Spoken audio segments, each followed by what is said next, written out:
Yes?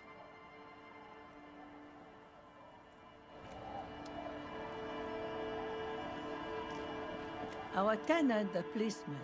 I hope the waves don't keep you up at night. What can I help you with?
Hello. Isn't this a fine morning? No, I'm afraid I can't help you with this one, officer. It's just a regular day off for me and Mikhail here. So you haven't seen anyone around? No, I'm sorry. As I said, this is just a day off. We just arrived anyway. He's telling the truth. He hasn't seen anyone.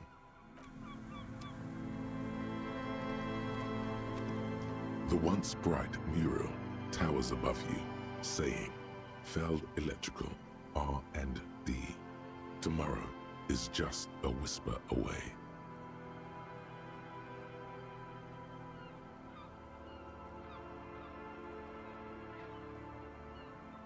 In there? She could. Or she could be in the identical room over there, or in that boat shack, in that church tower, maybe. Why single out this one building?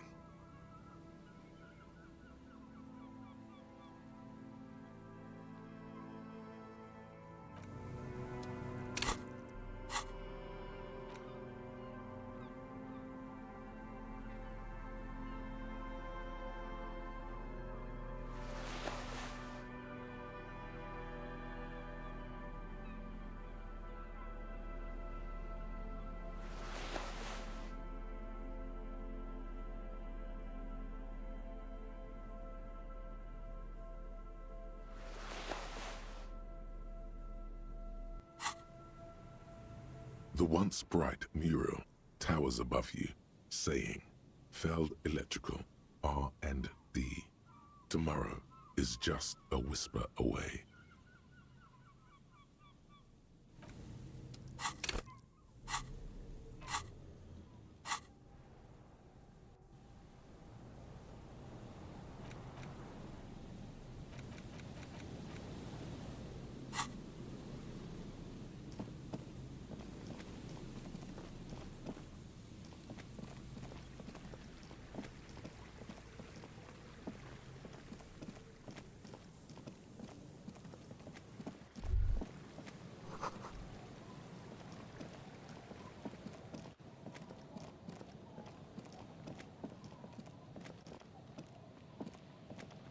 Heavy wooden doors, more than twice your height, stand shut in front of you.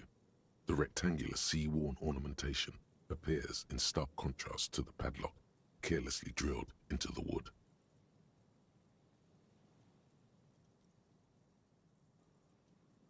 The carving on the door is block-like and angular, like the church itself.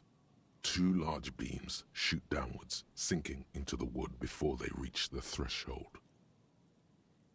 The surface is smooth from the wind, but moist to the touch.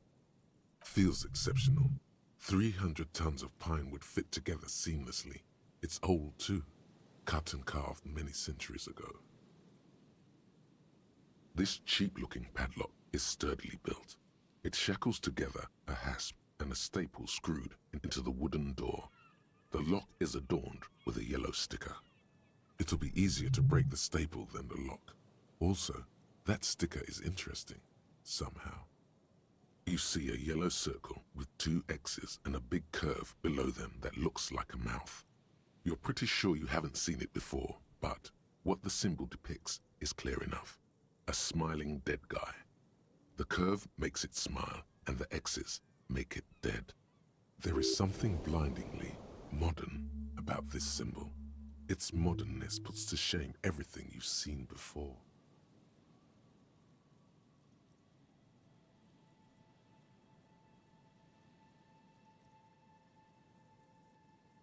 It's the contrast between the cheery, chemical yellow and the rigor mortis.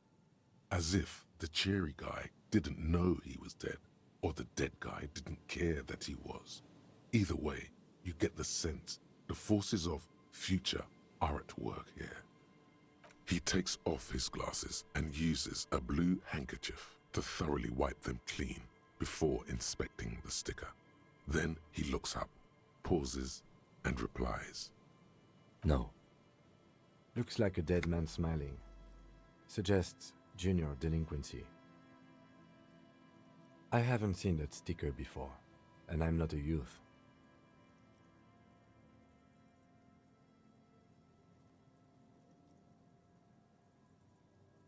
That level of conceptual thinking is not part of my skill set.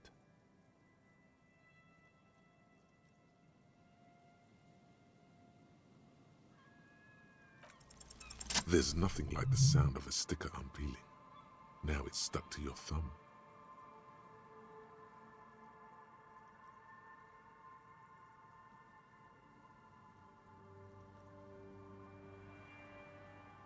Voila! Looks very modern. You're part of the future brigade now, and so is your formerly humdrum ledger. Neon, baby.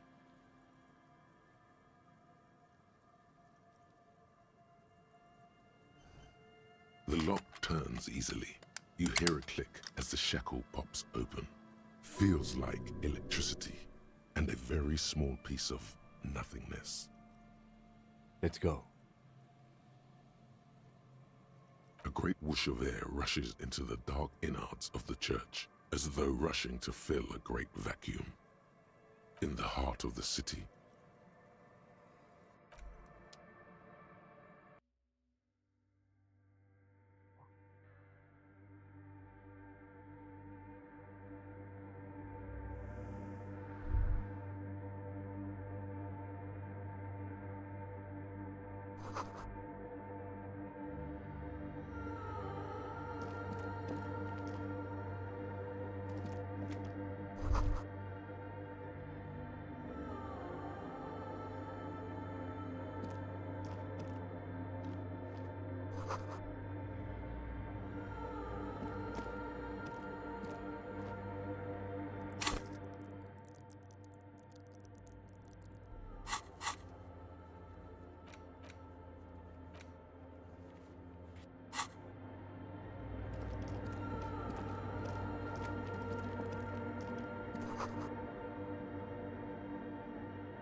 white, silver, and apricot faience, the young mother of humanism stands above you.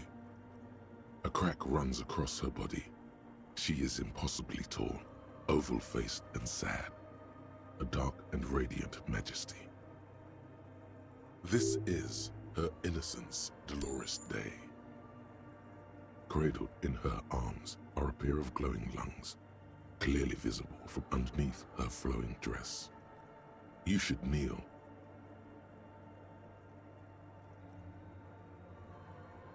Cold wind seeps in from the crack in the glass. Snowdrifts cover the floorboards at your feet. Above, you feel her multicolored eyes on you, inspecting you. As that bitter thought passes through your head, the lieutenant draws an X-shaped cross from shoulder to shoulder with 3 fingers. Good call. She left us all in the shits. Don't give her a single thing. Just stand there in the apricot-colored light of the window, secretly grinding your teeth. The woman smiles her distant smile, unmoved, struck in half by the crack in the glass.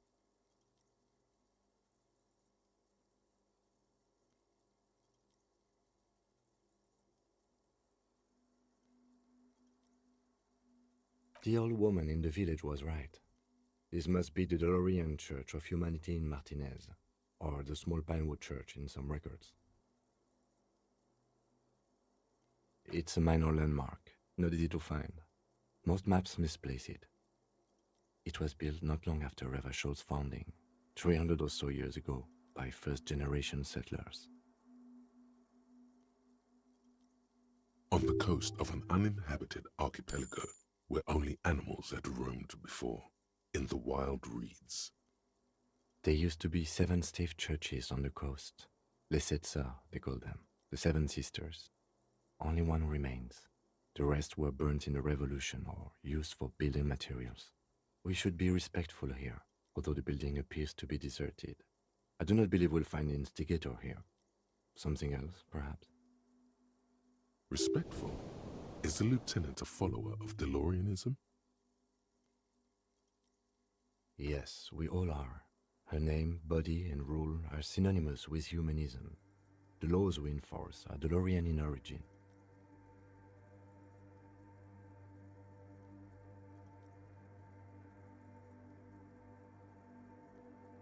The woman looks by in silence, smiling enigmatically. It's not spiritual, it's constitutional. The DeLorean system does not demand faith, only accordance.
The mother of humanism stands above you, a precious and complex wax painting on a single pane of glass.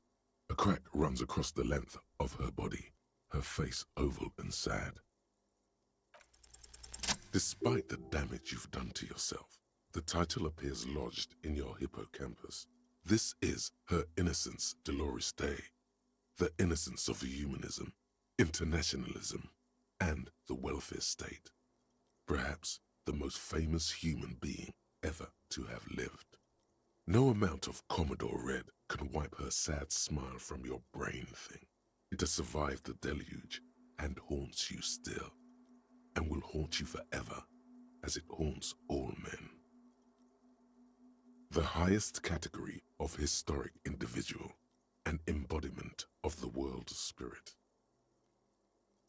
More, an innocence is elected to office by the founding party, a precedent that has taken place a mere 6 times in the entirety of history. The legal system of the Real Belt is built to accommodate an authentic rule should it coincide with our time. An innocence is infallible. The decisions made by one are not decisions. They are inevitabilities. What would have happened anyway? Only accelerated, packed into decades instead of centuries. An innocence is a continuous, compressed event, a sacred human being. It is an honor and a glory to live when one is in office. No, we are alone. 300 years ago, in the wake of the discovery of this Isola, the Insulindian, by explorers from the continent of Muindi, she is, among other things, the innocence of inter-isolary travel and the connected world.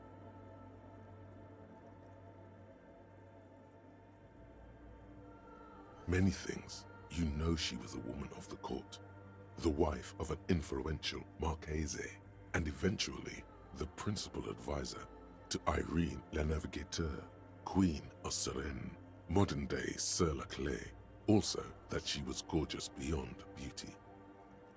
Terribly, women of the court were expected to play both contract bridge and chess sufficiently well to prove an interesting challenge to a man. A simple grasp in matters of philosophy, theology, and science was encouraged. She was, by all means, a kept woman. She made the most of her position in the antediluvian court, a court visited by the most prominent thinkers and artists of the day. In secret, she was becoming the era's preeminent philosopher of the state, a scalpel, a piercing gaze. She was an almost preternaturally magnetic and intelligent individual.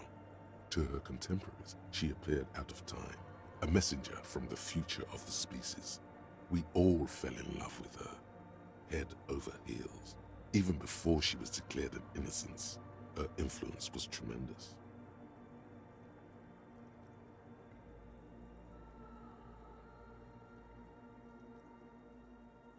It was on her advice that Irene la Navigateur sponsored a number of voyages into the Pale, a costly, often tragic endeavor, ultimately vindicated by the discovery of the new world, the piece of reality you're standing on. She was crowned 2 years after the first expedition returned, setting in motion what is widely considered the greatest era in history. The DeLorean era. Wow, indeed. When her innocence was declared, and the queen she had advised for years fell on her knees before her, she was so overcome with emotion that her lungs started glowing in her chest. Bystanders reported golden filaments lighting the already sunlit chamber around her, clearly visible beneath her dress. That is why the lungs are the symbol of love for the cultures of the Real Belt. As did we all, the lands of the Mesk and the Occident, and even far away Supramuindi, altogether 21 of the 40 Mundial nations of the time, immediately accepted Innocentic rule, even before her crowning.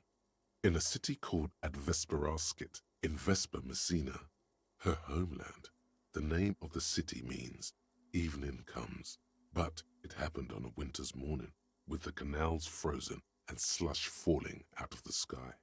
She was dressed in a white and pearl dress on an emptied-out plaza with the crowd far away. Already, her terriers, the secret servicemen of the Innocents, were worried about an assassination attempt.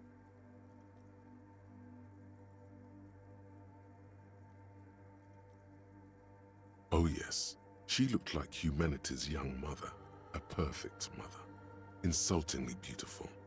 It was as if her face and shoulders and hands were covered in a soft down of underfeathers. You know this well, very well.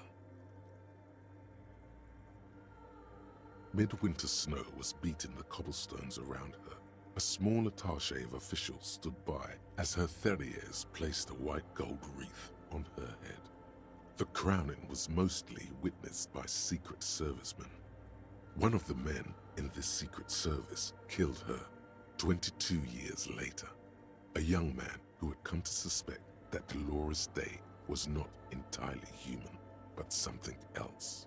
Something that had walked in our midst, watching us stumble for hundreds, if not thousands of years, until it decided to interfere in the course of our history. We were supposed to come up with this ourselves, the man was reported to have screamed at the Innocents. Dolores Day was shot in the chest with a fowling piece 8 times. The man, thought to be insane, said he once touched her and her body had been unnaturally warm, like a furnace, and that sometimes, while on duty, he observed her forgetting to breathe for over 10 minutes. This inhuman quality was witnessed by many others as well, glowing lungs and all. It is commonly attributed to mass hysteria and religious psychology. Terrifying is a term too emotionally charged for your semantic memory, or what remains of it. But although she's often considered to be the greatest human being to ever live, there was something ominous about Dolores Day, constantly surrounded by her terriers. She was the most socially secluded and least self-aware of all the Innocences. Some modern thinkers would consider her a war criminal for the campaigns she waged against the Mesk state. And then there were the resettlement programs. The Mesk state tried to detach itself from Innocentic rule. Parts of the world were experiencing whiplash from accelerating into secularism. Her mandatory education programs and mass resettlement of upstream Marguerite were problematic as well. Dissenters were suppressed by a military force she called the Army of Humanity, suggesting those who fight against it are not part of humanity.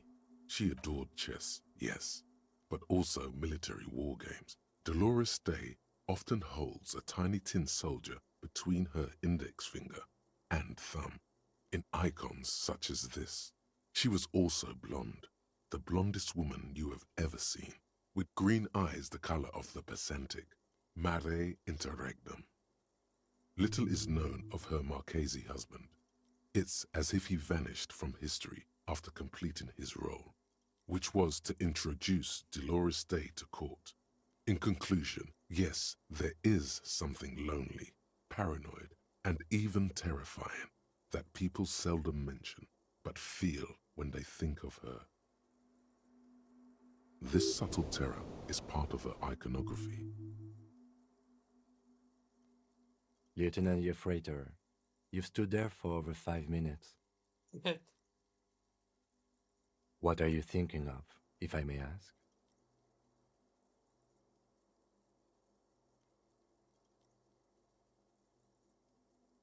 She's been dead for 300 years. I am almost 1,000% certain she isn't connected to the case. None of this is, in fact. This church, the coast, this isn't a good place to get lost in.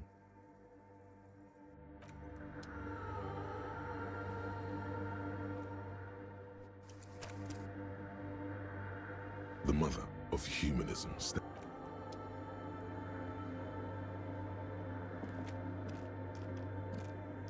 A machine stands in the corner. watched over by the figures on the stained glass window. It's turned on and quivering with soft electricity.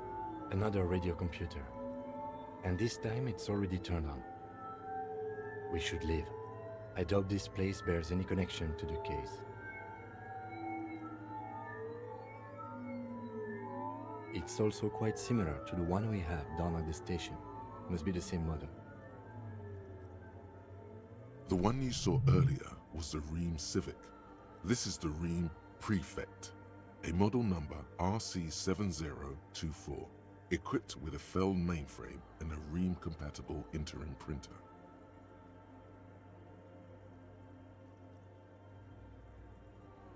The Ream Prefect is the governmental version of the commonly used Ream Civic model.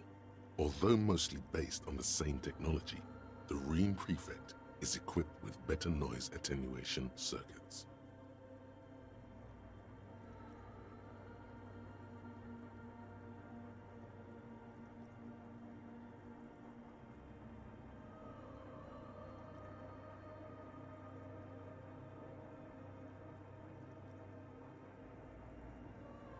You see fluorescent play and print buttons on the keyboard. A hatch connected to the central compartment is wide open. The lieutenant says nothing. You see the machine's glowing frame reflected back from his diamond-shaped glasses. You're free to proceed. Behind the hatch sits a cube-like crisscross of filaments, smoldering in the dark like fireflies. Silver tape on the side says, in black marker, log, February to March.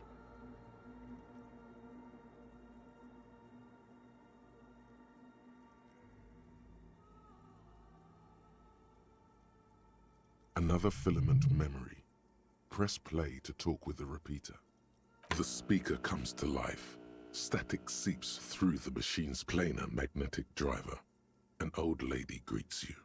Her voice sounds 100 years old. Good morning, Fortress Accident on Saint-Brun. This is the East Elysium Repeater Station 1. Please repeat. Is this the personal log? It's the same old woman you spoke with through the radio computer in the doomed commercial area.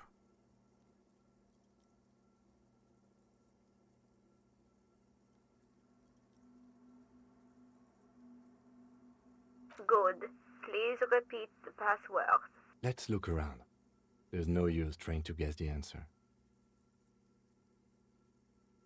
No. A hint system is not part of the protocol for repeater stations.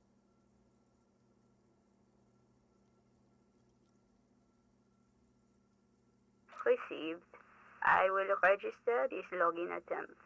Fortress Accident, is there anything else I can do for you today? Good, thank you. Please repeat. Is this the personal log? I have two machines registered to this company name in Martinez. One on Saint-Brun, the other on Rue de Saint-Ghislaine. Saint-Brun, that's the church. And Rue de Saint-Ghislaine? That's the doomed commercial area. Anything else I can help you with? Goodbye, Fortress Accident. The machine's keyboard is still illuminated, revealing fluorescent play and print buttons. Nothing happens.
Hey, her Innocence Dolores Day liked little figurines, right?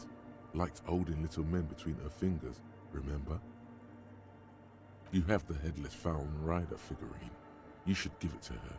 Win her back.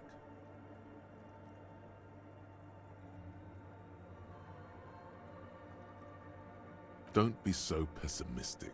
Love doesn't die that easily. So very, very, very nifty. Nifty and mysterious. This is surely what the figurines are for.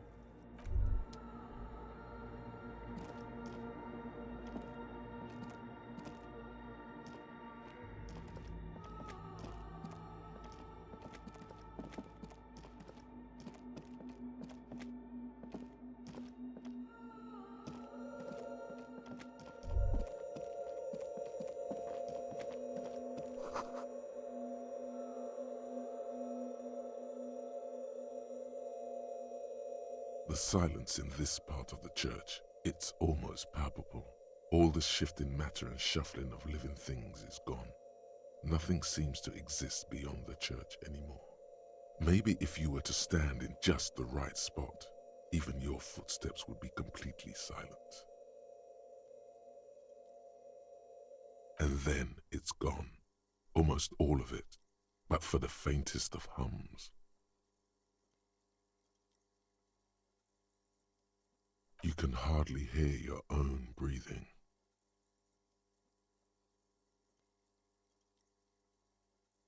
You produce a few muffled thumps, after which the silence feels even more total, somehow. Your voice is barely audible, not a howl, but the softest of whimpers. The lieutenant points to his ears and shakes his head. Then he leans closer. Can you hear anything?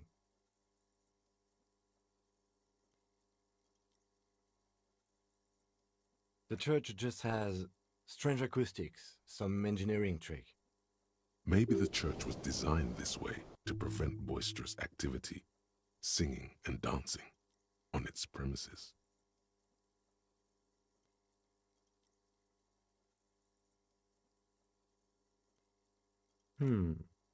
Could be. He doesn't seem entirely convinced, though. Your voice is barely audible. Not the lieutenant. Can you hear anything? I wonder why the church was built with such strange acoustics. Maybe the church was designed this way to prevent boisterous activity, singing and dancing on its premises. The lieutenant doesn't reply, but you can sense him tense up next to you. The orderly rows of ceiling panels become barely visible, then disappear completely in the darkness of the tower overhead.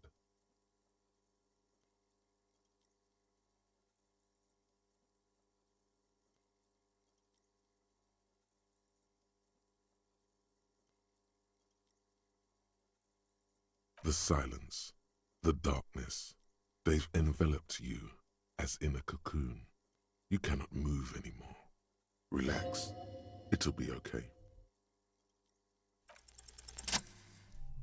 Yes.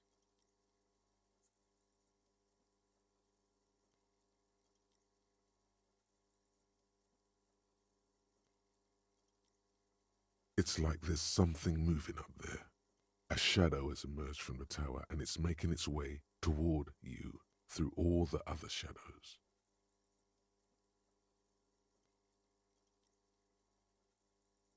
Yes, the darkness makes the ceiling feel infinitely far away. It's not a shadow anymore, becoming more substantial as it gets closer. The shape of an animal descends. Officer, is there something up there? Oh no, you've lost sight of it. Where did it go?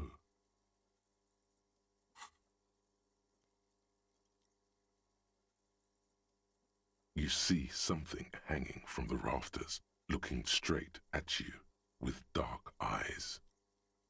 Maybe it's possible to talk to it.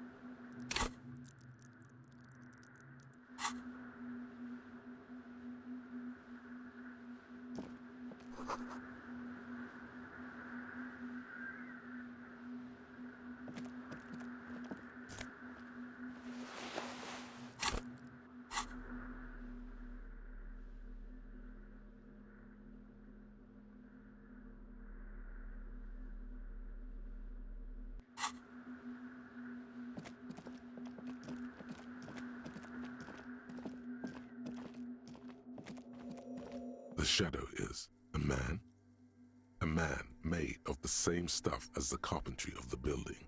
He is studying you intently. The crab man. The crab man.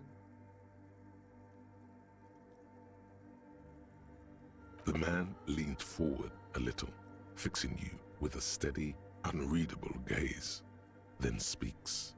Habitual alcohol use has made you into a scared little pussy, Holmes. But don't worry, everything's gonna be alright. You come to the right place. That accent is Villalobos, the peninsula in Mesk, and a district in general. There's a sizable contingent of Villalobos-speaking Mesks in Revachol.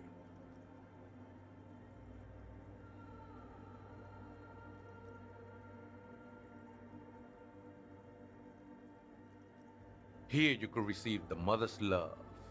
And when you're ready, she will take your hand and lift you out of the despair at the bottom of that bottle.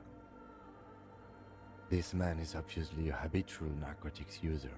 Do we really need to question him? Hey, and what was that about the bottle again? You haven't even drank that much lately. Lay off it already. Shish.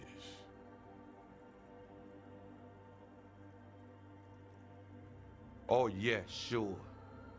You don't know anything about alcohol use. You got it all under control, Way. I could smell the control all the way over here.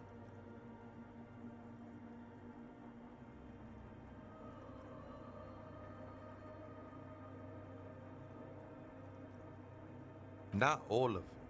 I was like you once. You don't know all the havoc Albino is wrecking on your mind and your spirit. Necesita parar, homie. You know, actually, since we're here, you may want to pay attention to what the ceiling climber is saying. Look at these crazes. What is this shit?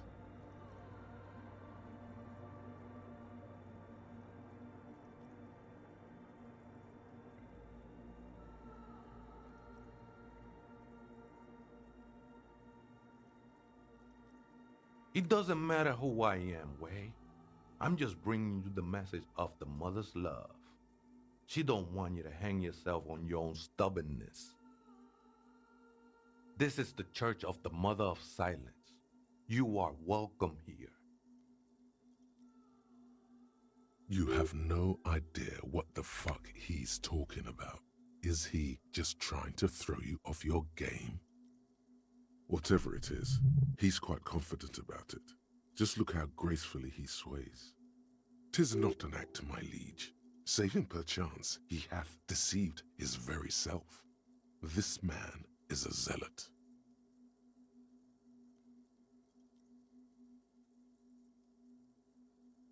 Never known myself to be a crab, but if that's the name you got for me, I won't stop you from using it.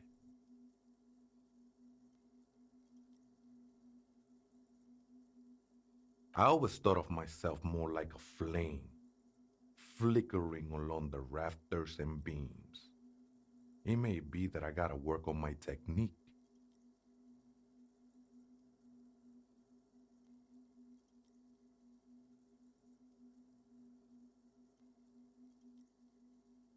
I was in a gang, Way.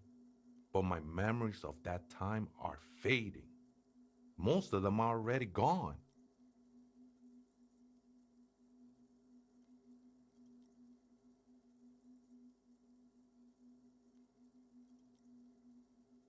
Convenience has got nothing to do with what goes on up there. There's a profound longing in that gaze, like he wants to be one with whatever is up there, shrouded in darkness. Do you remember your name, sir? Tiago's my name, but those syllables don't mean much to me these days.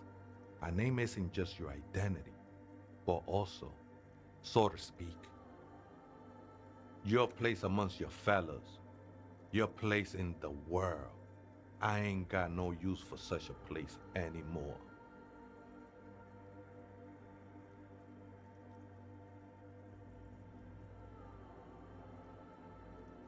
That's just the thing, Holmes.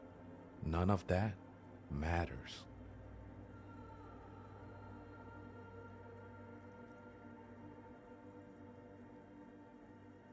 This is a special place.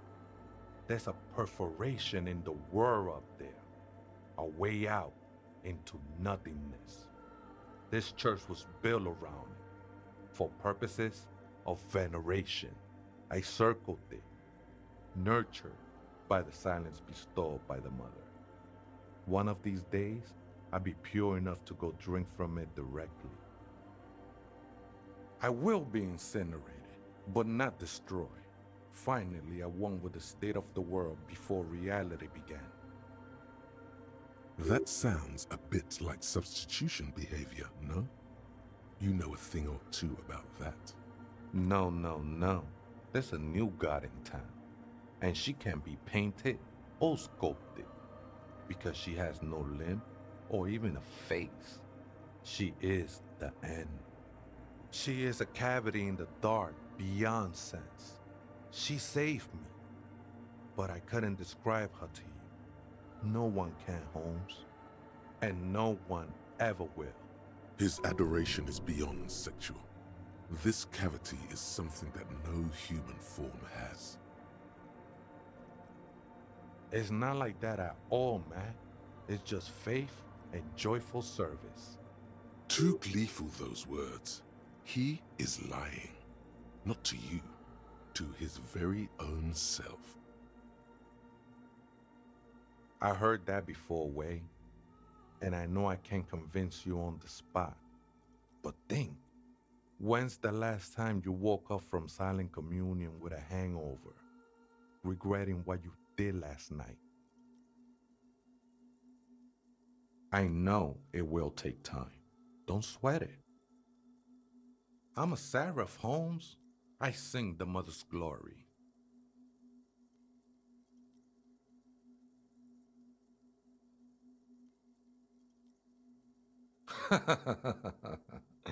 I don't mean literal singing, Holmes. This is the mother of silence we're talking about. It's the singing of a burning heart. You may be thinking, but fire crackles. No, Holmes, that's the material that's burning. The flames themselves are without sound.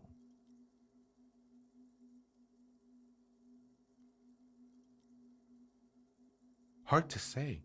I think I did some construction work here, back when I still had material worries. Up there, I realized what the true purpose of the church was.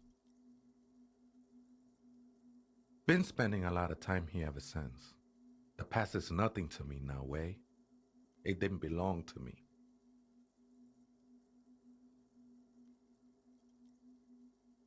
I think they were. A long time ago. I had to shed them like skins to get closer to the center of the silence. You could have them. I don't need them anymore. They look pretty dapper, actually. The sinewy figure lingers on the wooden beams, blending into the shadows. Police raid a while back.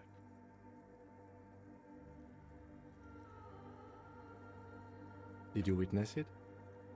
Not really, or at least I don't remember much of it anymore. The mother's love has done its job.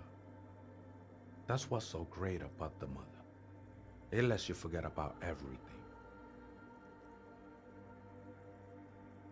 Other spooker? Oh, esa viejita es muy estudiosa. Don't know, Holmes. Viejita is grandma?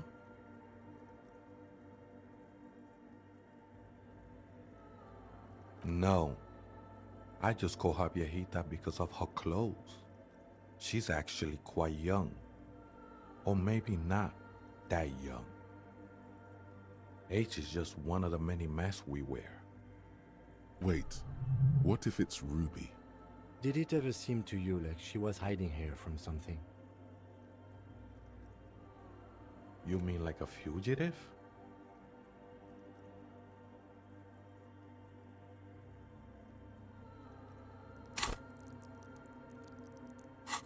No, man. Quite the opposite. I don't think she cared much about authority or anything else for that matter. Maybe only about her machines. I see. And where is she now? I told you, Holmes. I don't know. Don't really follow her comings and goings. Just see her typing on her computer now and then. We got different interests. I'm afraid not, Essay. You just have to wait until she comes back, or search through her radio computer. too many times, Essay. You need it for something. Surveys are a good way to fish for personal information, especially in the name of public safety. Don't sweat it, vato. The password is afterlife death. What you think of that? Makes me almost pity la niñita pequeña when I hear it.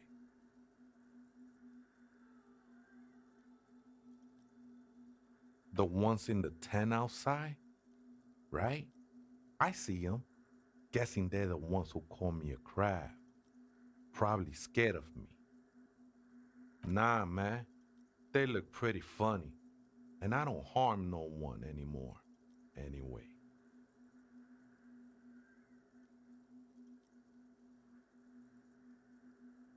Why not? They wouldn't bother me none. I'm usually way up there, imbibing. Bye. Ain't no music on earth that can reach where I go.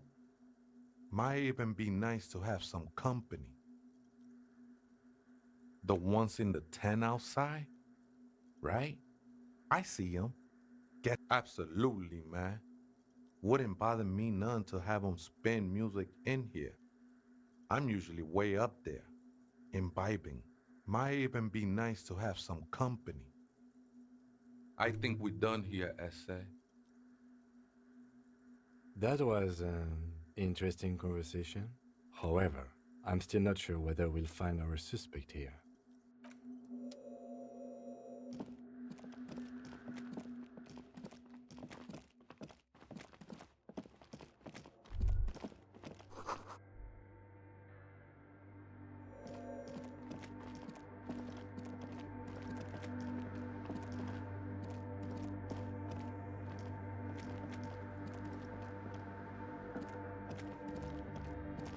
The machine's keyboard is still illuminated. The speaker comes to life. Static. Good morning, Fortress Accident on Saint-Brune. This is the East Insulindian Repeater Station 1. Please repeat. Is this the personal log? Good. Please repeat the password. Good. I have unlocked the filament. After ending the call, please press print to access the filament. Fortress Accident, is there anything else I can do for you today? Goodbye, Fortress Accident. The machine's keyboard is still illuminated. The printer prints out a long text document with dated paragraphs. It looks a bit like someone's journal. The first entry, made on the 4th of February, 51, by an unknown author, is short and concise. Arrived at the church. The door was boarded up, so I used the crowbar to get inside. Looks like the place has been deserted. Nothing out of the ordinary, but I'll ask around. Need to figure out how to get the electricity in. The lieutenant leans closer, scouring the printout over your shoulder. Just as you finish reading, he looks up, muttering under his breath. 4th of February. That's over a month ago. Whoever set up those machines has been here for quite a while. Our case? No, I don't think so. It must be some local eccentric. 6th of February, 51. Had a little chat with the local fishermen. Said I shouldn't go near that place, that the church was spooky and ridden with narcotics. It's a little spooky, all right. Still haven't figured out the electricity. See? Even one of the spookers themselves says it's unnerving.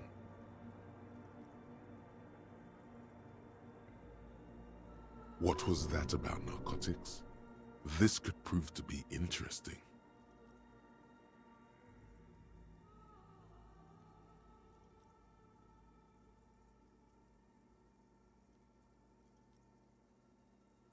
I doubt that we can find any.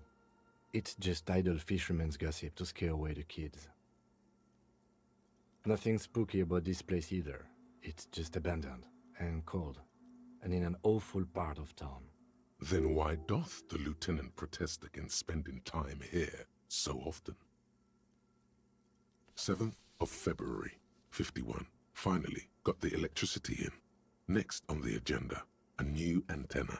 I'm thinking ESCA series, something advanced. Why would anyone need any of this equipment here? 8th of February, 51. Bought the antenna, had some problems setting it up. Called Simo for help. Heard the others are back to making art. Drinking somewhere out of town. Sulislav started a rock band again. Lexi has been seen asking money from strangers. But at least the artists have their act together. They're qualified labor. They can get work anywhere. Graphic design, ads. The programmers are doing fine too. I mean, they're programmers. The writers, though, they're fucked. I just have to find out what caused that data loss and be done with it. Still don't understand how it managed to wipe out the backup, when the backup wasn't even connected to the front. I know. Everyone thinks it's impossible. They say I must be lying. I'm here to set it right. Seems like something to do with radio computers. Unfortunately, I don't know enough about them to understand what the author is saying. Something about the backup data getting destroyed, and how everyone thought it was the author's fault. Let's just keep reading. I think these people worked in the radio computer games business, the one we saw in the Doom commercial area. They must be our former co-workers. 12th of February, 51. Brought some food from the grocery store. Apparently, there's a strike going on in the harbor. Definitely not happy to see the Martinez people again. Everything's now set up in the church. Going to start working tomorrow, 8 a.m. The strike. We are nearing the date of the murder. Keep reading. I'm interested now. I want to know what's that radio anomaly that sent this person here in the first place. 25th of February, 51.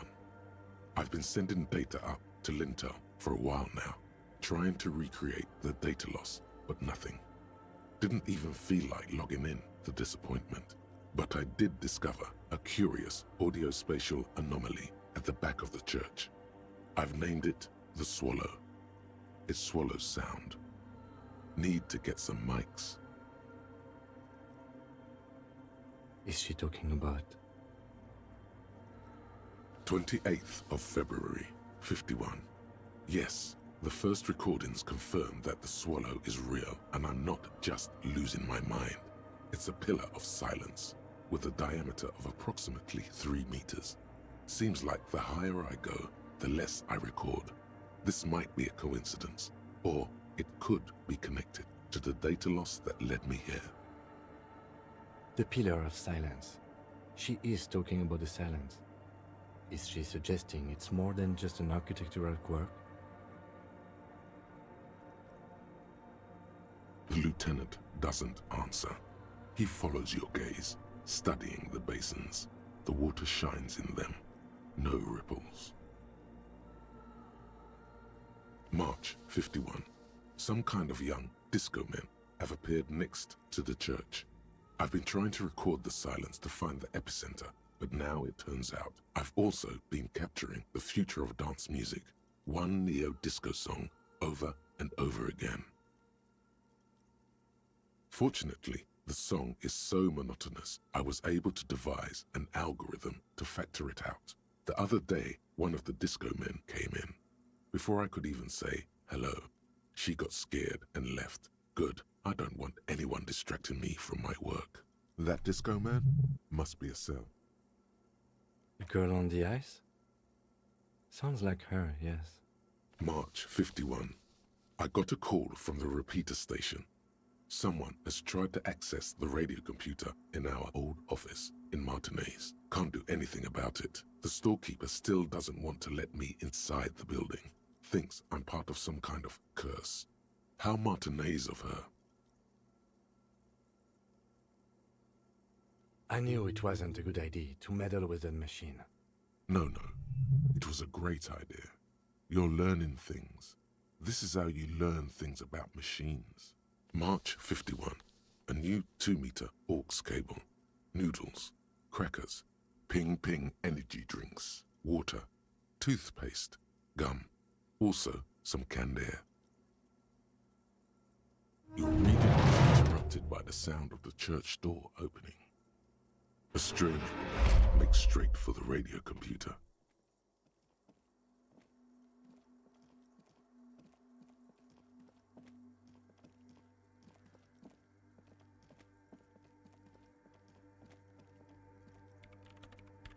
Breaking into my radio computer, I see. Yes, you are breaking in, but not into her radio computer. You're a master circuit bender. I do apologize for the intrusion, madame. We are with the RCN, you see.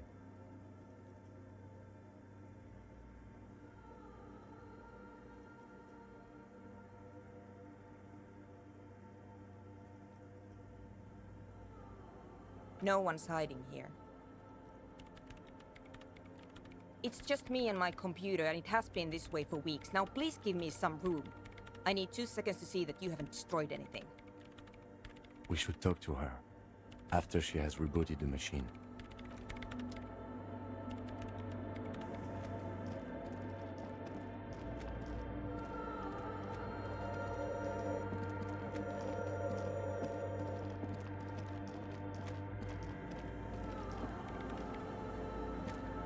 What is it?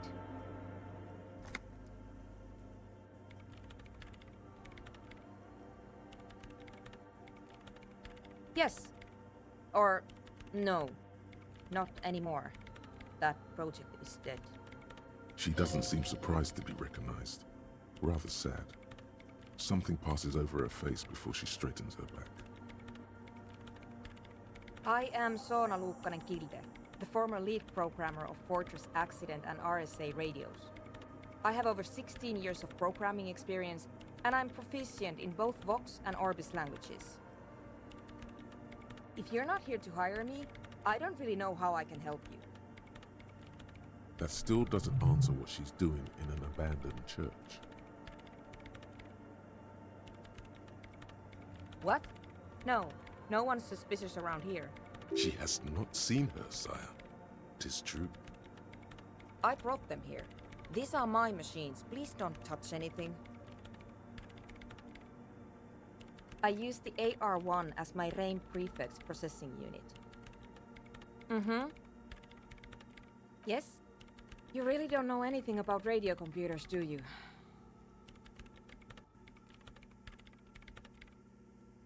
All right. Well, all radio computers perform operations up on air. So in order to gain more processing power, you need to invest in a good antenna.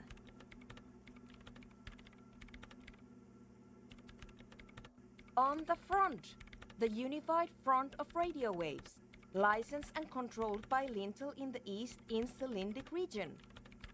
It's all around us. That's what on air means. Like love. I guess it is. So far I've been quite satisfied with it. Martinez is an unstable region with bad coverage and the operation has been surprisingly stable. But it's not the cheapest one on the market, so I wouldn't recommend it for your regular red tape operations. Fraser 1000 is a foolproof line for civilians. Anyway, you should do some research before you decide to buy anything. Ask around, compare the prices. There are many milieus dedicated to that sort of thing. I'm working. The machine seems almost alien with its pulsing core, the light casting her face in a strange shadow. Could you just shh for a moment? Or get to the point. I really need to focus on something. It's not just rudeness. It really is hard to concentrate on whatever she needs to do, and you're not helping.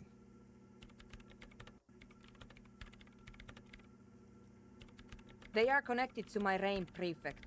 Whatever you do, just please don't move them, okay? Thanks. Short and terse. There you have it. Whatever she's using them for, they're hers. So you do know something about computers. You're right. Prefect is used mostly by the government peeps. Because I needed something good for my investigation and RAIN Civic is widely agreed to be below all standards, so I had to upgrade. Besides, owning a RAIN prefect isn't such a big deal anymore. No, actually, it is kind of a big deal. You don't see REAM prefects in every police department, for example. I know a friend of a friend who used to freelance for the Coalition. I was actually aiming for the military-grade RAIN Rational series, but couldn't find one. Prefect is mainly based on the same technology as RAIN Civic, so it's kind of a ripoff. But it does have better compatibility with newer antenna models, so I won't complain. Great. Nope. Yes. And? No, you're right. I'm not.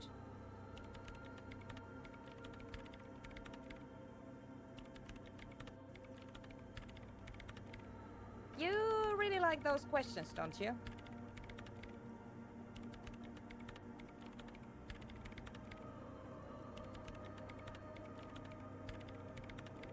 I'm conducting scientific research here.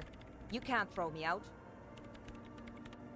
I'm looking for the location of a 2mm hole in the world. Wait, what? She's looking for a disruption in the radio waves. That's what her personal log said. The lieutenant raises his brows, but doesn't say anything. Yes, that's what led me here. But I suspect it might be something a bit more complicated than that.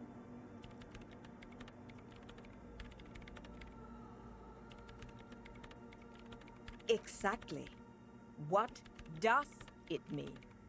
Up to now, it has been impossible to say what it is because it's impossible to measure nothing.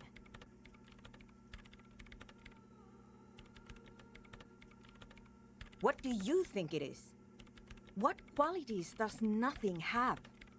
How do you measure something that does not exist?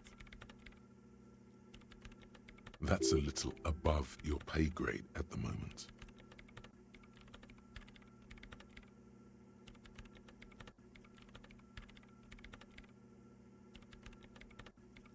I don't know. Are we? That's what I'm trying to figure out here. But how do I figure it out? You measure it by its surroundings, by that which does exist, which is what I've been trying to do. I've tried using hydro transducers to record the silence, to find out where it begins. Hydro transducers. So that's what those water basins are. Devices for recording sound through water. But honestly, it's not progressing very well.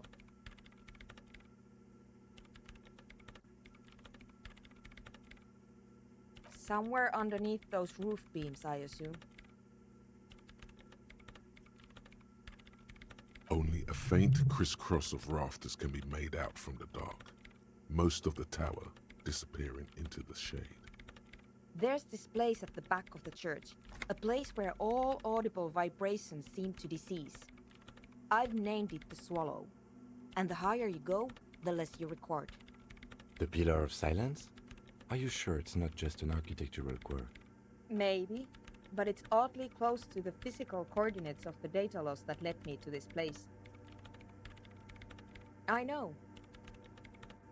No, I don't. Because it's just trial and error, trying to locate the Swallow, the exact point in space. And I don't have a... You know what? It would be really helpful if you could just stop talking and let me work. Great. Thanks.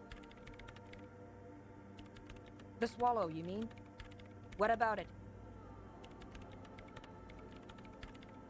Great. Thanks. What? I hate it. I bet she hasn't even heard it.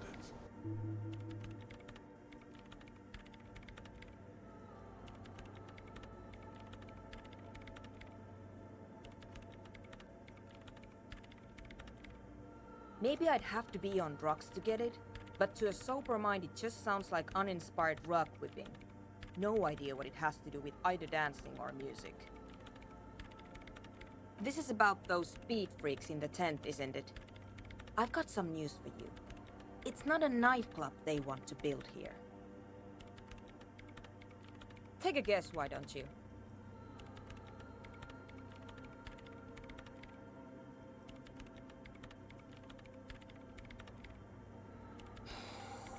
I can't believe they got you so easily.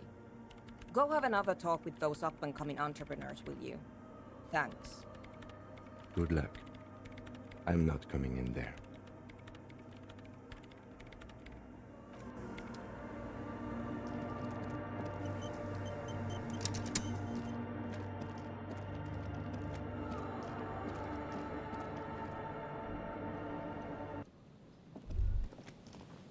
Winter, slow to let go of Revachol. Flecks some more wet snow from above.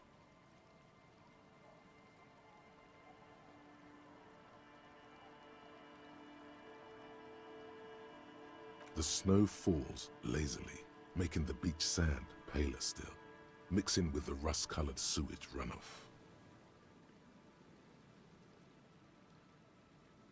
It has been a cold year. All things waiting for spring will have to wait a bit longer. Looking up at the sky, melted snow dripping from your hat.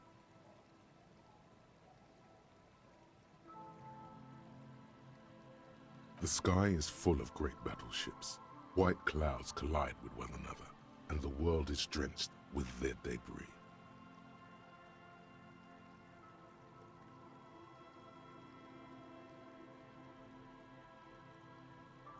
You're warm in your hat and your coat.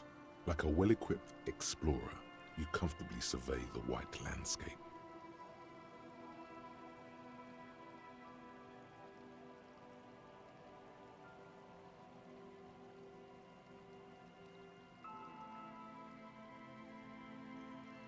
Layer upon layer of sand, poisoned with industrial runoff, the storm drainage, hidden bunkers, rats scuttle.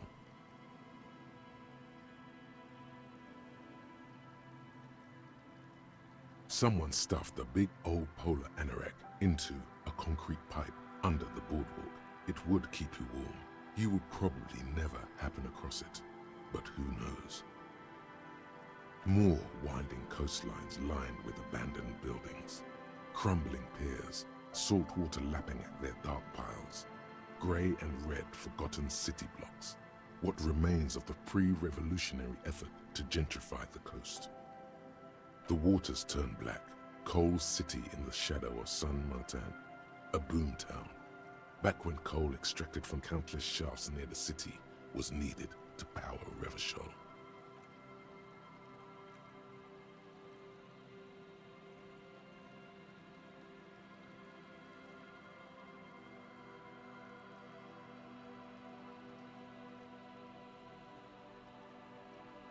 No more. The coal was supplanted by petroleum from the ocean floor and hydropower from the Esperance. Everything crumbled. These days, only the weakest remain in Coal City. Their hopes of getting rich linger in the defunct shafts under their feet.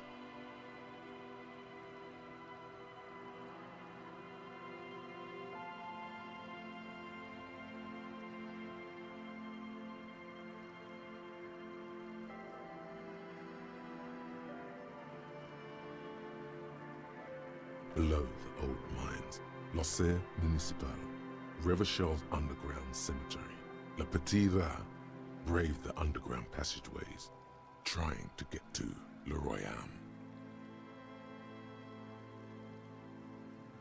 where the Philippian kings were interred with their doctors and their admirals. Mausoleums, burial chambers, leaf gold still remains on the double door of the morning.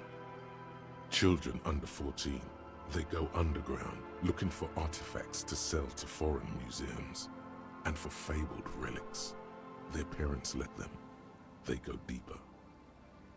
After rubies, melchiorite, lapis lazuli, plundered from Safle and Seol during the time of the suzerain, in the burial chambers of the kings, Grand old Philip, Guillaume II, and even in the mausoleum of Philip the Opulent.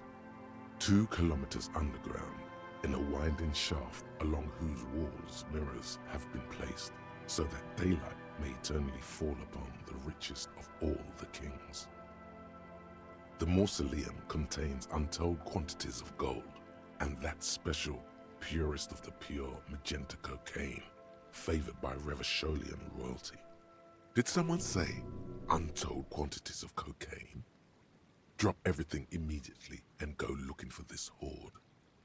How can it be pure if it's magenta? Snow falls, and there is no answer. Some things are not for mortals to know. Few Petira return from the shafts. Even fewer find what they're looking for. A small child steps out of the black tunnel with silver trinkets in her pockets. All around her, white snow on the extinguished coke furnaces and on the weather-worn shacks where fathers beat their sons after drinking. The snow melts on your fingers, turning to water.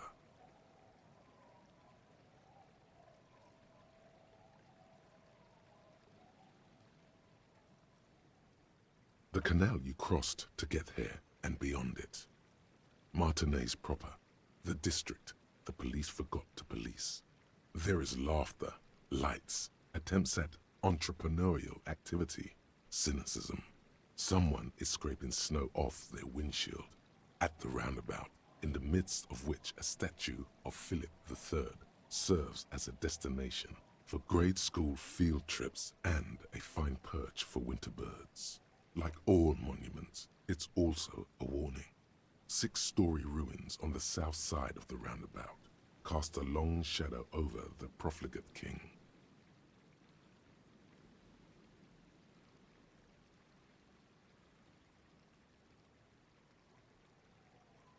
A fenced-off yard. There's a truck belonging to a logistics company parked next to the gate. Bright light from a building behind the fence reflects off its hood. Clean white light coming from the windows of a clean cube-shaped office building hidden amidst ruins. A secret.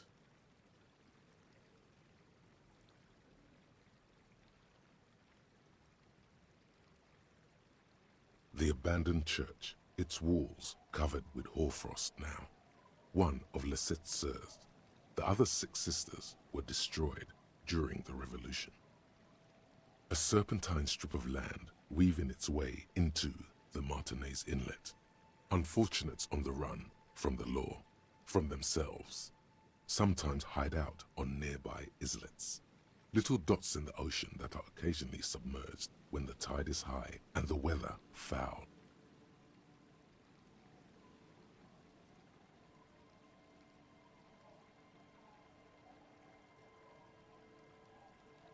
The remains of a camp on a jagged piece of rock, a tent, old dishes and cutlery, long since abandoned.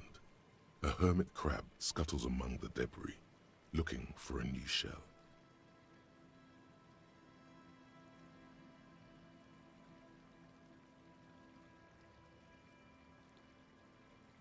Further out, the lights burn bright on Resurrection, way beyond Martinez, a popular spa destination for ample-bodied Ozon kids with equally ample pockets.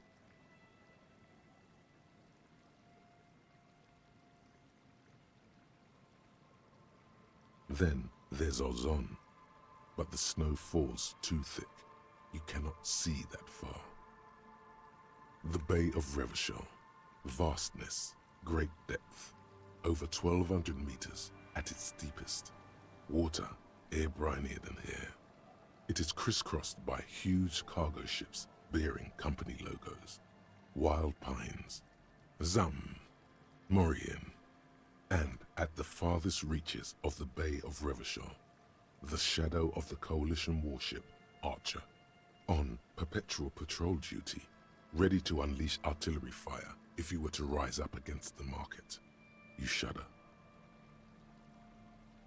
The raised motorway 881, with vehicles whooshing past one another day and night, while those who reside beneath the motorway attempt to carry on with their lives in the snow and the slush. And south of the 881 is the Pox. Was once a park, a place for reflection and recuperation for the patients of the old military hospital. In the 20s, it was used as a quarantine center during a measles outbreak that killed many children. Most everyone has avoided the hospital and surrounding park ever since.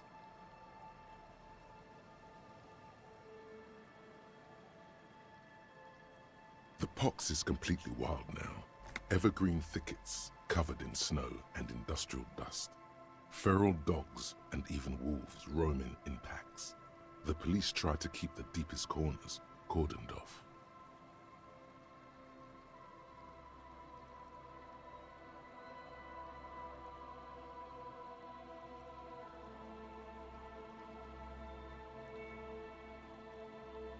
Heavy drug users do slip through and hole up in the old military hospital, hoping to find something to get high on among the hastily abandoned supplies, or just to overdose in peace.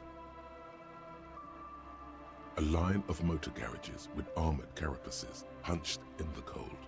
A mechanic is hard at work, patching up bullet holes in the side of a Capri 40.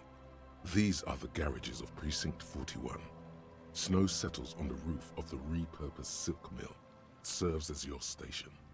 Shivering RCM personnel hurry in and out of the main entrance.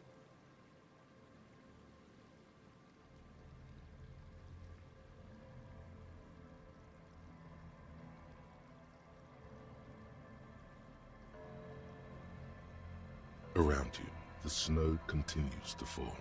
To the west, the ocean swells. The stairs descend to Central Jamrock. A man named Cooklove has a snow-covered stall there in the market across the bridge. He sells kebab infested with fly larvae to your colleagues who believe eating it will make them immune to food poisoning. Snow falls on the utility district, the library, the florist, the Sarah Mauritian restaurant that offers homemade wine, and also on the brothels and drug dens, and the chop shops of the Zemlyaki. All of this built around a lake that formed in a meteorite strike. At the center of this lake, there is a little ship. There are lights at the bottom of its hull. They are lights directed toward the seafloor, looking for something, like whiskers.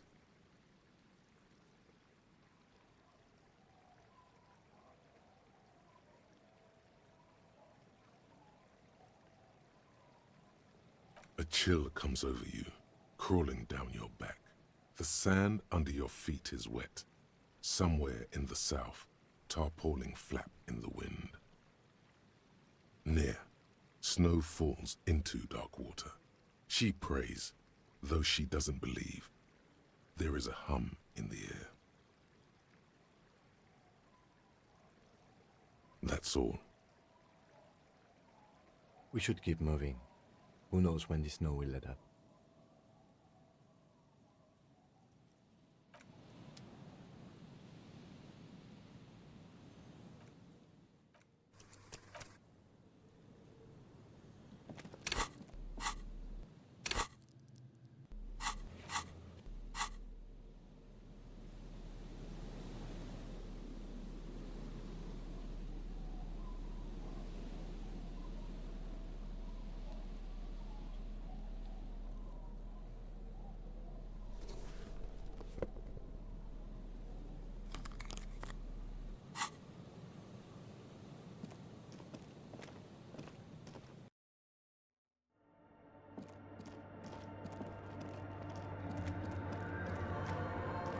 The mother of humanism stands above you, a precious and complex wax painting on a single pane of glass. A crack runs across the length of her body, her face oval and sad. A jigsaw of broken shards falls into place in front of you, a ghostly reconstruction of the stained glass window. Before it was shattered, there was an older woman beneath the younger one, and a text, a light motif below them both.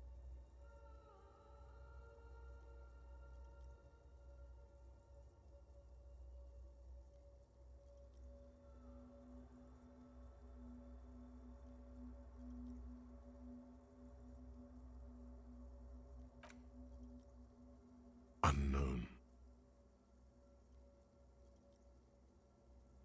A motor carriage? A gunshot? Someone falling into it? Or maybe just hooligans looking for something to break?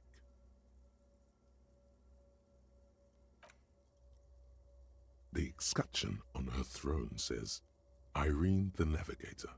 She is depicted as an older woman wearing thick-rimmed eyeglasses, holding a golden Reichsapfel in one hand and a scepter in the other. This is the queen her innocence day advised. Above, she herself is whole. Small figures of wise men, common men, worshippers walk up the stairs to stand at her feet. Secret servicemen, 30 years, stand in a row guarding her. It must have taken years to produce this work in all its dizzying detail. Below both women, in luminous black letters, Après la vie, mort. Après la mort, la vie de nouveau.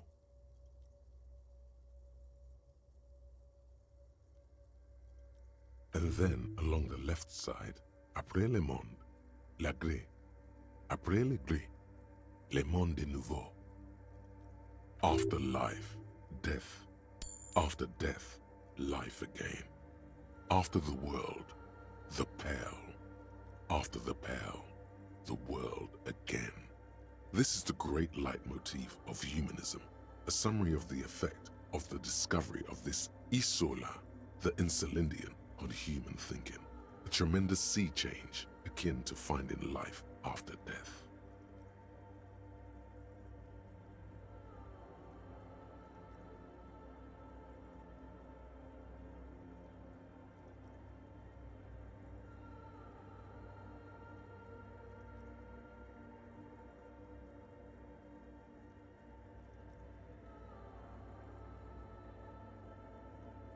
Death, life again. After the world, the pale. After the pale, the world again. This exaltation is common in Dolorian sacralism. In the early years, it was even incorporated as the RCM slogan. No more, however. It was deemed subservient to use a strongly moral intern-related motto. We already suspected of bootlicking. The sentence was also seen as too feminine. It was a macho thing. Justice, union, prudence, and force.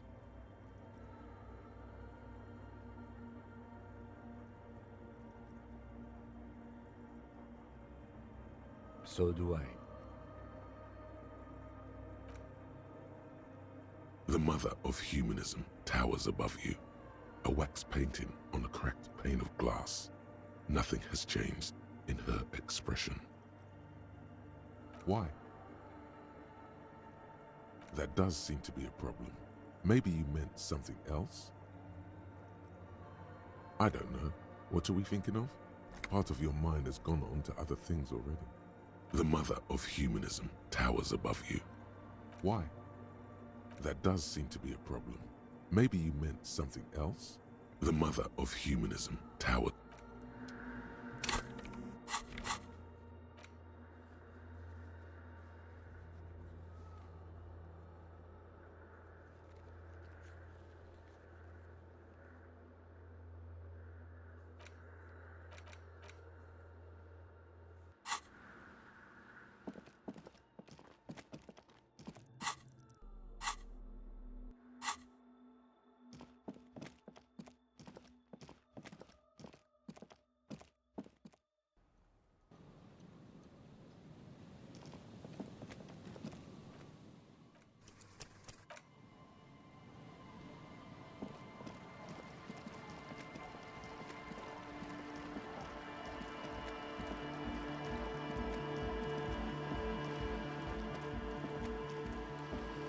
Hello again.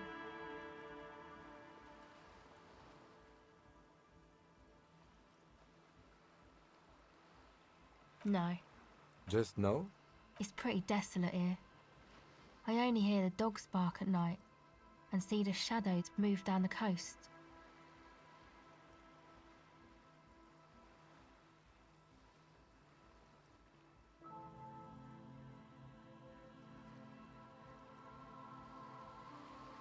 Exactly. It's our chance to turn the grim desolation into an overwhelmingly fun dance party.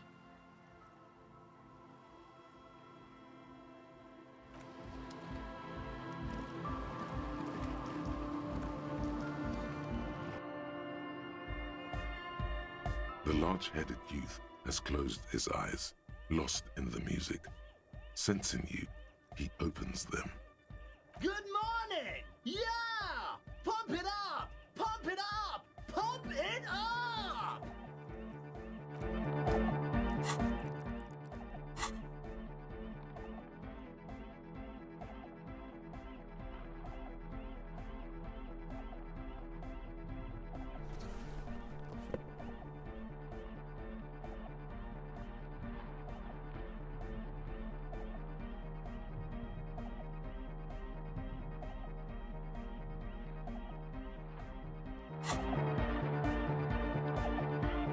The large-head. Good morning! Yeah! Pump it!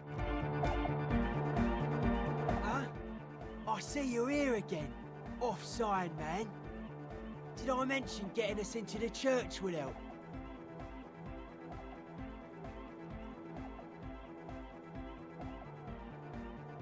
A sticker? You mean the yellow one? Can you describe it to me? Interesting. He wants you to describe it, though he already knows what it looks like.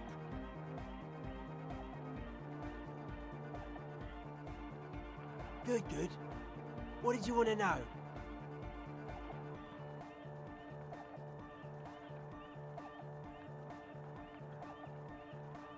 Yes, you're the 23rd person to get it right, and I've asked 23 people. Looks like it's a dead guy smiling to the entire human race. We're all the same. Same eyes, same smiles, same death. He defeated history. We are living in the age of history, and in the eyes of history, we are always already dead. How can we ever smile then? Because history is a lie, and so are its deaths.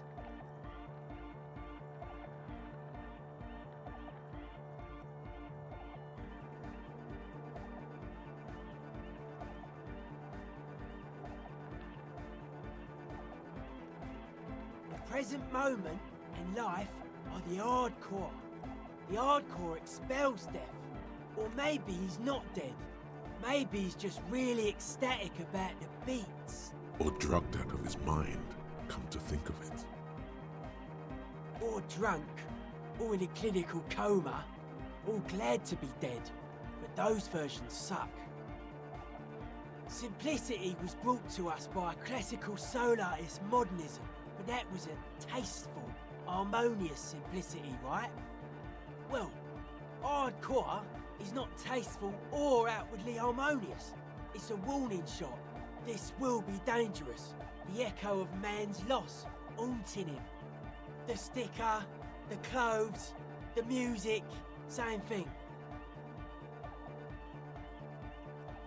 Not alone. Many people are thinking the same thing right now. We all see the same smiling dead guy in a couple of X's and a circle, and a curve. The beat is the same for all. I guess one could write an entire treatise on the thing, but what for? Nah. Still strongly out of sync. Stage gamma disalignment. You heard me.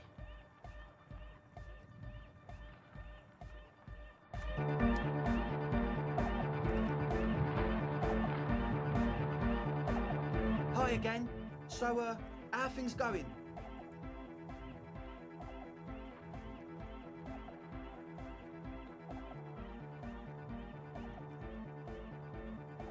Goodbye, officer.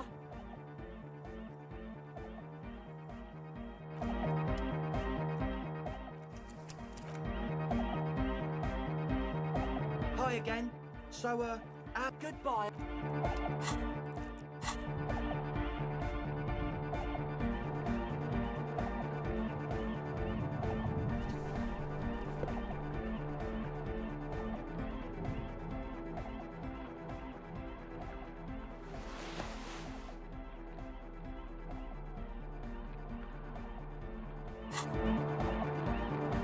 Hi again. So, how are things going?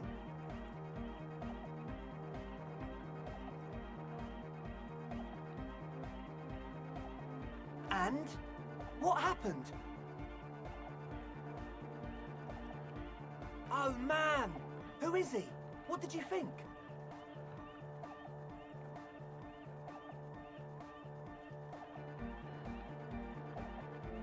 Really? Huh. Interesting. What's he doing in the church?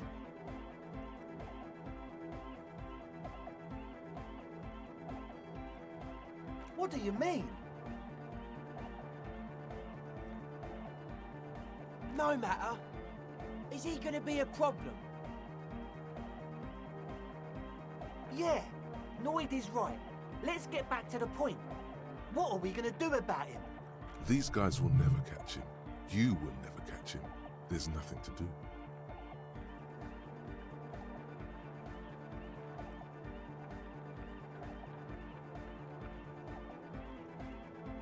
I don't know, man.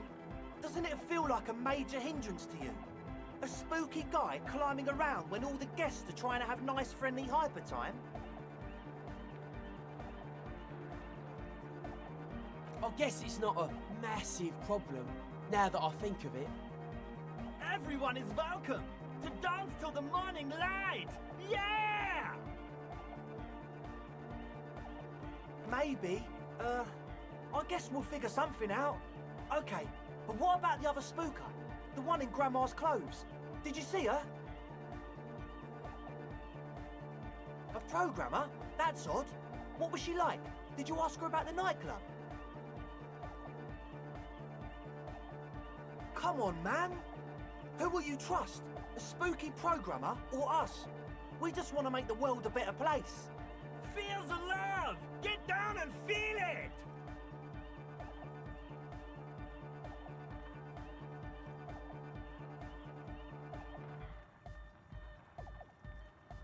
A half-hearted sell of something which does not seem worth buying.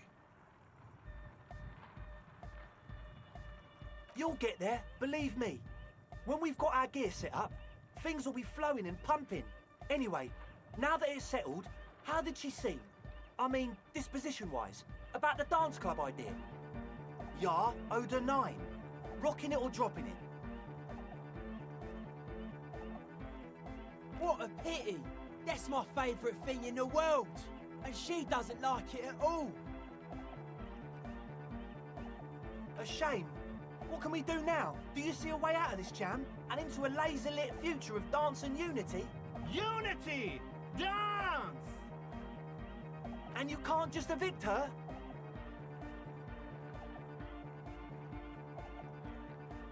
Look at you, honour man. No, Noid. He's right. Maybe we've approached it the wrong way after all. I'm sure there's a workaround. We can make a deal not to bother her. If that's okay with her, we only want to get in the church and spread the joy and ecstasy of music. The lines in the dark exist. Coexist. At least Crabman seems like an advanced being. He's hard. He'll understand. Yeah, he can do his climbing thing in the tower. And the programmer, does she like Nordic dance music?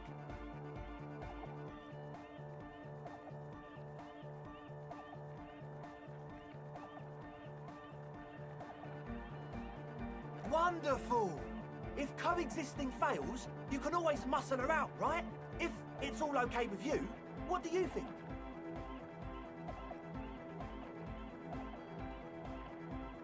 Excellent! Good luck, my friend.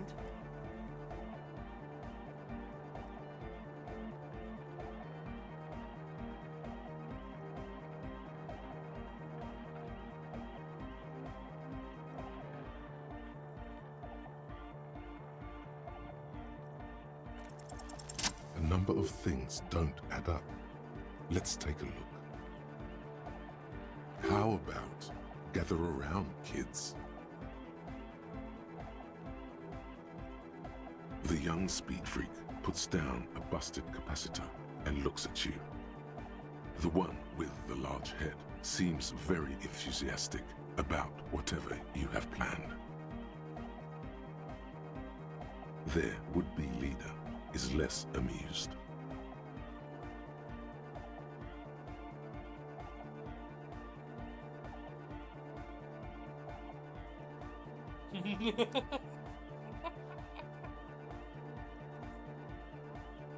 But you still are.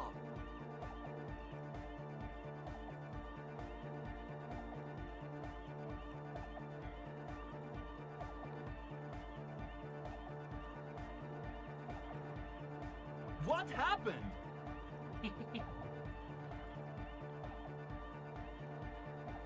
You asshole. That's a real downer.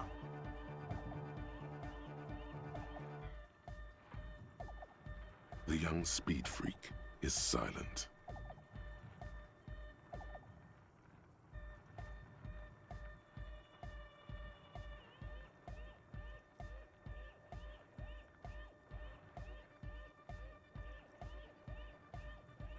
I have no idea how you arrived at that conclusion, but it's wrong. Look, we even have speakers. One speaker. They have one speaker. What do you mean, friend? It's a one-speaker system. It's monodynamic. You wouldn't know the first thing about sound reproduction in anodic music. Other speaker. This may be the brain damage talking, but you've definitely never heard of monodynamic or one-speaker systems.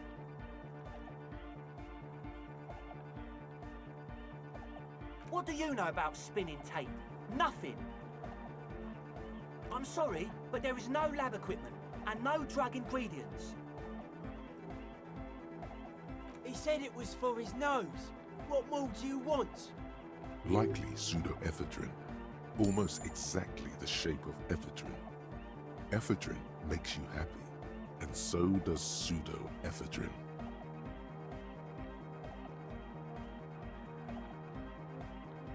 And of all cellular-based life, what's your point, Lawbringer?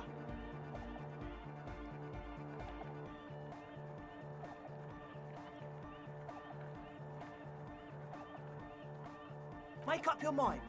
First it's the sweat, then it's the ether.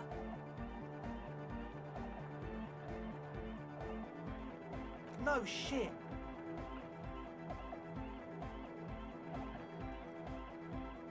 We don't need drugs to be hardcore. Shut the fuck up, Egg.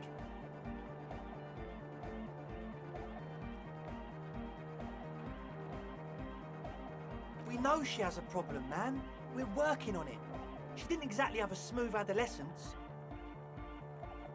Climb down from the equestrian monument, cop man. Consciousness is new to the universe. We all have our ways to ease the shock. What exactly is it you know? Fuck, man. It's difficult to get along with some people, but we're trying to make an effort. We are on a mission here. Come on, that's... I meant to say, not true. What do you mean, do? There's resignation in his voice. He's almost ready to drop the act. It wouldn't take a lot of pushing.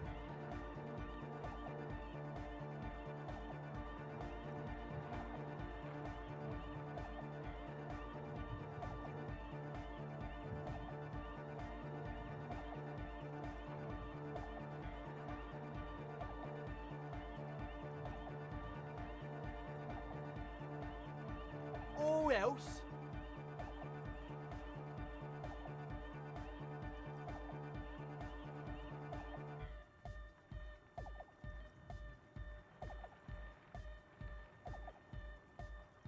He thinks for a moment, then opens his mouth, but closes it again, then finally raises his hands. Things are just way too hard for an entrepreneur in this city. It's not like we're not going to turn the church into the wickedest club in East Revershoal. Because we are! We totally are! We just got to turn it into a speed lab first. You know, to get our foot in the door. Like I told you, spooky arseholes moved in while I was getting all this stuff together. A month ago, the place was empty, and now it's all spooked up. No, man, they're spooky all right. It's just that they would also probably call the police if we started cooking speed in there. But the sign was way off too. I couldn't feel the love at all. Whatever you think is right, sir. But please, we were only trying to make a living. This is it. Judgment time.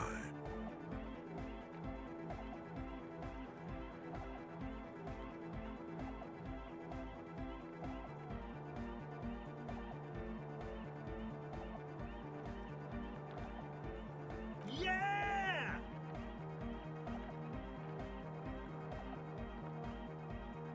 I knew it.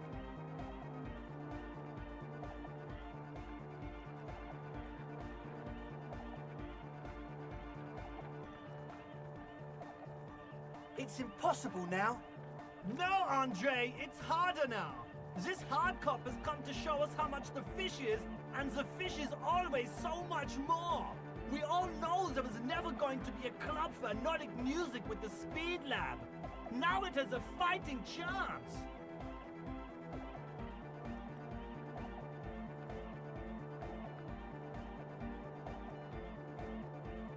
There needs to be a club for Nordic music in there. Needs to. Everyone hates each other.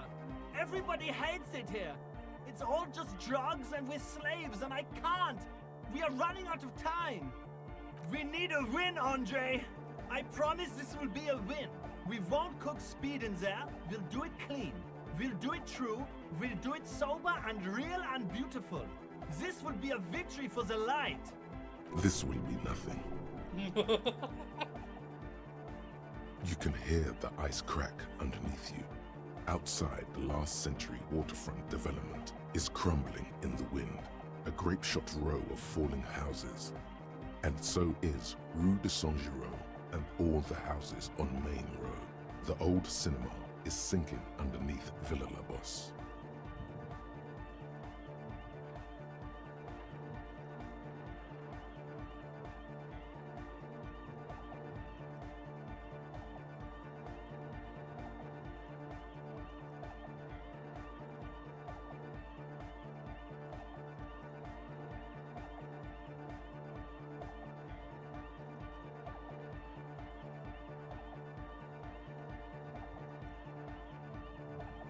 What? Okay, we'll try to do it without the drugs. We'll do a straight club up in there, spinning the maddest reels, and nothing but, I swear to God. Okay, Egg? From here on, it'll be straight all the way. Goodbye, officer. Huh? I see you're here again. Off-sign, man. Did I mention getting us into the church would help?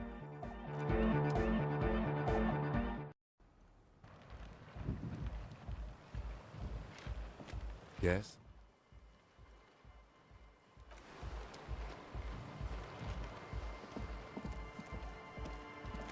Hello again.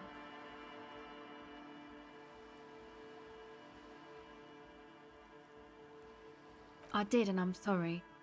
For what it's worth, which isn't much. This is why I didn't go into the tent. Typical delinquency. You don't get to choose your posse, they choose you. Mine are idiots, but they're mine.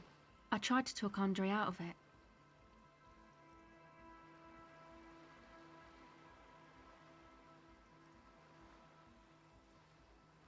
I know. I should have been able to control them, and I will in the future. I promise. May I ask, what did you tell them? Thank you. I'll get them under wraps, I promise.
That's one brutal motor carriage.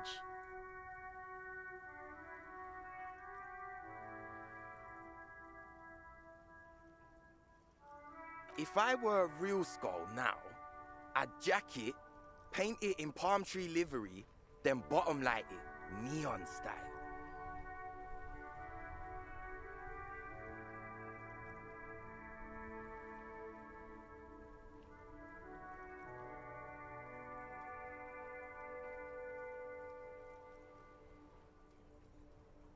A snazzy shit-ripped skullmobile like this would make a fine trophy. We could, like, hang fucking shrunken heads from the side mirrors. Cops' heads. Scary tribal shit.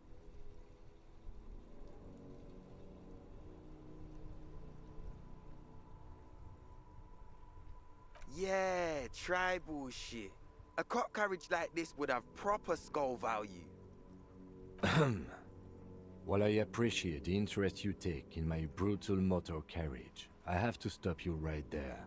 The RCM takes threats directed at its property seriously. It's just theoretical work, Copper. No basis in reality. Man, if we were certified skulls right now... Skulls. Now there's a strong organizational title. I can tell you who we're not, cop. We're not snitches or skulls. Which is not to say that the skulls are bitches and... On the contrary. The part of this presentation you want to take home with you, cop man, is we're not part of the skulls yet. Okay then, let's indulge in some intellectual exchange. These young men seem eager to share their beliefs. You don't know? What kind of cop are you? It's not a question. Don't get into it.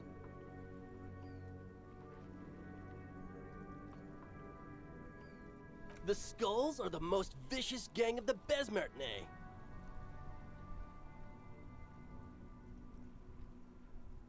Besmatine, or the Besmati, the Immortals, are West River Sholian crime syndicates. The nastiest bunch of psychos ever. Jacking carriages and getting into high-speed chases. Possessing an infinite amount of fuck-all swagger, infamous for their non-verbal modus operandi. If a skull spots you, he will pull out his dagger and stab you without saying a word. The lieutenant's voice is as calm as usual, a testament to the violence and death he's witnessed through the sight of his firearm. They usually occupy the burnt-out quarter in Jamrock, or you can find them loitering around their brightly painted bottom-lighted vehicles. I can't wait to become a skull. Bottom lights are wretched aggressive. Oh yeah, Cindy's a right proper skull. Yeah, a true artist of the future. Just like Arno van Eyck. By the way, if you see Cindy, give her our regards. For all their nihilistic posturing, these young men are not lacking in youthful idealism. The lieutenant on your left is unusually lenient toward them. The Union does their share of policing in Martinez, at least where gangs are concerned. That's why there isn't much organized crime around here. Don't you worry about that. We're gonna make up for the deficit. Yeah, we are.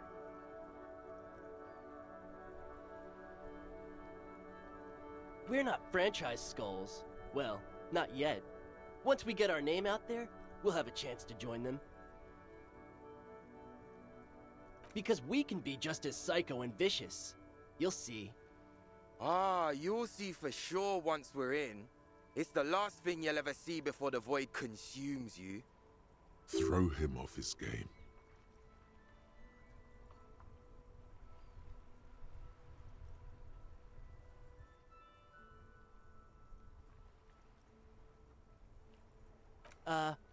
Well, yeah, I mean, we're only saying practice things for now, so we don't mean no harm to the Skulls brand, or to you. This is definitely something the Skulls would say, but we're not trying to encroach on the Skulls branding anyway. On the contrary, we're just here to market it. We think of it more like two franchises merging. You know, us two and the Skulls. I really feel like we would add more to the table. Spice things up here in Martinez, you know. Get the old machine of pain and suffering oiled up real good.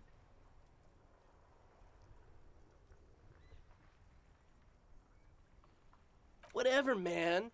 Work is for pussies. You wouldn't get it anyway. Hey, we could be just as hard. Like pavement on top of pavement. Or a brick on top of another brick. Damn. Or a grave on top of a grave. These kids have the vocabulary, but might be missing a brain. Wouldn't a grave on top of a grave be just a big hole? What's hard about holes? Filling them up, baby. Oh man, yeah. We're not fucking kids, man.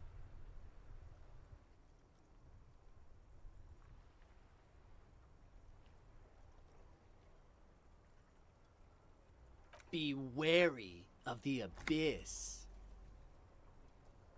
Probably because of how non-verbal their mode of operation is going to be. It's a threat.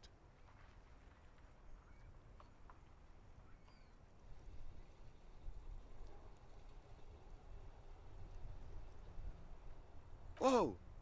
Come on, man. We're just talking here. Just words. Nothing wrong with that. Yeah. No need to throw your authority in our faces.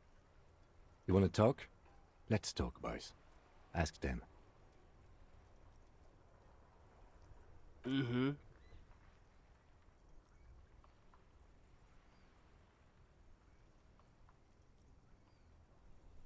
Murder? Yeah, sure. We'll gladly tell you everything we know about it. It was a man. Also, he was hanged. He was hanged from a tree. Yeah, I mean, duh. These punks don't know anything. Let's just move along. Hey, stop right there. How does one know anything?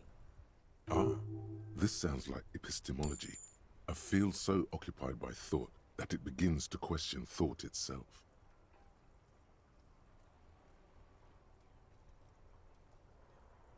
Sure. Understandable. Fucking I appreciate your effort, though.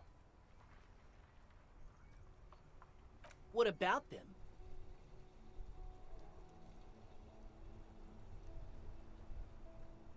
Like I said before, many men keep searching for the one, for so-called true love, which is actually just obsession masquerading as kinship. The thrill of the chase, the hollowness that fills your chest cavity after catching it. I'm wondering if the poetics come with the jacket, or are they derived from something else entirely? To catch a fish, you'll need to hurl the lure many times, and even then it isn't certain that you'll get anything. If you blow up the lake, though, you get more fish in a shorter time. And, for time is of the essence and fleeting ever so quickly, one must think of a way to fuck the whole world and not get caught up in fucking some one. Because when one fucks everything, he fucks nothing. And that, to me, feels glorious. Sticking your dick into the void. Hate to admit it, but in a weird way, he's got a point. Well, first off, it's a statement and not necessarily something that characterizes me as a person, even though the statement has character. And I do like piss.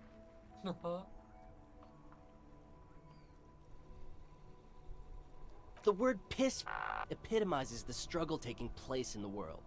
Things being defined as they seem, not as they are. And, I guess, it's also about communal spirit, the future, and truly appreciating our differences. Also, you've got to admit, it catches the eye. And since the Grand Piper is slowly but steadily moving towards basing the economy on it, attention, it is imperative that the medium itself convey the message. What I mean by this is, we are all piss and that the world is inherently meaningless. Though he seemed lacking in vocabulary, it seems that the young man has expertise in at least one field, even if it's rather narrow.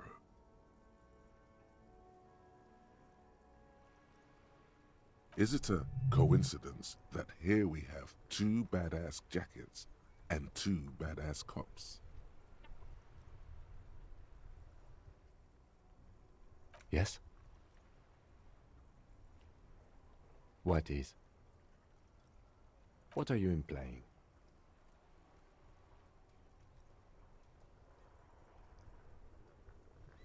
I'm not sure I understand you, Detective. Neither. Fine, if only to end this discussion. Theoretically, if I were a juvenile delinquent, if I were to already be down that path, I think peace is the stronger of the two statements.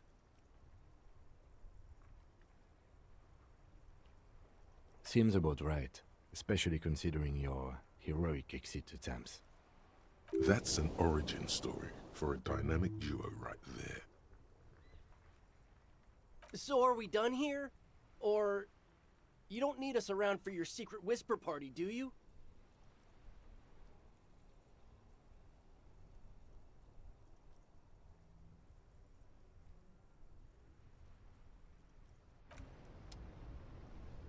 That ride is fucking lightning.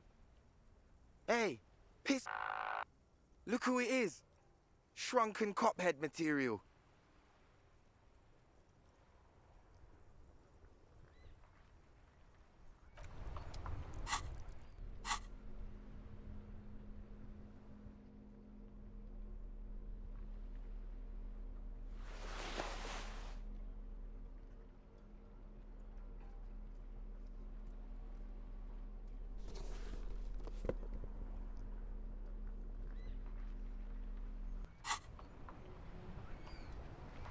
That ride is... Hey, Piss. Look who it is. Shrunk.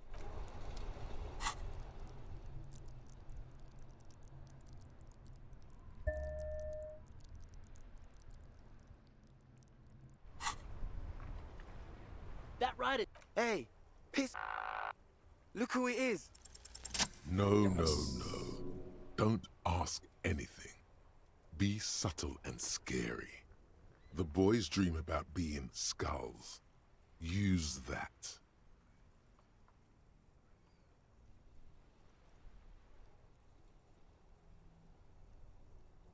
Suggest they're massive skulls. Come on. What? No. Skulls don't have kings. I think. And we're not even in yet. Yeah, man, keep your voice down. Skulls don't take it lightly when folks pretend to be them. We're not even prospects yet. Prospect must be a hierarchical term. Probably in the lower end. Wow, you boys are ambitious. Only prospects and already planning a coup in the skulls. You're destined to go far. He gets it. Passive-aggressive flattery. Shut the fuck up. Are you trying to get us killed? Now bring it to the jackets and, yes, start shouting.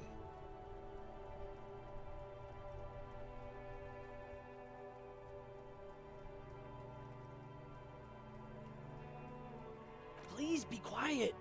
What? What do you want? The jackets?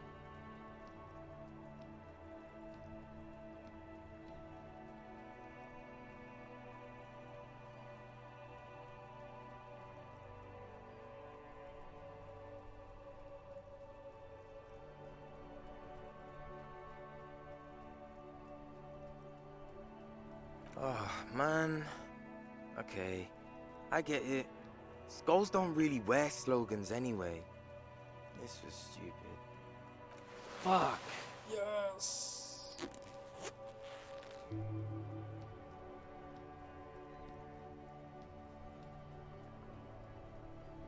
The lieutenant watches the boys take their jackets off with mild amusement.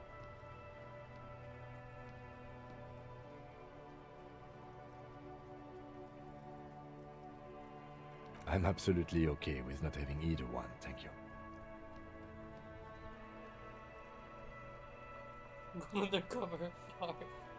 This case doesn't require us to go undercover or raise hell. In fact, I don't think the jackets will be useful at all. I just wanted them to not have them anymore. Cold-hearted cop.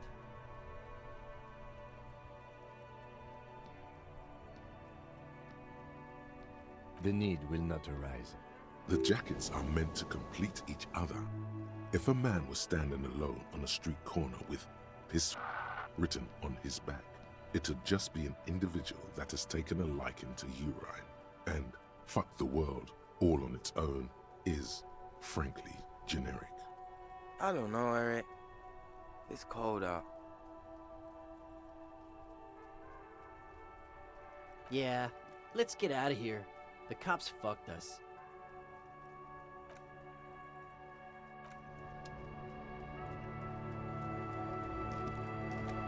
Yes?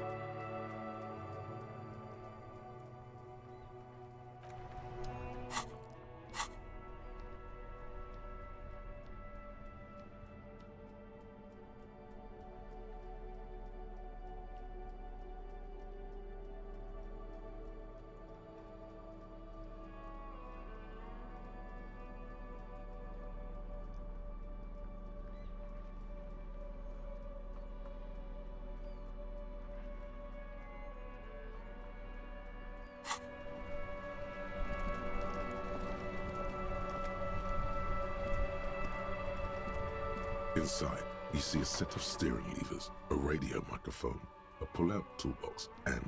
This is Precinct 57. How may I assist you?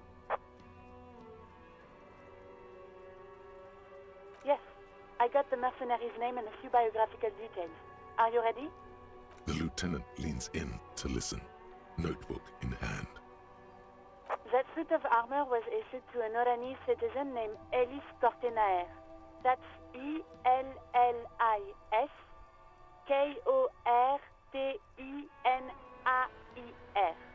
Exact date of birth, unknown. He was signed into the Lelystad County Neonatal Care Unit on 28th of February, 09.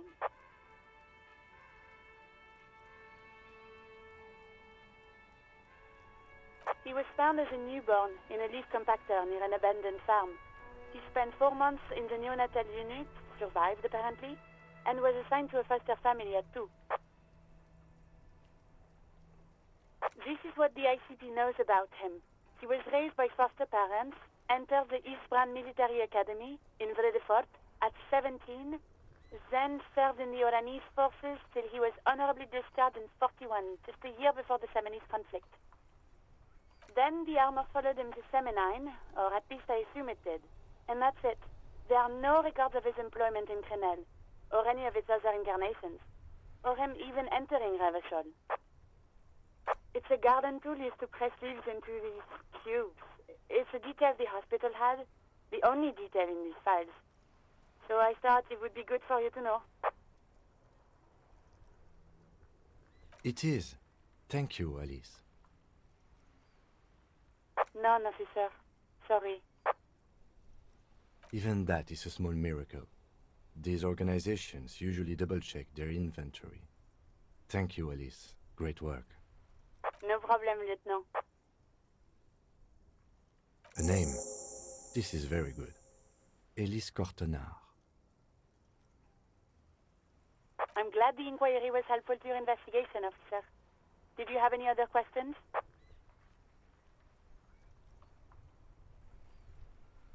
Just a moment, officer. 10-4, come in, officer. Over. 10-4, sir. Roger that, and very glad to hear it. I will make relevant changes to the report. Roger that, 10-10, over and out. This is Precinct 57. Just 10-4, come in, officer. 10-4, sir. Sorry, but I'm under orders to give a negative to request for personal information. Over. 10-4. Orders are still orders. Anything else? Over. Roger that. 10-10.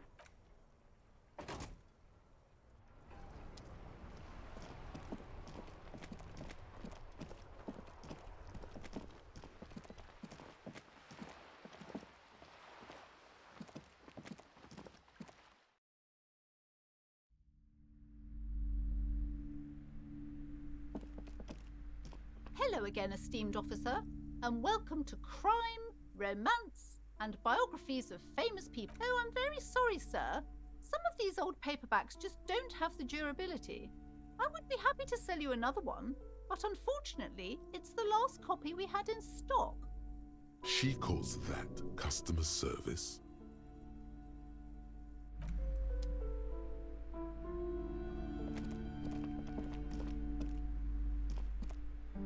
Hi, Ace Detective. Are you here for more books?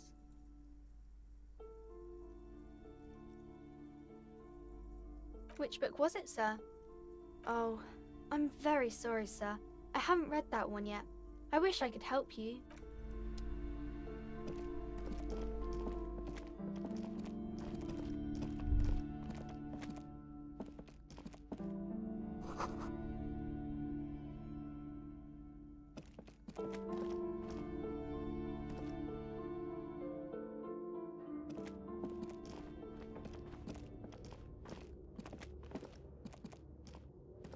The barbell waits patiently on the floor, like a dog for its master.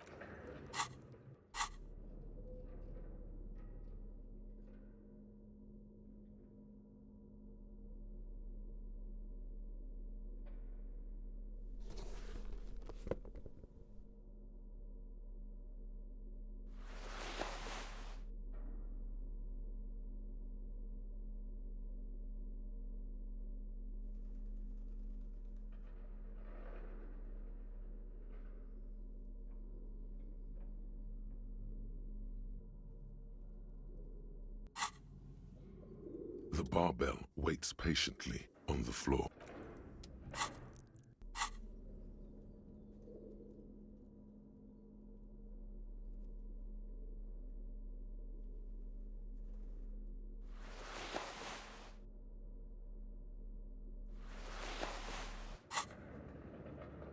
The barbell waits patiently.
The barbell waits patiently on the floor, like a dog for its master.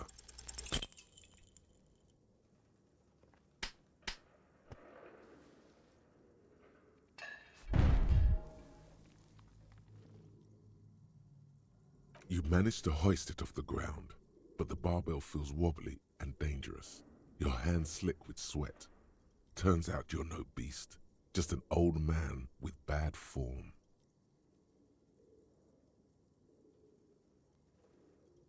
Proper weightlifting gloves would definitely afford a better grip.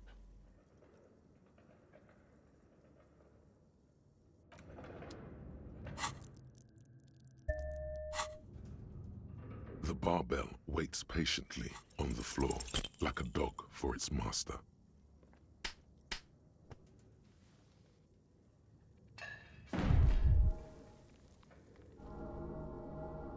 You manage to hoist it off the ground, but the barbell feels wobbly and dangerous. Your hands slick with sweat. Turns out you're no... Proper weightlifting gloves would...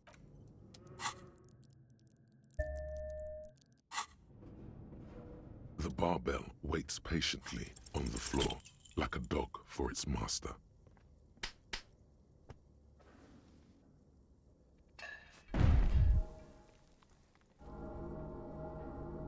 You managed to hoist it off the ground. It was never my favorite either. At the station gym, I mean. I prefer running. It clears your head.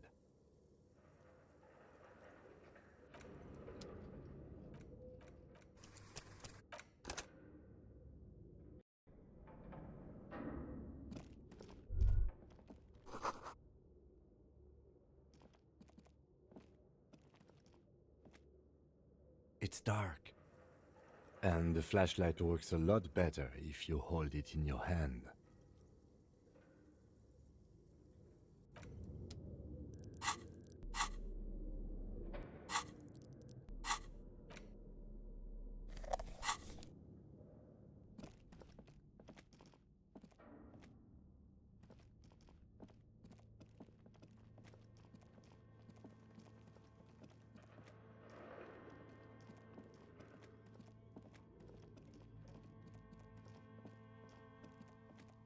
Oh, it's you again. Are you looking for a die? Very good. That will be 7 real for one custom die. One universal die for Wirral Untethered.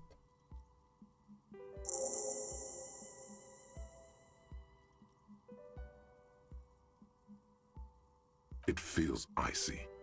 Just holding this die in your hand sends a jolt of cold down your spine.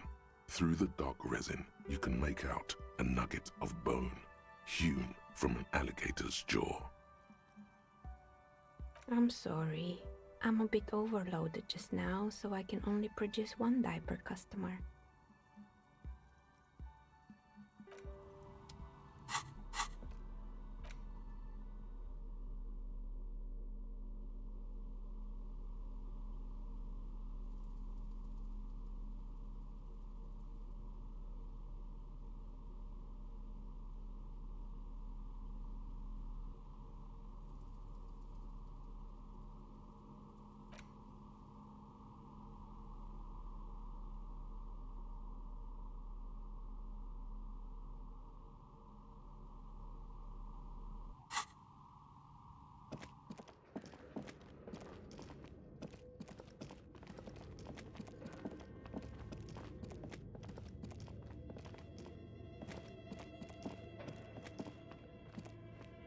tiles on the cube are still smoldering. Like a smooth draw, the filament slides into place. The speaker. Good morning. Please repeat. Is this the production schedule? Good. Please repeat the password. Good. I've unlocked the production schedule. After ending the call, please press print to access the filament. Really? She just used the same password? Maybe those radio computer guys aren't that paranoid after all. Fortress Accident, is there anything else I can do for you today? Thank you, and goodbye. Tiles on the cube are still smoldering, casting the framework in a soft glow. Fluorescent play and print keys shine on the keyboard. With a quiet determination, the printer starts printing, a piece of paper unfolding like a handheld fan. A black crisscross of letters covers its surface. It's a project report written by the lead producer, Andrew Andy Schott, about Whirl Untethered, a radio game developed by Studio Fortress Accident. The first few pages give an overview of the capital and workforce, while the rest of it seems to be a production schedule. In its short time of existence, Fortress Accident SCA managed to burn through truly insane amounts of money. The first tranche of seed financing brought in 150,000 Riyal, but then came the delays. Eventually, the damage reached 400,000 Riyal, with only half of the game finished. 400,000 Riyal? Yo. These guys knew how to party. Let's just say it was a real adventure for their Igaunian investor.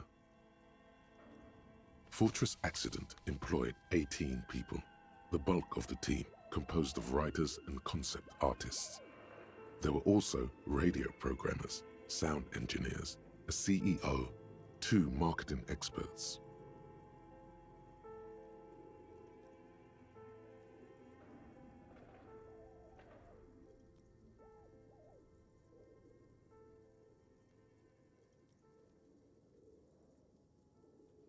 And a single overburdened producer who developed a habit of popping Pyrrolidon in the basement to escape his obligations. But on the other hand, their obligations were piling up at an inhumane rate, a rate that could only be amended by Pyrrolidon. Why did Fortress Accident have so many concept artists? It didn't. No, definitely not.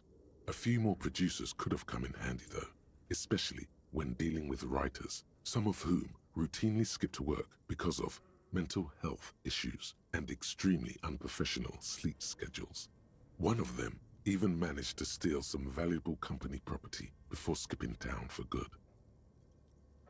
The production schedule depicts their glorious descent into bankruptcy. Not the concept artists. It wasn't even the writers, with their panic attacks and 3-hour lunches. It was impossible not to fail. The project was too large, and no amount of money could satiate the ever-expanding ambitions of the development team. They tried to make a 4 million Riyal game with 400,000 in their bank account. They thought they could bridge the gap with pure willpower and imagination. They couldn't. No, even then, success remained within an ever-narrowing margin of possibility that, despite everything, never entirely disappeared. That is, until they discovered the Valley of the Heads. At the 11th hour, the lead designer, Jimsk-born Suliswaf Jalisa, decided that what Whirl Untethered needed was a secret mystical location at the extreme edge of the map. This place was to be the Valley of the Heads, where the heads of all the headless constructs could be found. The player would have been able to choose a head for their headless party member, and each head would have been voiced on air by a professional actor.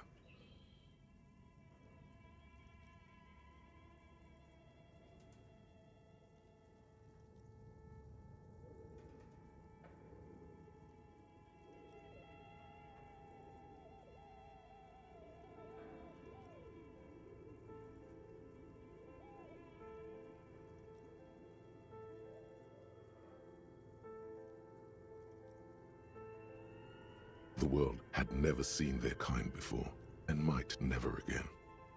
So many. The last count, there were approximately 10,000 heads for 10,000 headless men, all of which could be endlessly recombined. Do you really want to know? There seems to be a calculation here, but it may take a while.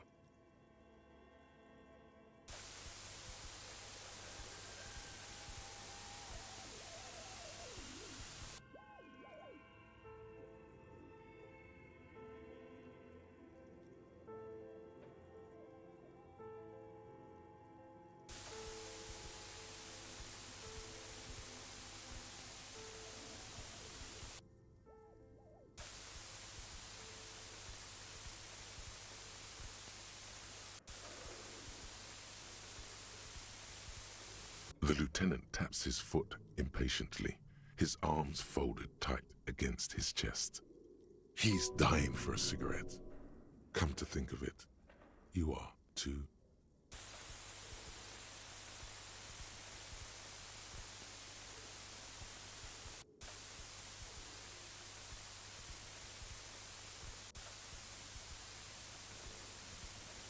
What if you broke the radio computer? What if it's never going to stop?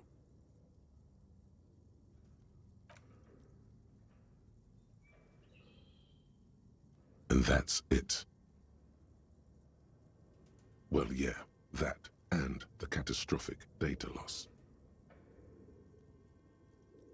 On the nature of the data loss, there's ominously little information in the production log. It comes at the very end where things get fuzzy and dark, where tables and numbers seem to vanish into an eerie nothingness before the Egonian investors pulled the plug. What is clear is that one day an unidentified numeric anomaly occurred on the East Insulindian lintel front, just as the World Untethered project was being compiled that day.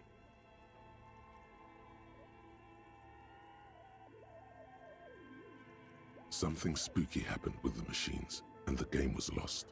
The team spent weeks on the phone with Lintel, the service provider, but despite their diagnostics, they could never produce a satisfactory explanation or pay for the loss.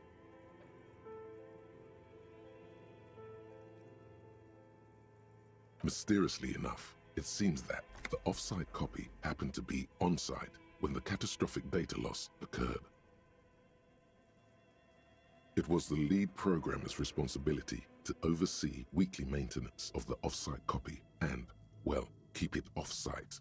An explanatory note from the lead programmer has been attached. S. Luukinen Kilda, the lead programmer of Fortress Accident. The off-site copy was on-site because there was no off-site anymore. Not for me, not after 8 months of crunch. I didn't have a home anymore, so I started keeping it in the basement in the ice bear refrigerator near where I went to sleep. It was perfectly safe there. The temperature conditions were optimal. Her former colleagues would agree with you. The production schedule ends with a few random notes that seem to be added sometime later. The production schedule depicts the it was impossible not to fail. The project was they tried to make, they thought they could bridge, they couldn't. No, you couldn't have. Definitely not.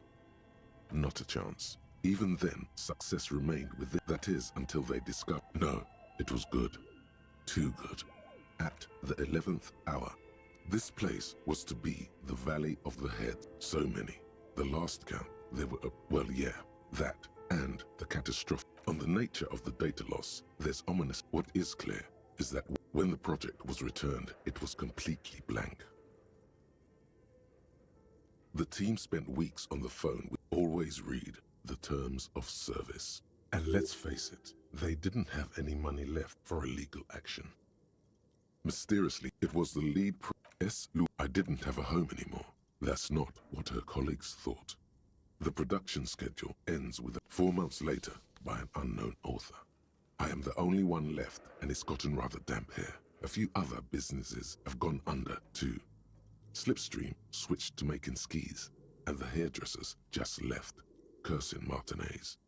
They're right though. Something's seriously wrong with this place. Martinez, all of it. Still haven't got an answer from Lintel about what happened. All I could get were the physical coordinates of the error on the East Insulindian front on that day. Since the computation happened on air, I reckoned it had to coincide with an actually existing location.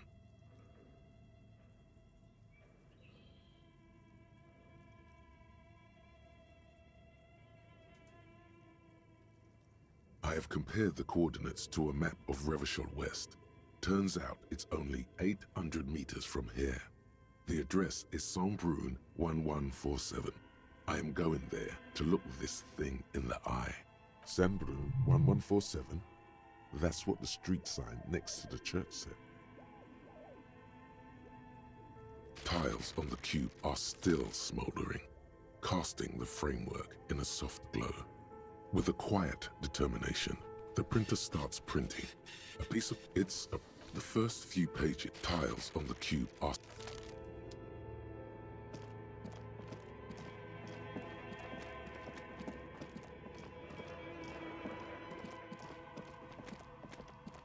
Oh, it's you again. Are you looking for a die?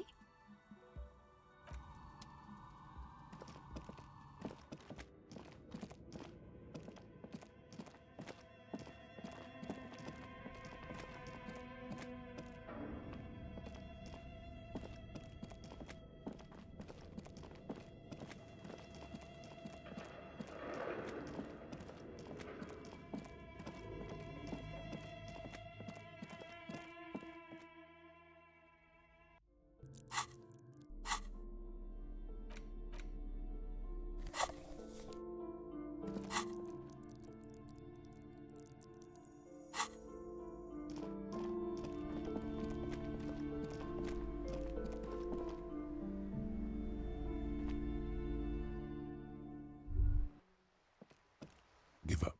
You'll never find the answer. There's no other copy of Dick Mullen and the Mistaken Identity here. Because that's how the world works. Some stories never get finished. You shouldn't expect there to be a tidy, satisfying ending. There isn't. If only you had more time, more resources. Who knows what you could have come up with? Maybe if there had been more money and less speed.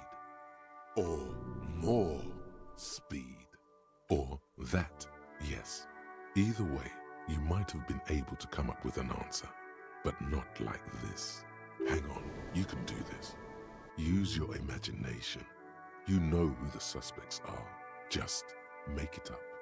So, who killed Charlie Spillane and Diana Denuva, detective? Just fucking pick one.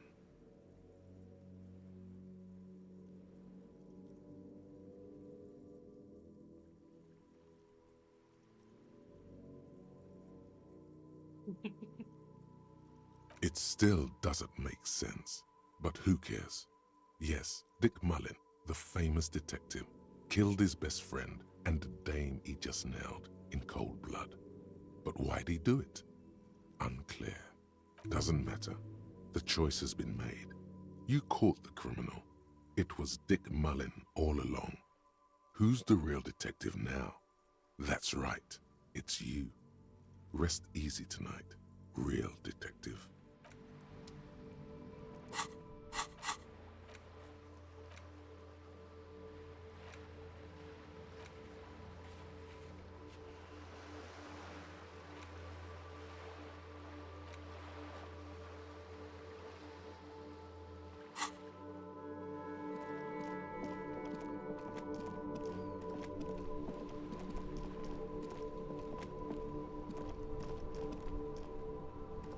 Inside, you see a set of steering levers, a radio microphone. This is Precinct 57. How may I assist you? Hold on. I've got Central Jamrock Public Library on the line, and I've already introduced you to their librarian. Connecting the call in 2, 1. Yes, this is Central Jamrock Public Library here. How can I help you, officer? Billy Majon, you said. Give me a moment, I'll have to check our database.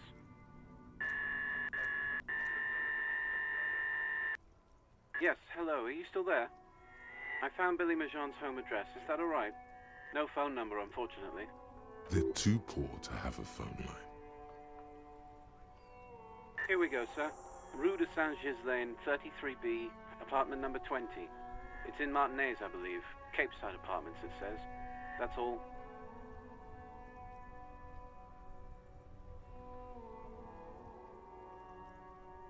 By the pier, north of here, those big apartment buildings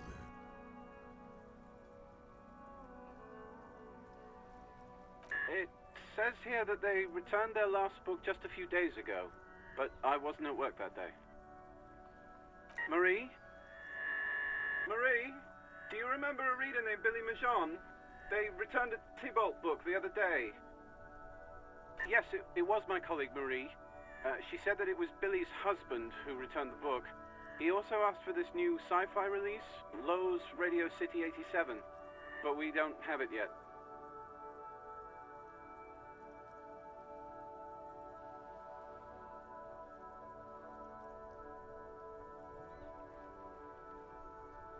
Good.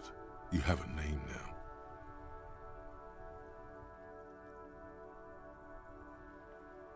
Marie knows Billy. She's been working here longer than me. Sometimes her husband returns some books for her. Sorry, no. Marie only knows him by sight. Marie! She said it was an older man, and that she's pretty sure he'd had a drink or two the last time she saw him. 1 second. Sorry, Marie wasn't really paying any attention to that. Happy we could help. Goodbye, officer. Anything else you need from me? 57th, over and out. In the cabin, you see a set.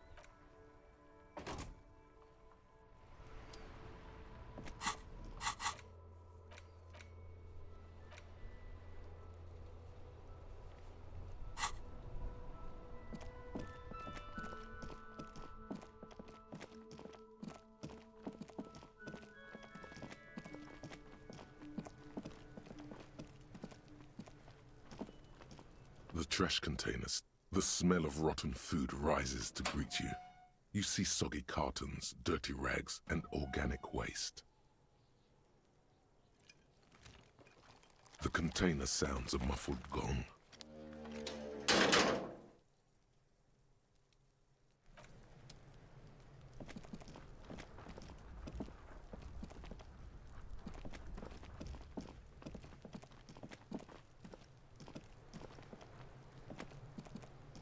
Fuck does Kuno care?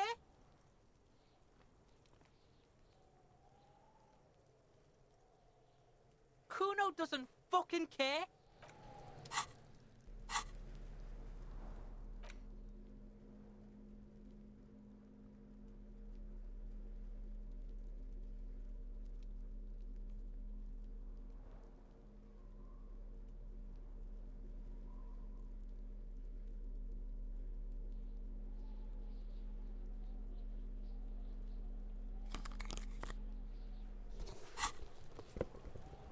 Fuck does Kuno care? It's not Kuno. It's Kuno S.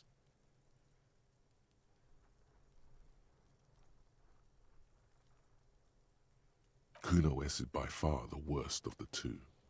Kuno has no problem being near you, but the other hides behind the fence, afraid for her life, like she's done something very bad. She came up with that psychopathic scheme of screaming for help before. Kuno just wanted to talk to you about his name.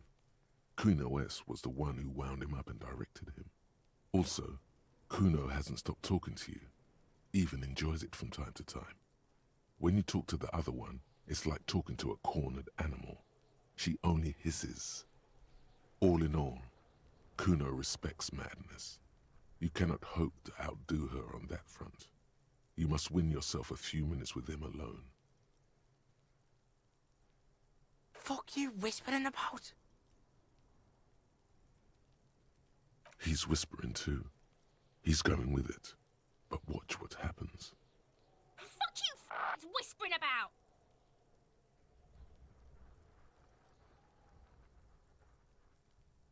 She puts extra stress onto that word, expecting it will make you uncomfortable.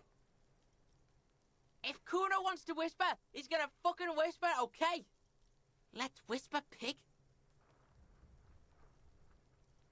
This is it. You've got him. But be careful. You can still fuck this up. Don't make Kuno look bad in this.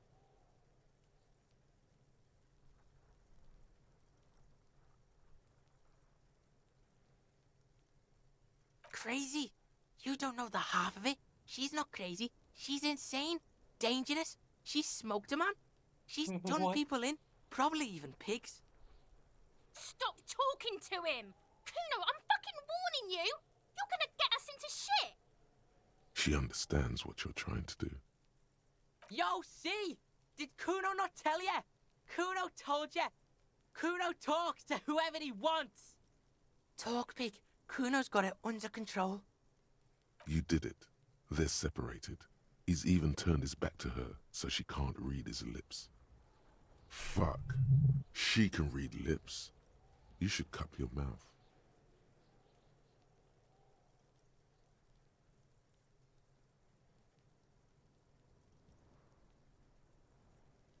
Kuno means she killed someone. That's right. She's a killer. Like, actually a killer. His little green eyes are fixed on yours. He's meant everything he said before, but right now, he not only means it, he is sincere.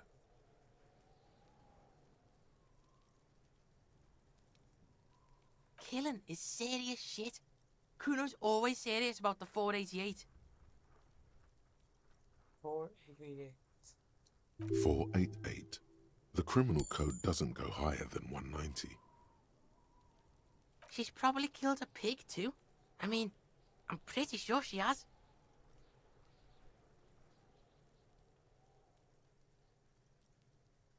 Forget Kuno said that.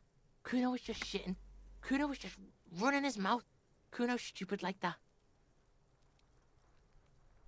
A cop would be too large for her to overpower, but a determined child of her size can still kill the vulnerable, the elderly, the homeless, or other children. The creature peers at you both from over the fence. There is something searching in her eyes. Fear.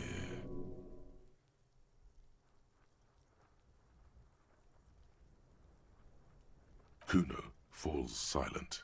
He does not look at you when he replies. Kuno, that's it. That's what Kuno is starting to think, yeah? Don't move your head. Just from the corner of your eye, look at her. Though her friend spoke too low for her to hear, Kuno S is not smiling anymore. Kuno, don't move. The kid is just that now. A kid. Yeah, she would have liked to fuck him up, but she didn't. Kuno wasn't around, and C was with Kuno. Look, Kuno's gonna put you at ease. We didn't do it. He speaks the truth, my liege. Yeah, she's psycho. None of that kiddie psycho. Cat burning shit. She does the real deal. Snuff radio shit. Believe me, pig, you don't want to know. What?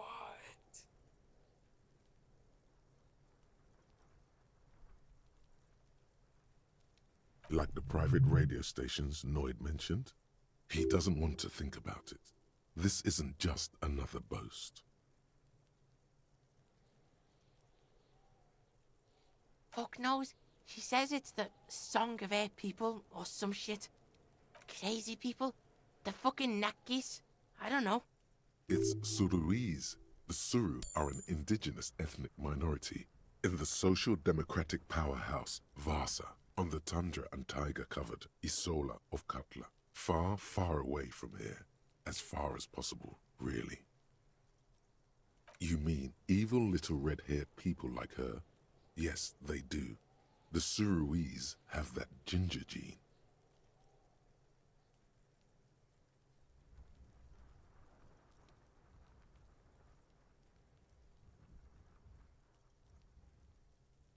Suroise? Like that man from Helmdall shit? She could be. She could be that Helmdall shit. Revachol does have a small Surorise community, or she climbed into a yakberry crate and was shipped over accidentally. Fuck no, she's not me sister. She's just a stray who got in, like a mad dog or some shit. Yeah, she was just there. What was that, Kuno? She was in the hallway, dripping wet, by the fucking shoe rack, in the dark.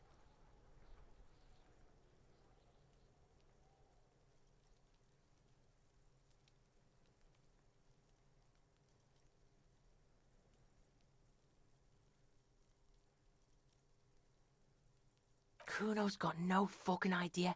Her hair was all wet. I think she pissed on the floor too. She was there for 3 days, in the corner, every time Kuno went out. I dunno. Someone left the door open. Kuno comes home and she's sleeping under the desk, under a pile of clothes, like a dog.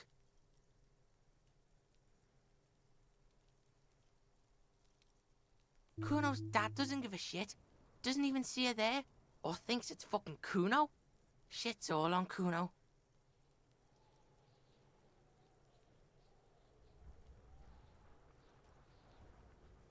How's Kuno dealing? Kuno's dealing just fine. He doesn't need you fucking with any of it. C doesn't either. Kuno's got this shit under control.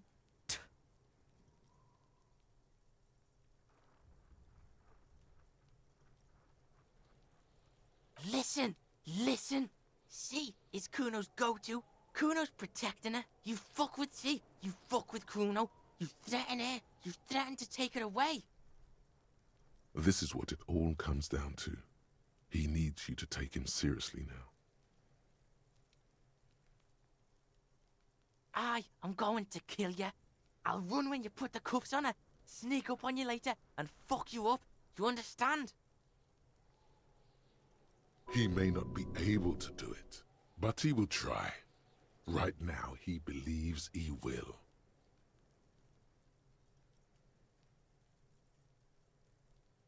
All right, now we can do business. Yeah, what do you want? Kuno can hook you up with... Don't hook him up with shit, Kuno. See, relax. He respects the Kuno. Kuno made him respect the Kuno. You respect the Kuno, you get all kinds of shit. Kuno's gonna get you hooked on illegal narcotics if you run a little errand for the Kuno. Get you hooked, pig. Get his hook in you. Then Kuno gonna get you hooking for more. Cash in big style. Pig hooker.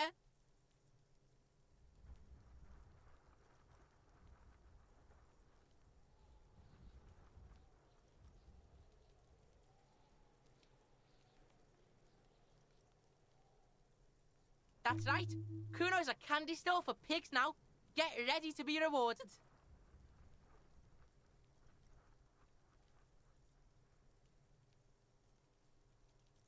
Kuno gets it from his dad. Kuno and his dad are major suppliers. That's where Kuno gets his lightning on. Problem is, Kuno and his dad had a little falling out. Now junkies clawing at Kuno's door. Streets going mad. Kuno's got to throw his dirty popo man at it. Dirty popo man is you. In there is Kuno's violent dad on steroids. Kuno's dad does steroids and speed. If you can take him, you can have half of the speed.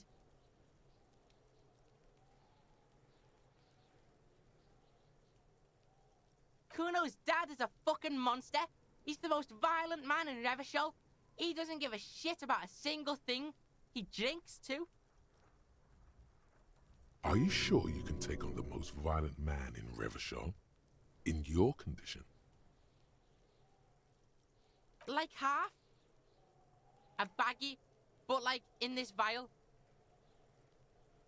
That's half a gram, sir. Yeah, half a G. Want it or not? Half a G.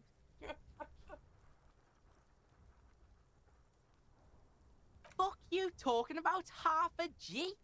This shit is giant, grade A shit. So clean you can barely see it. You can barely see it because there's barely any. Okay, Kuno's listening.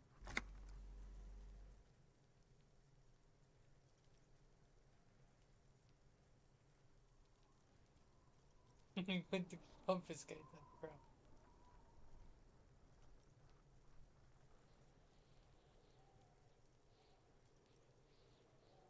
Sure, whatever. If you survive, make sure to bring that shit back to Kuno. Kuno's almost out. You wouldn't like the Kuno when he's out. Kuno's violent dad's got Kuno's key, so you need to fuck your way in there. Go to the pier side, bang on the door till the cleaning gimp lets you in. That's how Kuno does it. Then you go to room 12 and kick down the door, police violence style. That's what Kuno does. And then it's action time. You're locked in the room with violent fuckhead.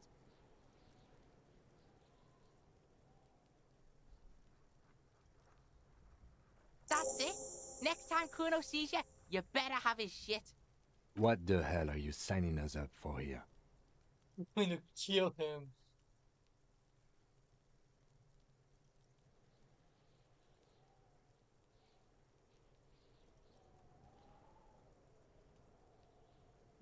Cool. No, really. Rock and roll. The lieutenant doesn't actually look like a rock and roll enthusiast. Kuno doesn't fucking care.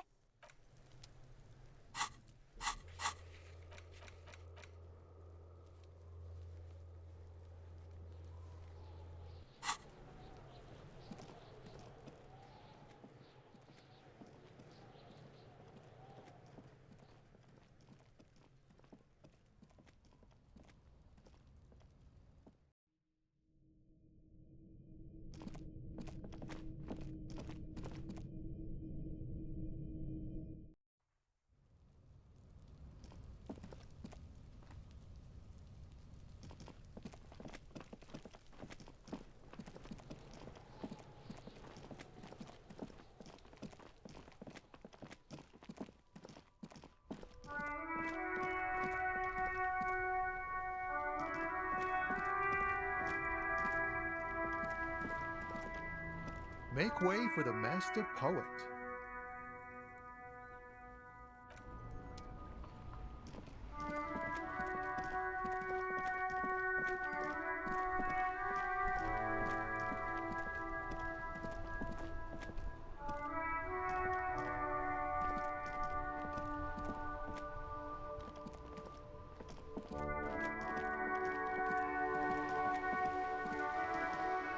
Vigilance officer, what can this old carabinier do for you?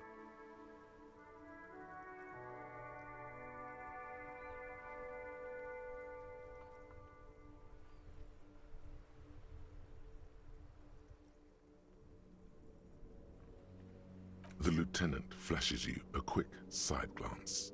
His posture tenses. What?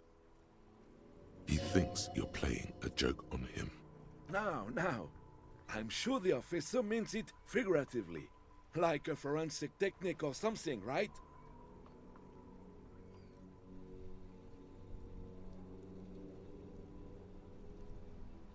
I thought you were a busy man, officer. Or at least you should be. So I won't comment on this eccentricity. Now what? He doesn't know anything. He's too old. Doesn't have that fire in him anymore. But no worries. We will carry on. Semper Fidelis, Kingsman. There's nothing for you to understand here. It is not her death you are investigating. Absolutely not. She died of pneumonia in her bed at the age of 79. This is highly usual. Revival Fair of 91 in the Faubourg district. A parade was held to honor Guillaume Le Lion's name day, and the Carabiniers marched in the place of honor.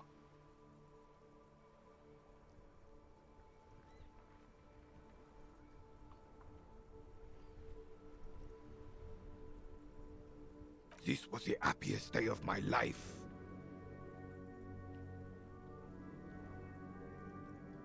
I was 22 when I returned from King Guillaume's Akira operation in the south and found my sweetheart in the arms of this wretch.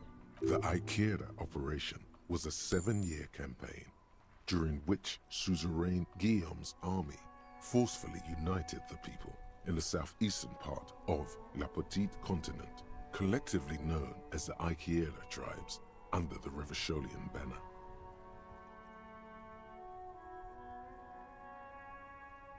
I won her back, but while I was dealing with some issues. You were like a dark cloud sucking the joy out of every living thing around you. And you hurt her.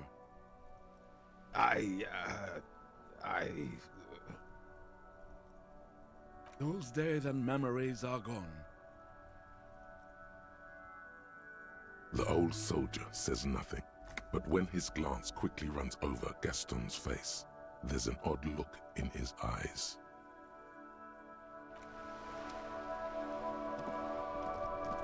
It is such a pleasure to see you again, officer.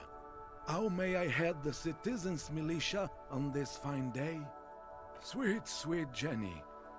Ask away, officer. I knew her all my life. Of course, officer. Memories are...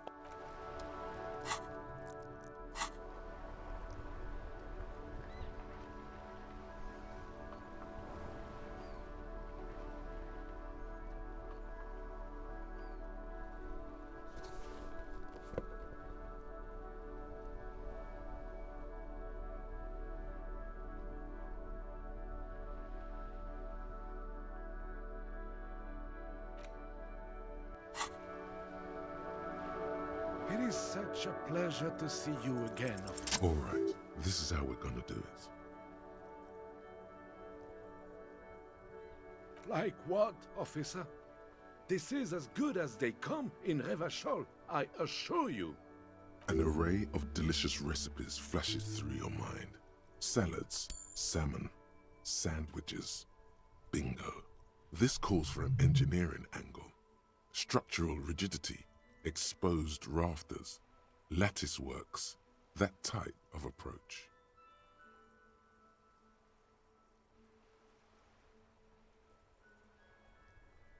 The component lost via crumbling. Mon Dieu, that is an excellent idea. That would virtually negate the component loss. Beautiful. Now bring it home with paprika.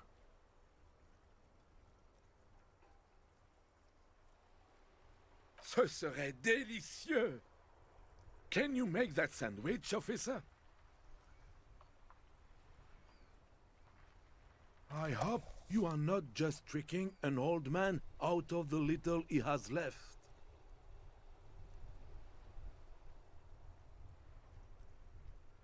I win?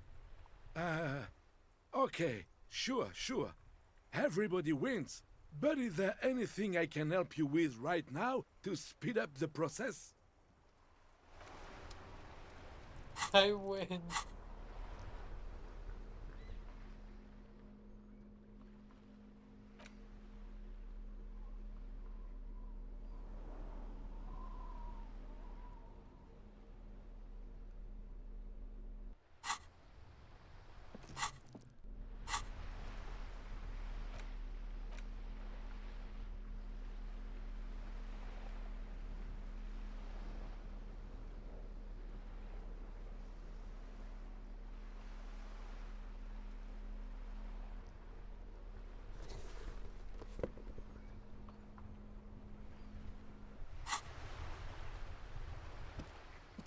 Vigilance officer, what can this old carabinier do for you?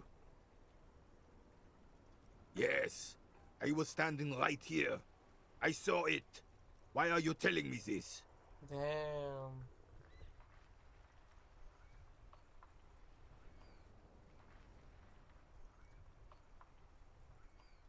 Right.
Everything's still cool here, officer.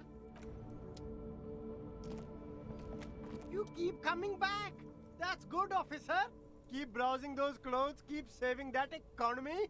Gotta prepare for springtime, right? You keep coming back. The speakers below are banged up and worthless. The sneakers triumph over them. They're the star of the show here.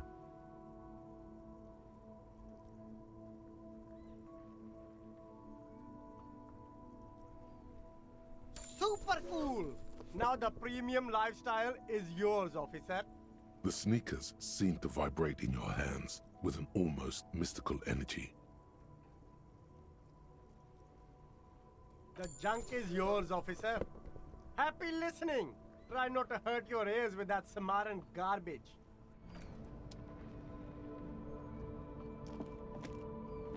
The shine on these sunglasses lasts a lifetime, officer. 100% guaranteed. A good starter pair, officer. And when you're ready to upgrade, come back and see me. These are all boring. Those UV stickers are almost certainly just there for the show. These are all first rate.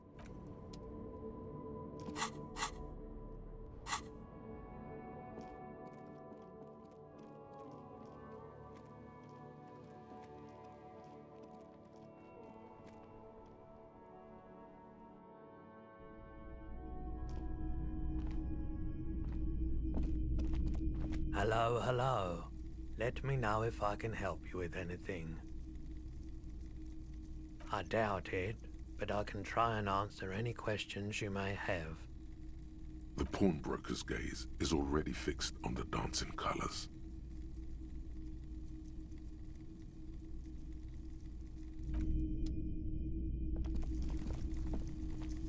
You see rows of toy soldiers guarding the rest of the trinkets displayed on the big men on big horses. I used to be very serious about my Franco-Nigerian knights.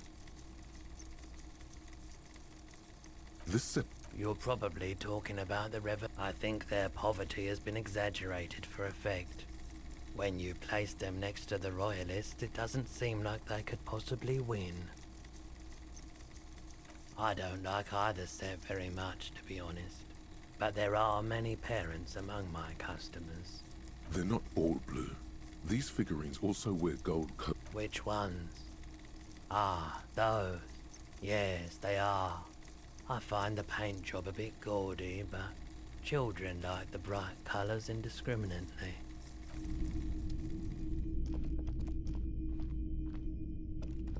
All the old boomboxes are there. A typical Martinez streetlight sits among assorted floor and table lamps.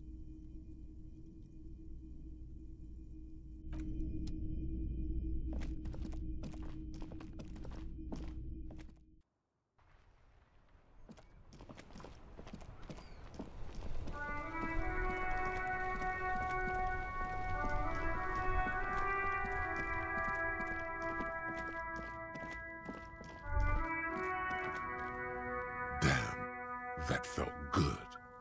Your heart's pounding nicely. You should tell people to fuck off more often. No, you shouldn't. You're an officer of the law.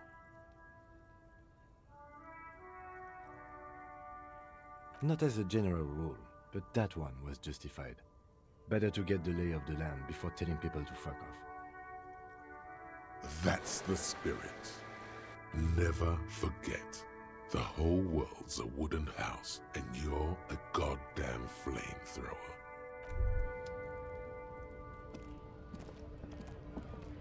Looking for something, Hunt? Come to tell me to fuck off again?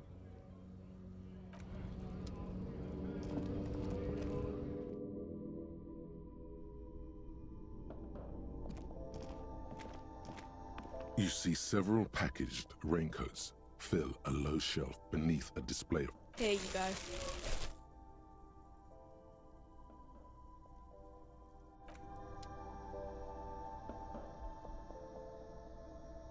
A small cabinet on the wall is filled with various medicine bottles, nasal sprays, and blister packs. They all bear the Saint Baptiste Pharmaceutics logo.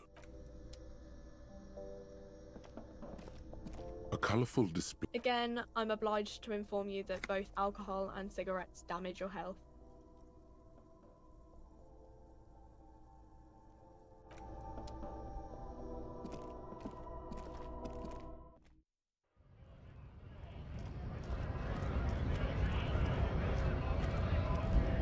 Right to work! Right to work! Free flow of commerce! Don't talk to him any longer. Just leave, please. The man's breathing steadies, but his eyes are still narrow. Slowly, he's trying to get his right to work dance back on.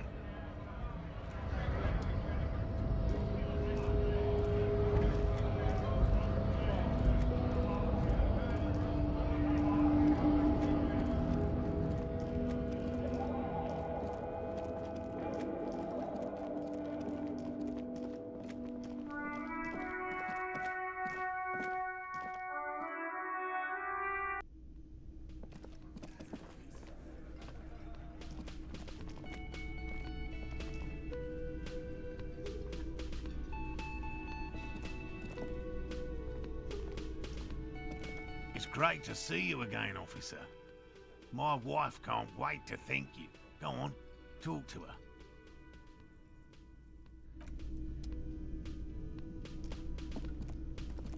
Boy, am I ever so grateful to you, officer.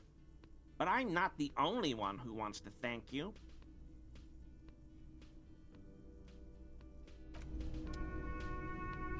Hey, was there something you needed? Oh, sweetie, I don't even know how to thank you for finding my husband and helping him out. I hope we haven't been too much trouble for you.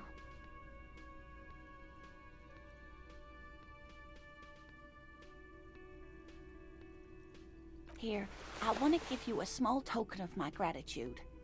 It's a tie, Mexican origin. The pin is an antique, quite special.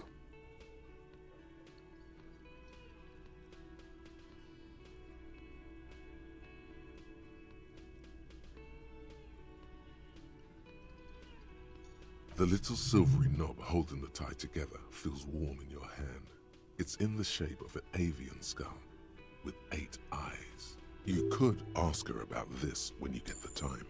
It's probably a cryptid, but the phasmid, of course, is more important.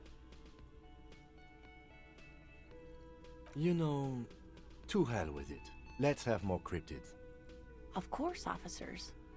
Is there a particular cryptid you two are interested in learning about? Of course, dear.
Very generous of you to help us out, officer.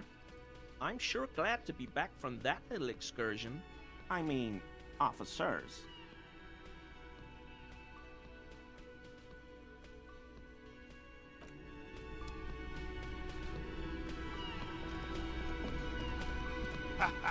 Nothing like the gratitude of a good woman.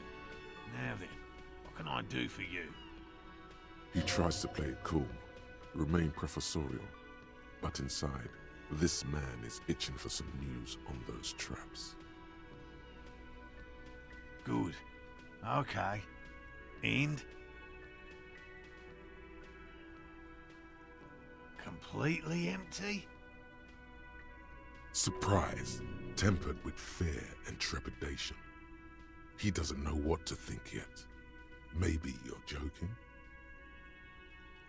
No locusts? No phasmid either? That's not ideal, but...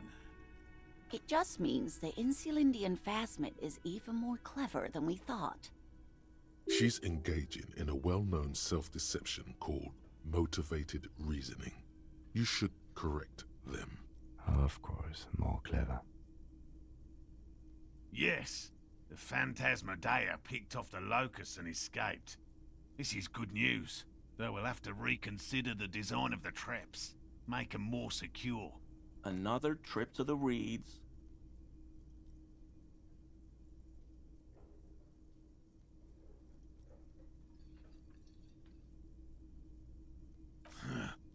I appreciate your concern, officer, but please leave this to the experts. Unless you have an alternative hypothesis you'd like to venture. You're jabbing at the soft underbelly of his psyche. He realizes he's gotten defensive. Actually, no. Excuse me for getting emotional. This is a big deal for us. You've helped us twice now, and brought some great news too. My gratitude, and the gratitude of the Société Cryptozoologique de Ravachol, is yours. Heartfelt gratitude. But does it feel like closure? What really happened? Some kind of foul play might be afoot. Theft? Thank you, it's an honor. We should probably return to our main investigation here. This has been refreshing, but... Damn it, Lieutenant. Have you no intellectual curiosity?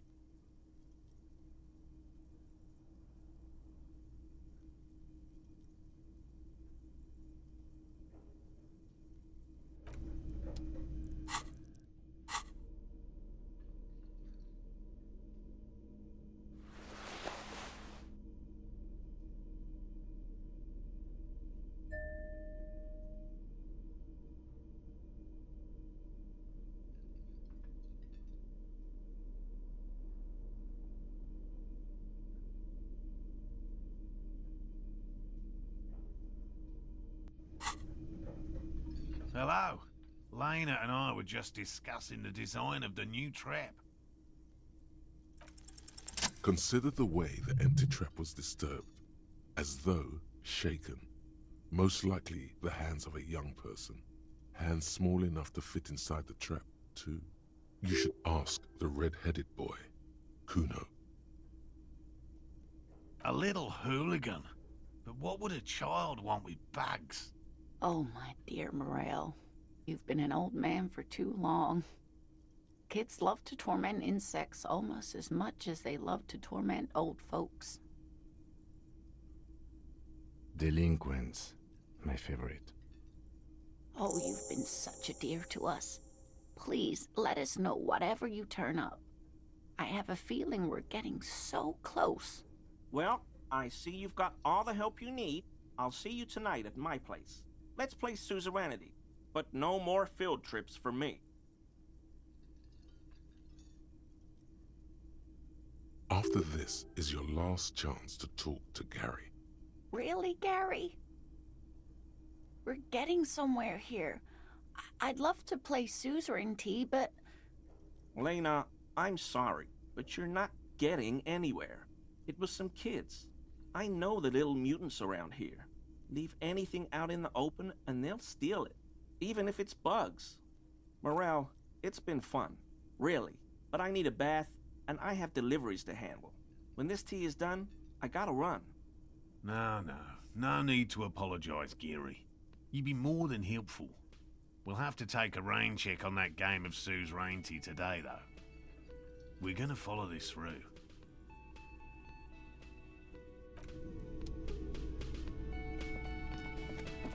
always a pleasure to see an officer of the law.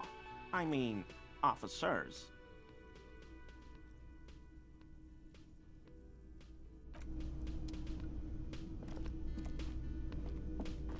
Oh, hello, sweetie. So nice to see you again.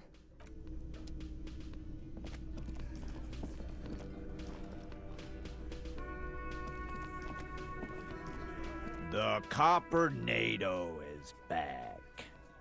What do you want?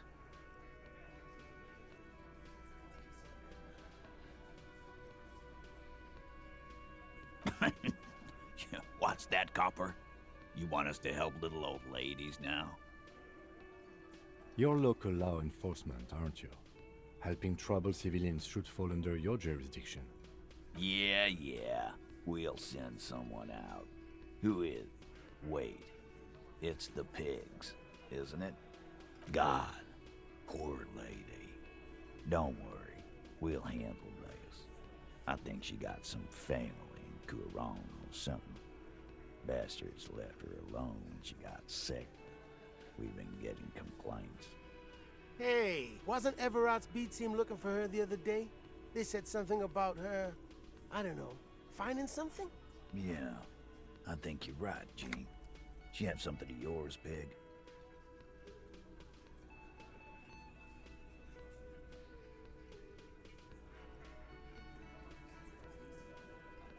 You're fucking with me.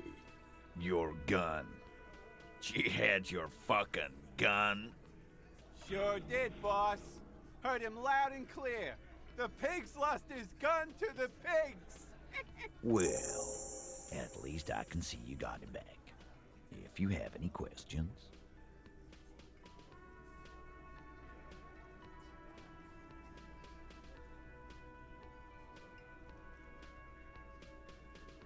Auntie LaPlante, we always called her. Something LaPlante. Marianne, amigo.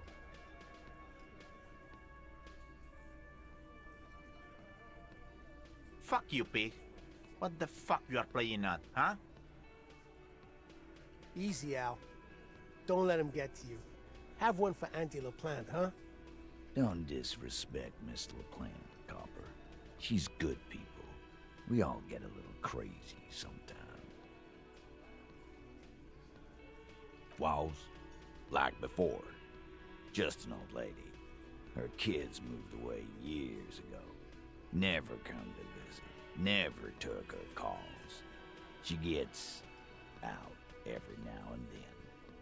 She did right by lots of us when we were kids. Always was a little off, but still. Us kids? That must have been ages ago. She was better then. Get wanted to be a cop, you mean? Well, shit. I don't actually know. Anyone know why she started acting like a pig? No fucking clue. It's gotta be the crazy. Who'd want to be a pig?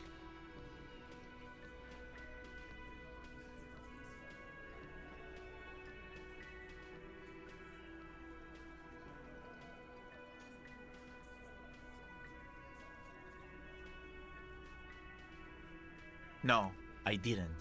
Because I'm not fucking stupid, Polizonte. Yeah, Carl. That's some pretty fucking weird shit to say. The pigs level weird. But whatever gets you through the day. Dunno. She lives by the water. Shit washes up all the time on the beach. Police paraphernalia doesn't just wash up on the coast, people. It's not like we dump it at night. She bought it, collected it. No problemo, cop man. We take care of our mentally ill here in Martinez. Ain't that right, boys? Sure enough, we're the real heroes on these streets. Yeah? What? Anything else you want, Cobb?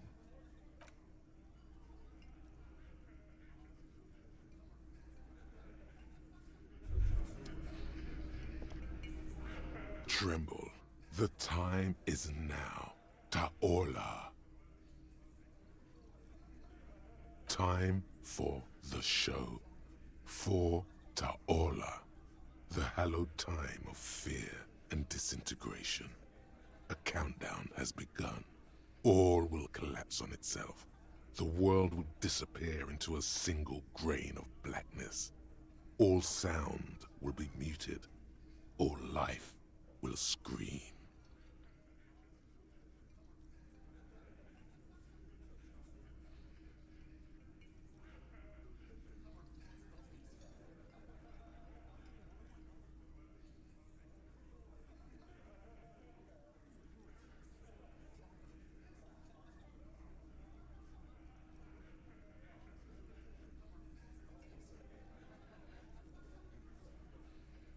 Ulogu Theodos, Xino Zausin, Ipoli Osithien, Echondes Fronisin.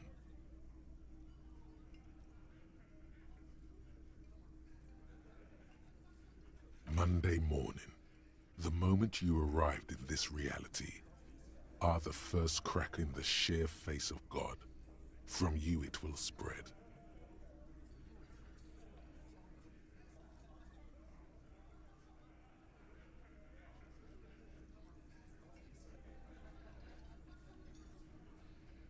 Yes, you spoke the words of the Palindropos and the houses of Pericarnassus.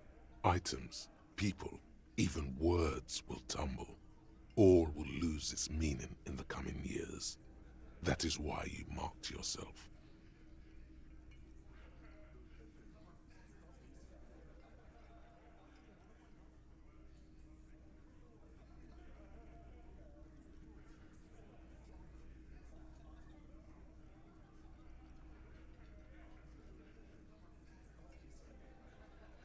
It's totally also a coping mechanism. So you should be. The world island crumbles at your feet, and in the far plain, Palindropos. Perhaps, just a thought, this has something to do with the hangover.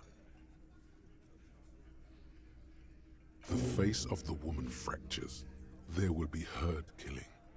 We all become vapor.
Fuck does Kuno care? No, Kuno doesn't give a fuck about bugs. So he knows locusts are bugs. Oh my god, I told you that shit is lame! Shut up, see. Now they're gonna take you to lame prison! Deny everything, Kuno. You need to lawyer up. Kuno's not gonna say anything without his lawyer present. There's definitely something going on here. Remember his pig's head shack? You should check it out. Kuno doesn't fucking care.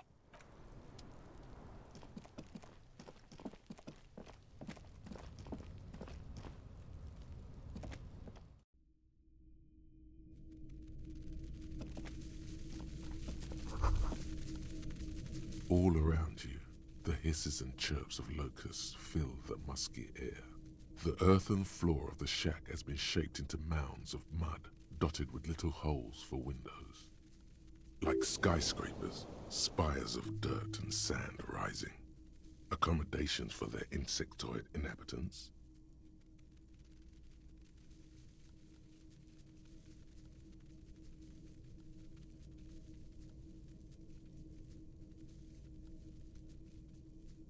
Well, detective, it appears you've solved the case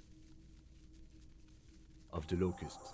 For the missing locust case, which is a sub-case of the imaginary insect case. So at least that's going well. Oh, I'm not being sarcastic at all. We are making real progress here. When someone says they're not being sarcastic, it's usually a good sign that they're being very sarcastic. If anything, the presence of the locust points to the opposite. The phasmid did not take the bait from the traps. It was Kuno. The phasmid doesn't exist. But what do I know? I'll let you handle the Kuno side of things. You are doing just fine.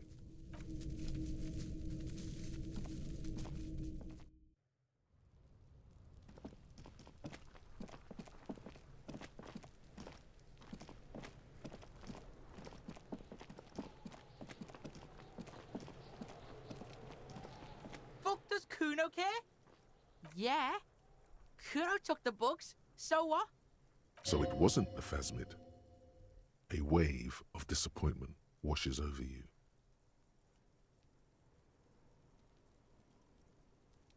They're not pets. Don't you know what locusts are?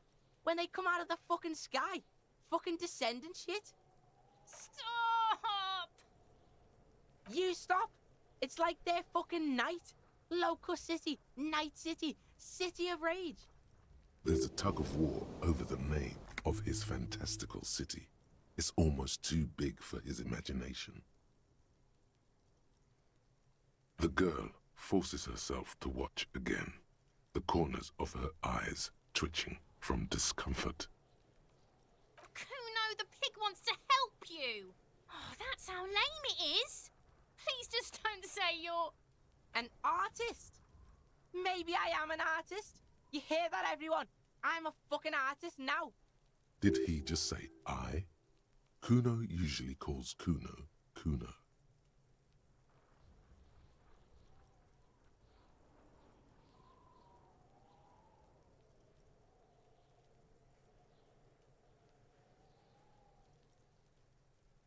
Kuno made Kuno. Kuno says whatever the fuck he wants. There are no rules here, pig. I fucking say I when I wanna, and Kuno when I wanna. Kuno's free. Kuno's free to fucking die, bitch. This is what he sometimes does when things get tense. Oh my god, Kuno! He's gonna make you totally lame in, like, 3 seconds. Don't let him, Kuno. Yo, fuck you, see? Kuno can be what Kuno wants to be. Kuno's his own man. Kuno's free. Kuno made himself into Kuno. Kuno can make himself into anything. Kuno can make himself into a pig if he wants. Kuno can make himself into a... Kuno doesn't give a shit. Don't make yourself into a pig, Kuno. You'll have to take me away.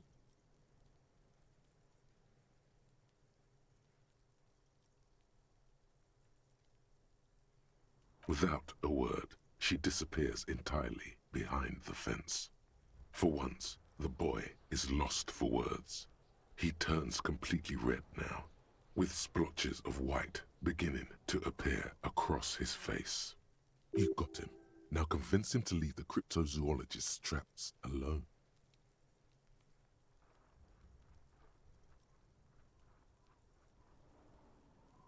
It don't mean anything. It's shit. Kuno just likes to focus. Kuno likes to concentrate on shit. Build shit when he's zipping hard. Fuck. Pig, you really shouldn't have fucked with Kuno City. Now it's all fucking lame. I don't give a shit. I don't need the locusts anyway. Shit is all lame now. C was right. The girl's face appears again, above the fence, just long enough to make eye contact with Kuno. She doesn't know whether to be glad because Kuno's finally convinced of the lameness, or more worried because of his continued use of the first-person singular. Kuno is Kuno, not I.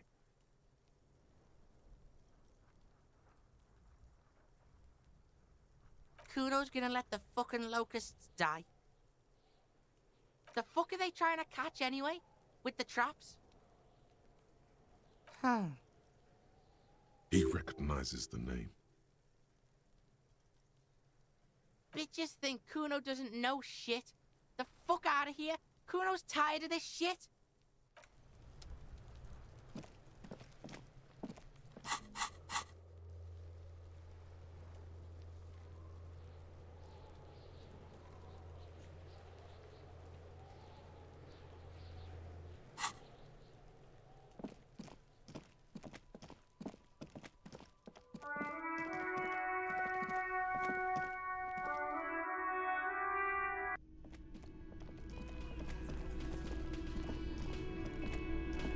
Hello, officer. I think I almost have it. A new trap design, that is.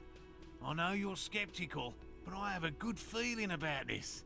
So it was just a child. Thank you for telling us, sweetie. This is good news, right? It means we can try again. She acts chipper, but something's changed in her tone. A hidden worry. Something is secretly gnawing at her confidence. It's not this Kuno kid or the missing locusts. It's something else. Yeah, you're right. We just need to restock the empty trap. Then we'll need to inspect the traps one more time. And then maybe we can.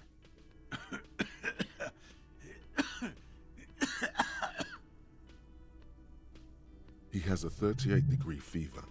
His resilience has given way. Darling, I told you to take it easy. You're getting sick. Maybe it's time to go home. You're right, you're right. We can come back next season, when it's warmer.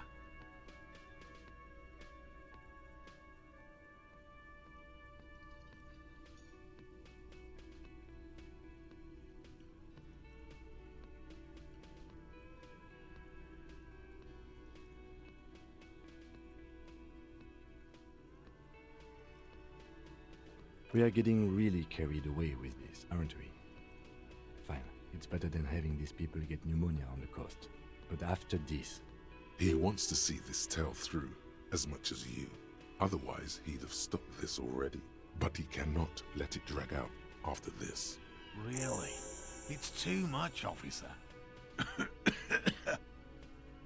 What Morel means is we're grateful for your help. Here's a fresh batch of locusts. They should slide right down the funnel. And thank you again. We will definitely mention you, should this lead to a discovery. I'm not talking co-discovery, of course, but... Wow. Co-discovery. You'd be famous. You'd show them all. This does tingle the pleasure center.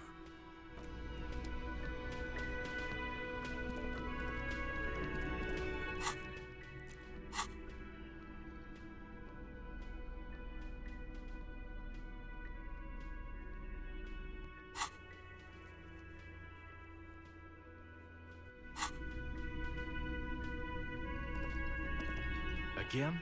I can't believe this shit.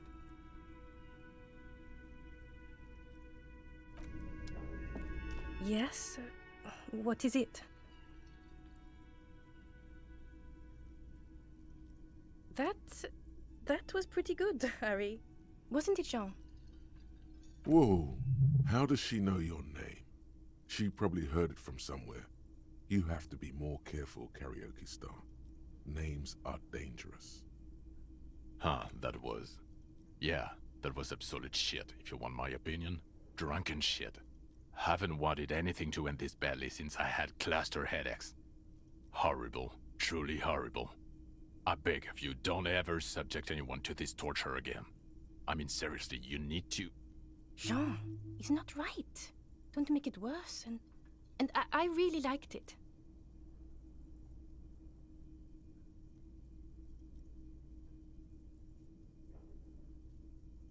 She actually did.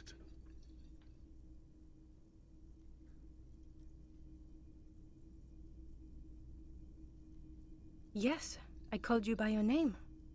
What about it?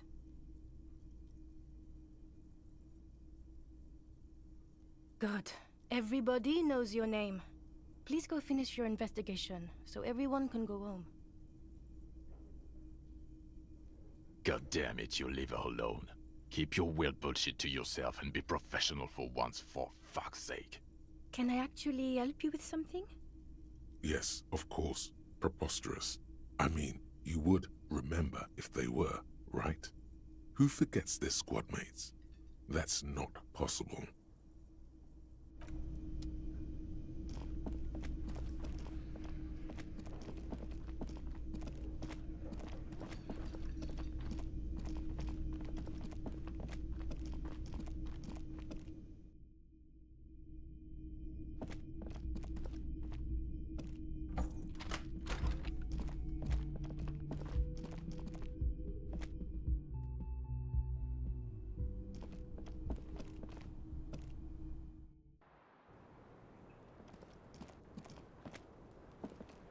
The same small, heavy door.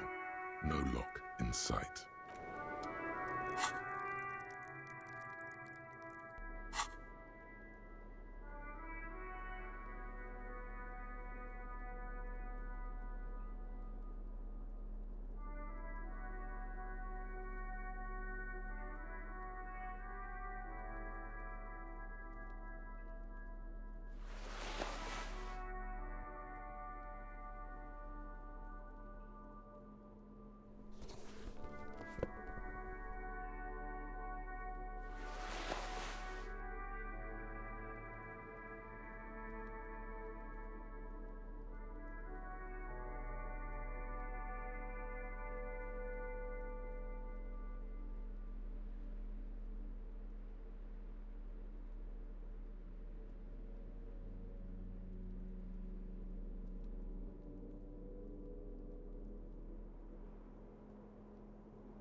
The same small, heavy door. No lock in sight.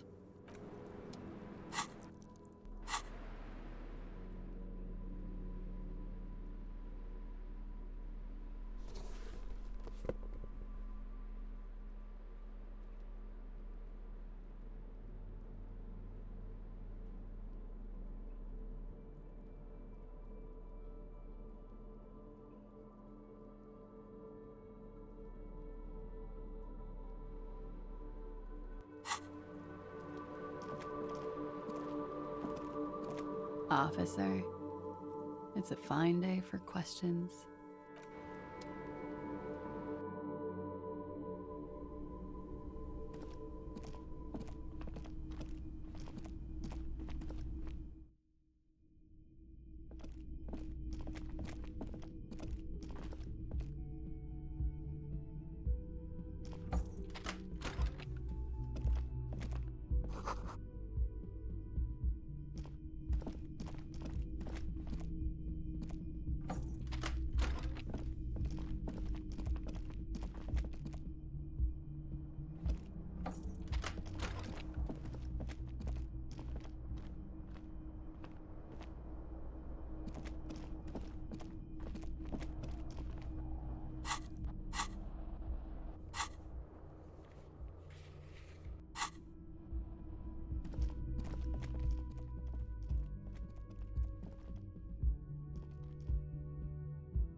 Hello again, officers. Have you come to admire my mural? I don't believe it. I've never known those boys to have manners.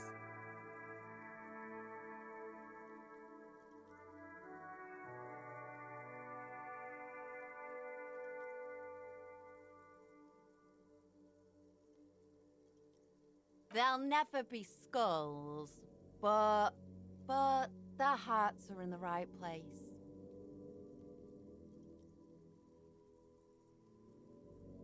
She throws you a conspiratorial glance, then presses her finger to her lips and squints up at the sky, as though straining to hear something in the distance.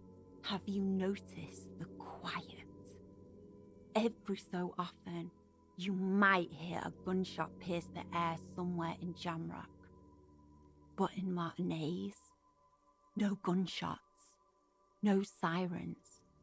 The people are languishing in boredom and complacency. This place is a sepulchre. We'll paint it red. We bring the raucous, you bring the sirens.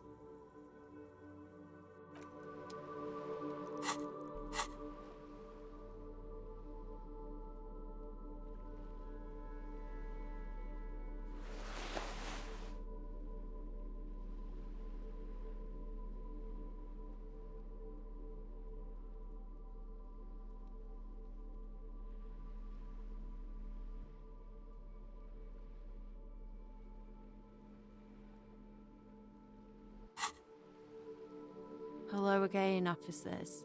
Have you come?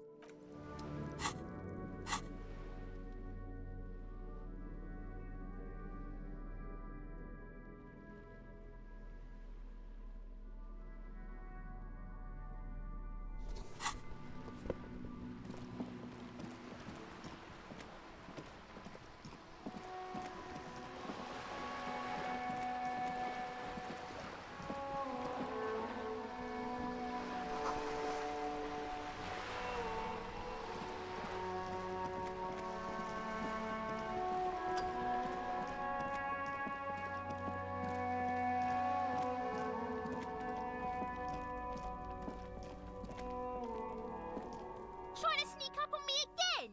Trying to snuff me out? Get away, pig!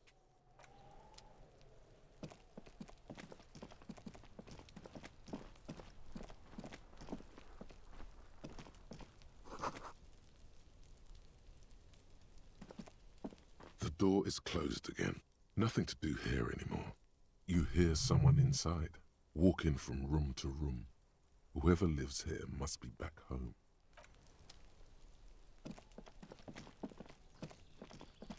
There must be another way into the building.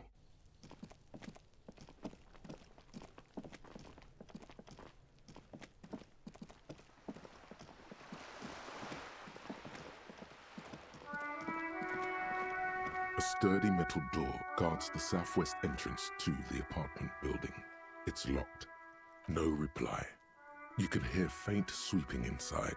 A gust of wind blows through your clothes. The door rattles again, but this time you hear an elderly woman's voice calling out from inside. Stop banging on the door! I'm not letting any more strangers inside. Ha! The police? Everyone knows the police don't come round here. No, I already told you. Go check the backyard door. Maybe someone there will. Backyard door? There must be another entrance to the east. The door... Stop banging on the... Doesn't matter who I am. From within comes the faint sound of a broom sweep. Ha! The police?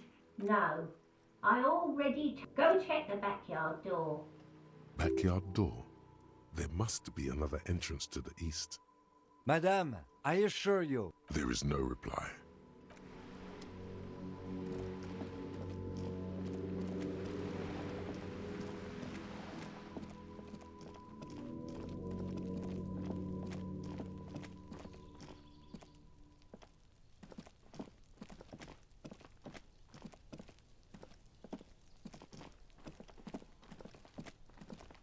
Must be another way to the building.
Hola, Wandering Man.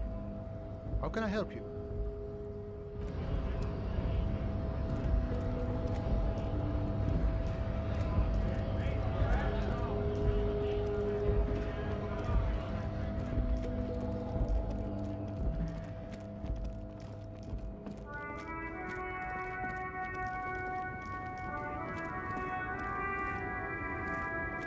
The woman is still hunched over the railing, her head swaying to the music, her eyes looking at nothing in particular. Huh?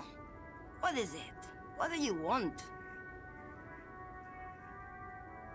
And what is that?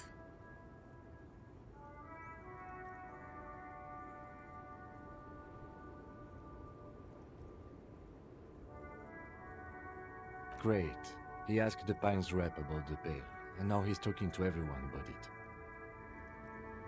Fine then. Just try not to black out again, and don't contemplate. We don't have time for that. It's death, but for the universe, oh, we're contemplating the living shit out of this.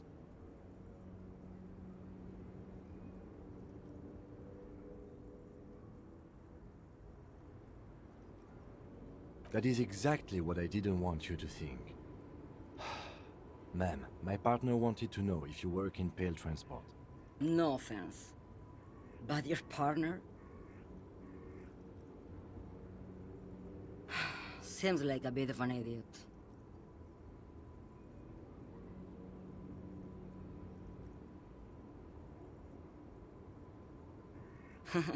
Like Gabriel Buenguerro in Pergunte a Poeira. You're the opposite of me, then. I remember everything, even things I never knew.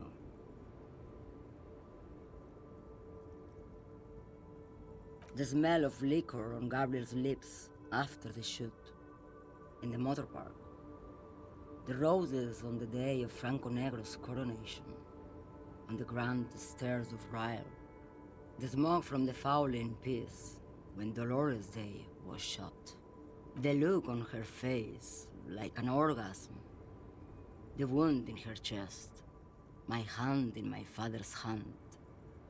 Except I never had a father, and I never shot her innocent Dolores Day. Heroic doses, Herifia. Heroic. Thought insertion? Dithering? The Grad Catalan Magistral? It's more than dangerous. It's sad. But at first I had to make a living. Now... when you've seen it all go away like that, rolling off like the sea, and then come back to this... what are we doing here? For thousands of years, Gabriel. It doesn't have to be like this. We can just give up. We can just become a vapor. like looking into the ocean at night, in the dark. You cannot see it, but you know it's there. And it's big, bigger than anything. Bigger than all the other things combined.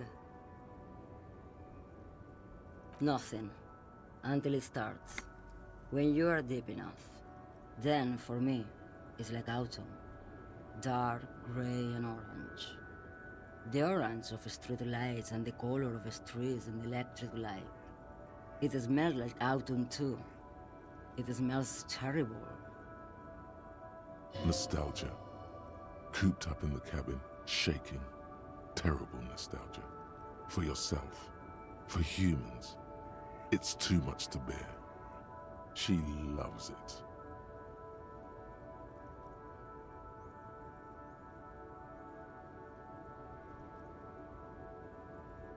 In the belly of an airship, behind the sail windows. So you don't look straight into it. It's not advised to look into it. No, the same one, a roller. They all are nowadays. Special wheels for connecting to the floor of the hold. The wheels all small and round, multi-axle trailers. Yes. No elaboration.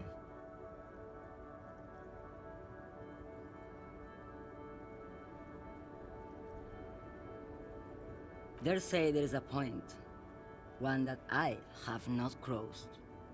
In the Pale, super deep. If you stray too far, of course, on the U41A, or in Lomonosov's land, where every step you take is one step further from home, no matter the direction. It's a point you cannot come back from. Your mind becomes so radiant with the past, there is a flip.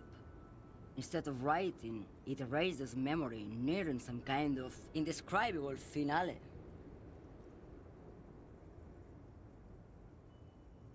Maybe you've been down the motorway south?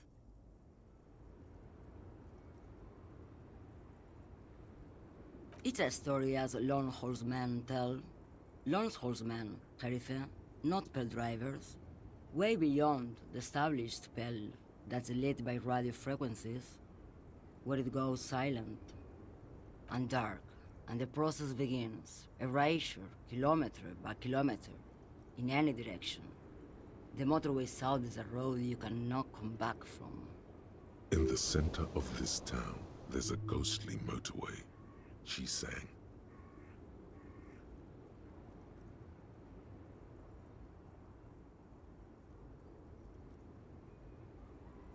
They say I've been away on a kind of holiday.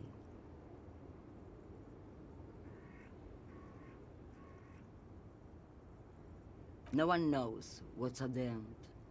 I've only glimpsed the beginning.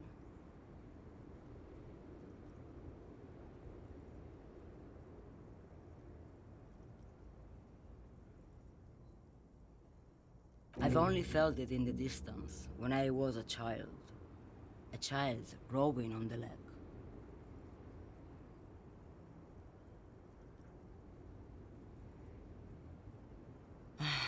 Josiana.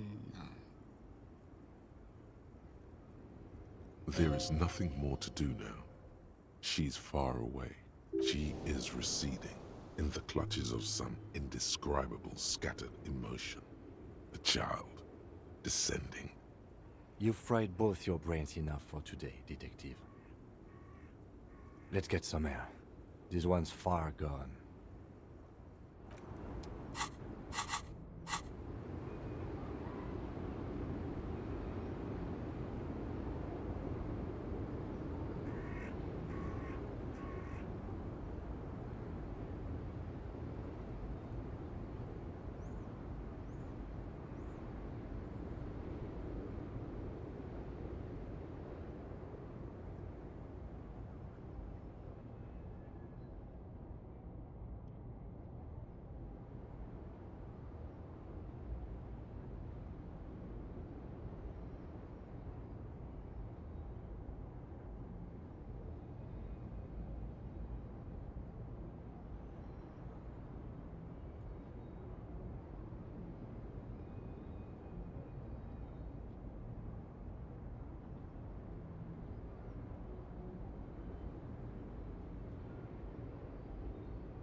old monument stand.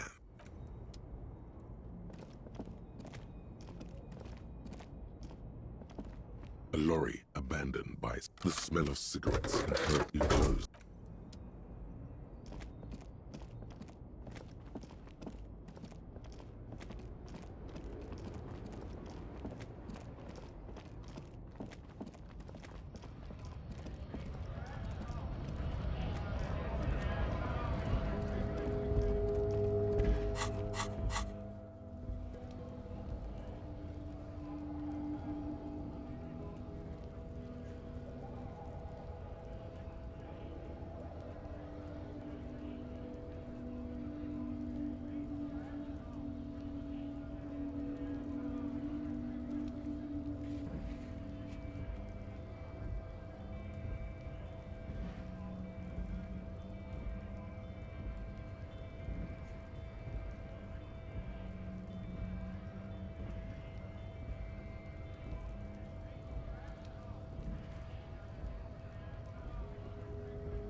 Fuck does Kuno care?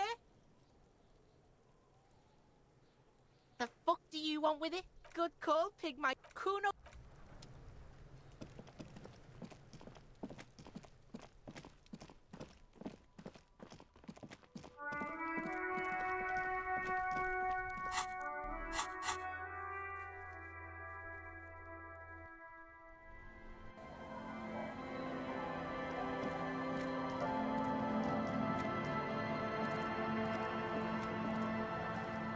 The scruffy-haired little boy kicks a stone while the other watches him do it.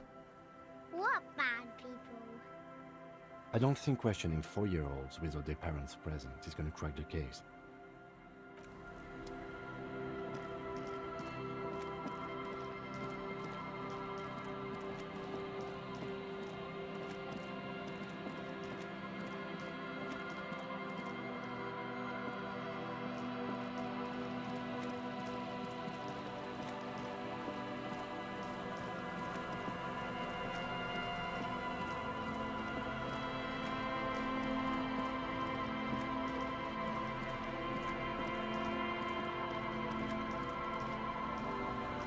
The locusts aren't doing all too well, but they're still in there.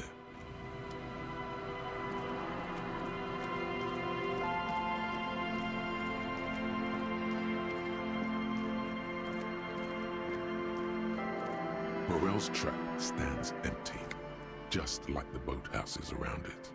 The wind ruffles your sweaty hair. The locusts, dazed from being transported, slowly begin to acclimate to their new surroundings. They're not really going to get the chance to get comfortable here. Good, now that's done. When do you think we will return to our impending apocalypse of a murder investigation? Don't answer that. It was a rhetorical question.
Is there something here that would indicate a sniper used this place as a nest for taking the shot?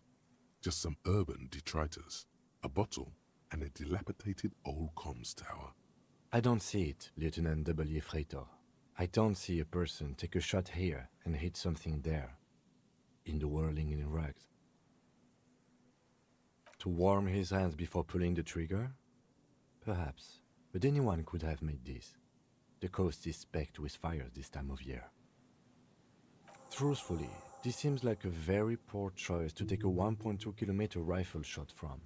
Visibility is awful. There's water vapor everywhere. I think we can rule out biddable prime, was it? It's not possible to climb that ladder, and even if it were, why? There's no platform up there to aim from. It does look extremely rickety, and wouldn't help much either. Those? A smoking assailant who favors Tumutiri to Astra or Joan? Cigarette butts are everywhere. This is a common brand for all men. Tumutiri was a Revacholian colony on Ilmaran. The suzerainty's population was mostly Ilmaran Areopagites, up to 97%. The region was known for its tobacco export, hence the name.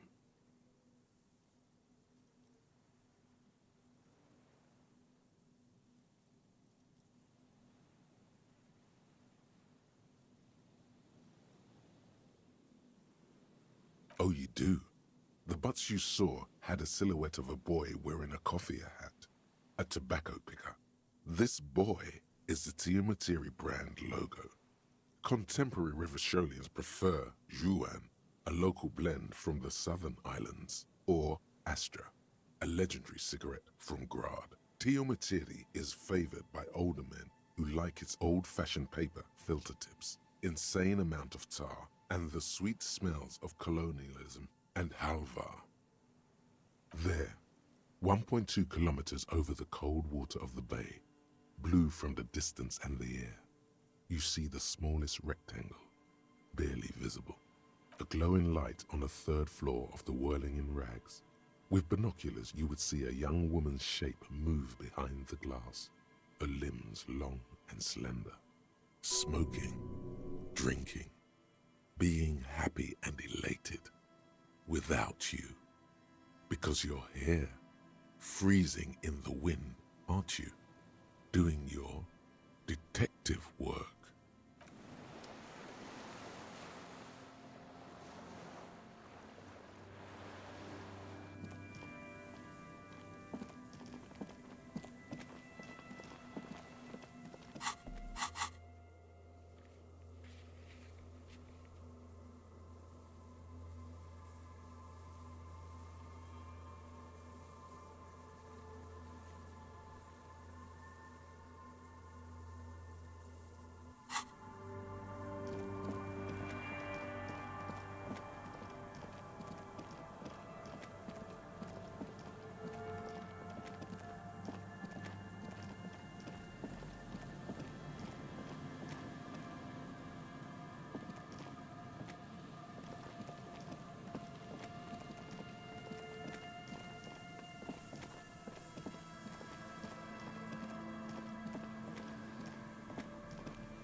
An old door worn by Element.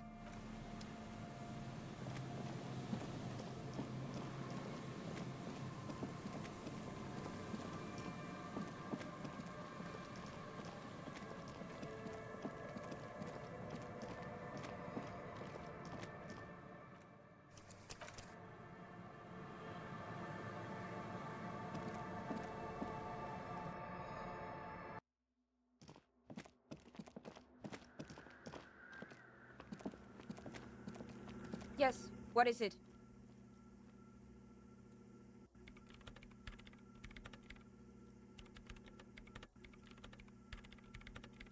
I don't want to make anything work. Yes, anything. I don't want to make anything work.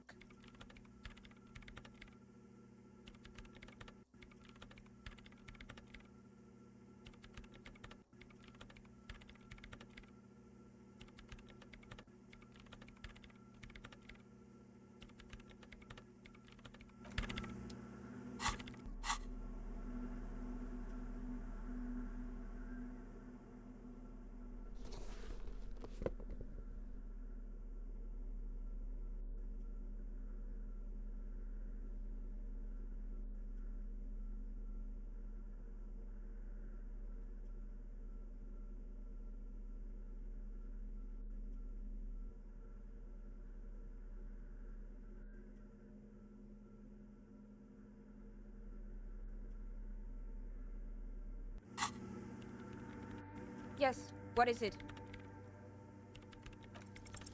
Hey, what makes the world go round?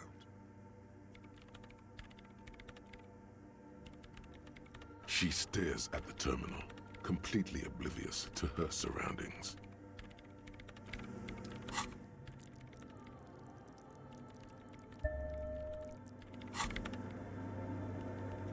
Yes, what is it? Easy. When her research is done, she can move out. What? No, I don't really need any help with the project.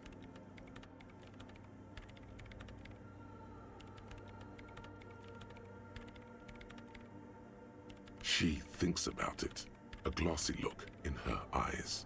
A gust of wind brings more snow in from the broken gallery. It touches her hair. All right. Bring me the game's offsite copy from my old workspace, if you really want to help. It's stored on a filament memory, and I'm unable to go and fetch it myself.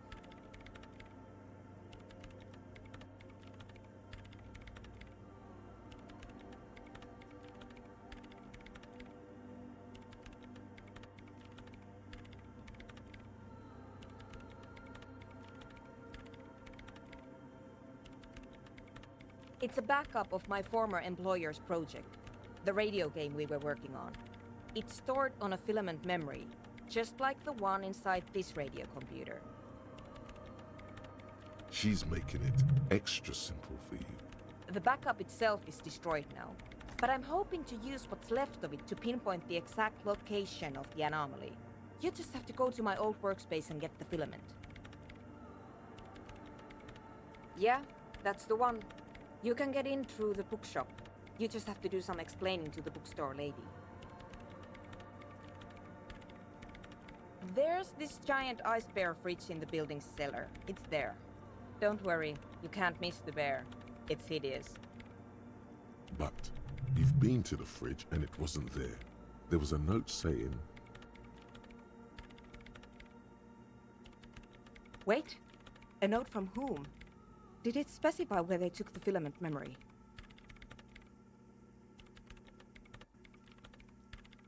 Jawiza. Of course! Our project lead, Suliswov Jawiza. God, he was always so hell-bent on keeping the copy somewhere safe. And feature creep, and the Valley of the Heads. Like it would have made a difference. The offsite copy was perfectly safe when the data loss happened. That data loss was anomalous. And the heads... I won't even get into the heads. Millions of them. Go find that copy from that ice cream maker, will you? Thanks. Valley of 1,000 Heads. You like the sound of that. The bookstore lady hates me. Says I'm part of the curse. Whatever that means. Because she's from Martinez, and people from Martinez have never ever seen a radio computer. She thinks it emits elemental evil.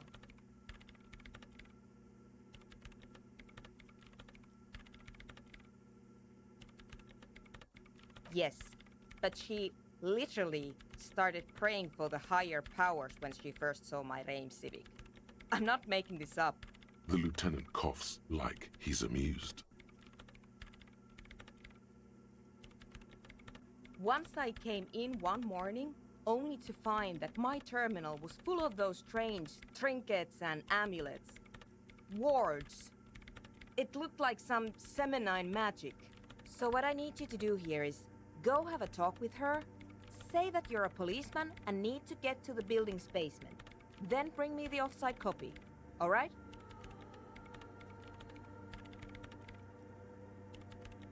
Thanks.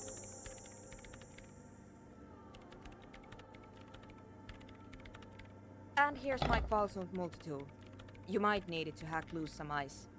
It opens everything. If you get me the offsite copy, then you can keep the Kvalsund. The legendary Kvalsund multi-tool. This is Prybar version 2.0 for professionals like you.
This orange machine is buzzing like an old submarine.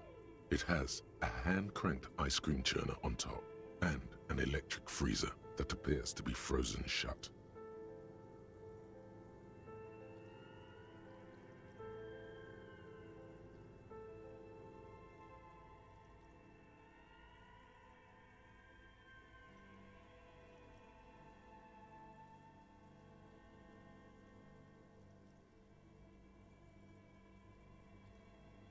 Turning the crank feels oddly satisfying, like stirring your childhood dreams.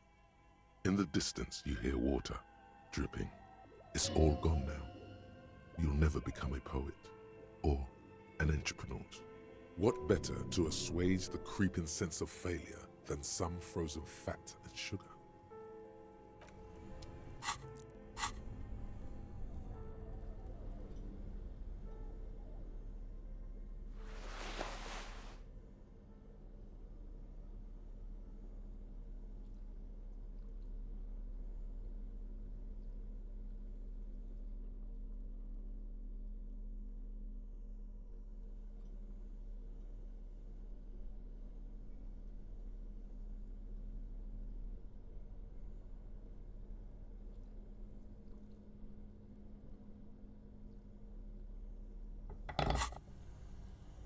This orange machine is buzzing like an old submarine. You slip your fingers under the frozen lid, but the ice is too cold for you to get a good grip. A pry bar would come in handy here, or something stronger, like the Kvalsund KR2 multi-tool. Didn't Sona give you a perfect tool for this kind of job? The Kvalsund. You should take it out. Equip the multi-tool by going...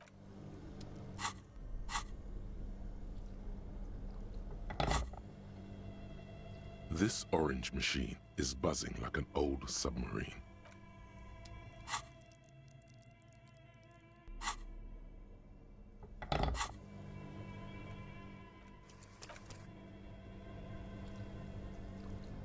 This orange machine is buzzing like an old submarine. It has a hand crank. Ice squeaks beneath your Kvalsund multi-tool, but your fingers slip away from the tool. The lid shutters tightly as before.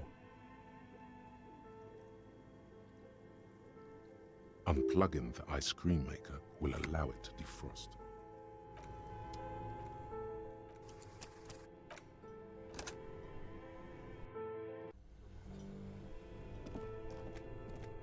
Two cables are plugged into the breaker box. Something close to you dies with... Very smart.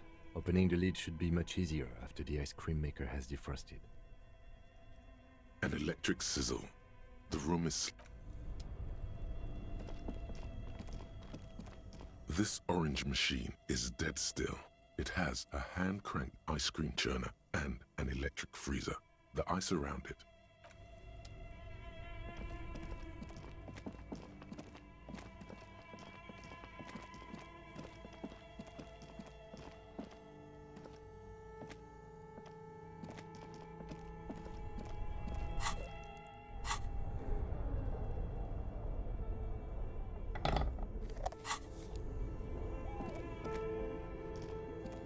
This orange machine is dead still. Ice squeaks beneath your Kvalsund and it's already unplugged. There's not much else to do other than wait for it to defrost or bulk up and get stronger.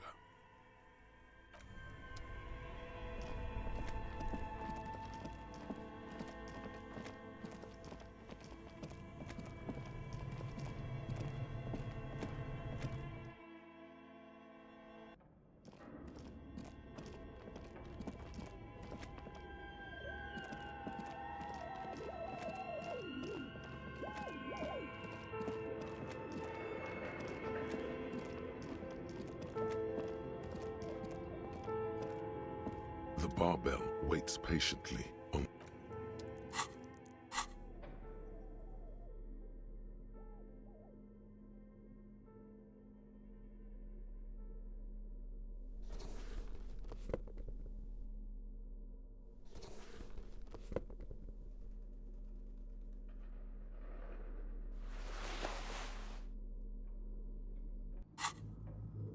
The barbell waits patiently on the floor.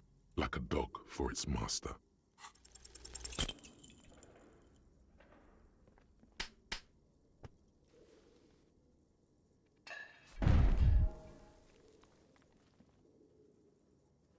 You managed to hoist it off the ground. See?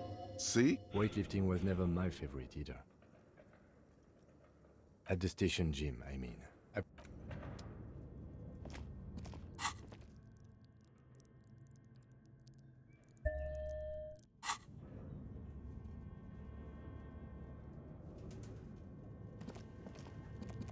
The barbell waits patiently on the floor, like a dog for its master.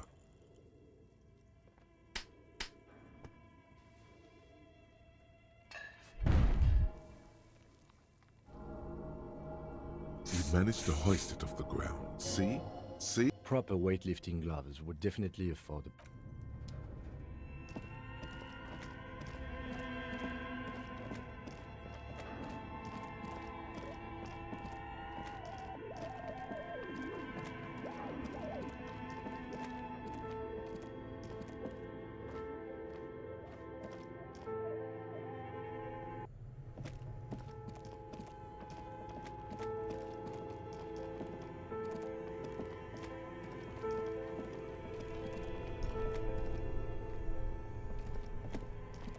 This orange machine is dead still.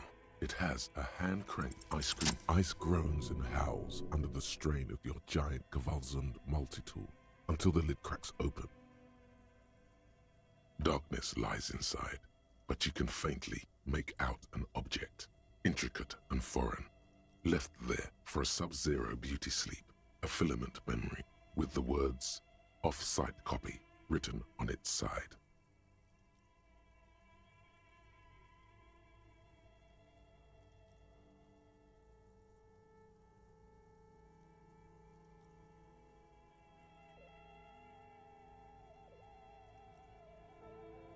Disappointment washes over you as you stare into the almost empty ice cream maker.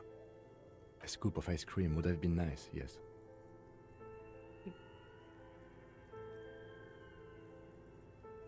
You gently lift the cube from its frosty bedding, careful not to damage it. We should take it back to Miss Lucan and killed as soon as possible. I'm not sure how well unused filaments tolerate room temperatures. Yes, but aren't you curious to know what's on the precious filament? There's a radio computer upstairs.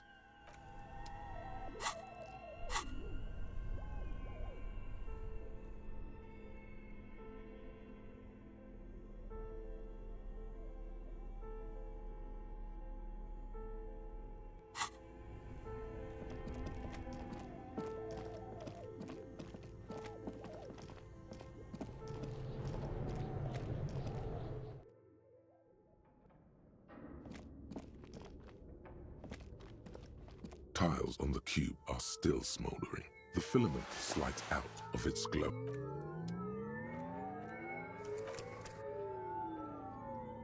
Tiles on the cube, like a smooth draw, the filament slides into place. On the keyboard, the play key starts blinking. The speaker comes to life. Static seeps. Good afternoon. Fortress accident en rue de Saint-Ghislaine. This is East Insulindian Repeat Station 1. Please repeat. Is this the offside copy? Good. Please repeat the password. No, that's not it. What does she mean? That's not it. What's the password then? Maybe it's the second part of the leitmotif you saw on the stained glass window. Good. I've unlocked the offside copy. After ending the call, please press print to access the filament. Ka-ching. Fortress accident. Is there anything else I can do for you today? Thank you, and goodbye. Tiles on the cube are still smoldering. It sounds like something cracks before the piece of paper starts filling up with pure black ink. Something's broken. Machines aren't supposed to behave like this. Behind the hatch sits a cube-like crisscross of filaments, smoldering in the dark like fireflies. The filament slides out of its glowing nest.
Yes, what is it?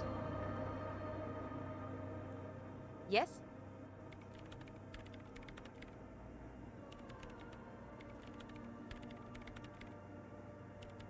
No, that's the production schedule you stole and accessed without authorization. I don't need it. In his defense, it was simply lying in the desk drawer of an abandoned cubicle. Okay, but still. Thanks. Looks like it's the one. Now I'm going to print it out to see what's left of it. Wait, no. That's dangerous. She shouldn't do it.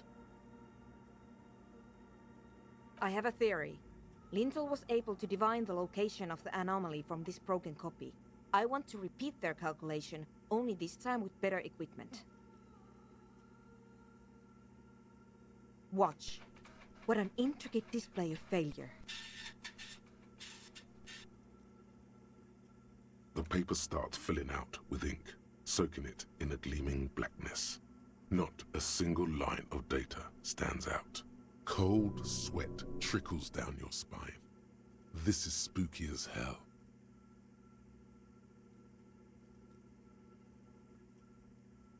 Sorna doesn't reply, her hands running over the printout. She's looking for something.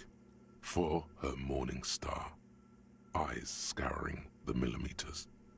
Here! I found it!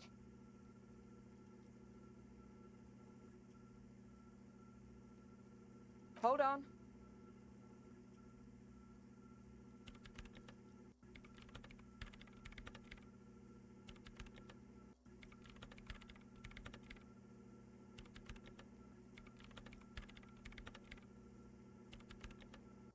Just give me a second. I'm almost... I've never witnessed a programmer work before. done. I've got it. I found the location of the anomaly.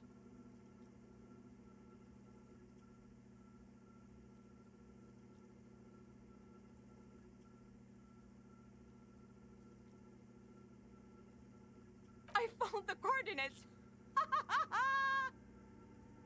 Great job. Thank you. There, in the swallow.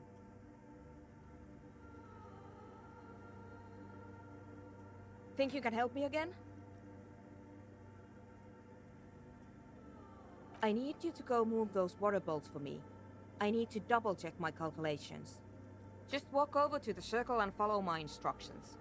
Move the third bolt 2 centimeters to the left, and the fourth bolt 5 centimeters to the right. This should do the trick.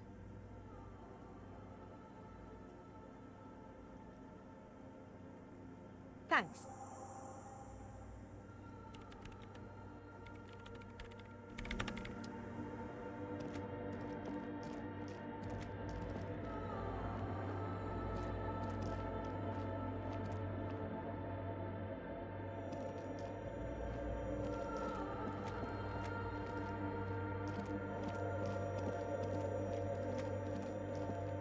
It's awfully silent again, as if someone turned off the entire world outside those walls. Water inside the bowls stands still. Measurements have been marked down around the bowls, each chalk-drawn line representing a centimeter on the floor.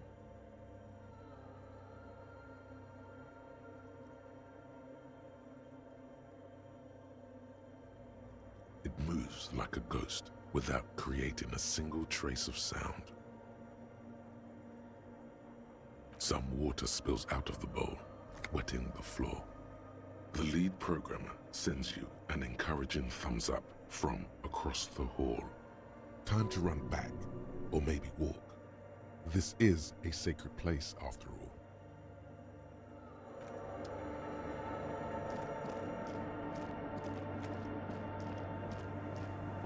Yes, what is it? Great. Everything should be aligned now.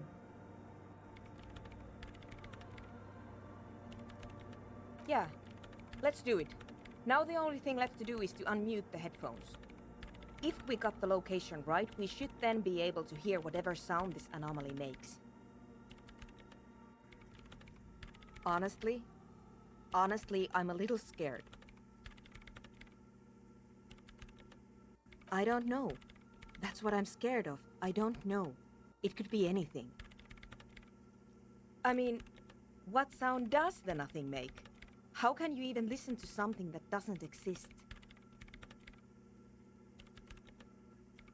What if silence is only what surrounds it, but the swallow itself is...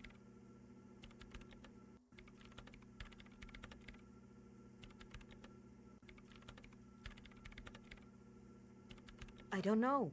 I'm just scared. Maybe it's going to be something terrifying. Maybe it's going to tear the world apart. Like that evil ink that filled the printout, erasing coherence and meaning. Maybe. Maybe I'm just tired.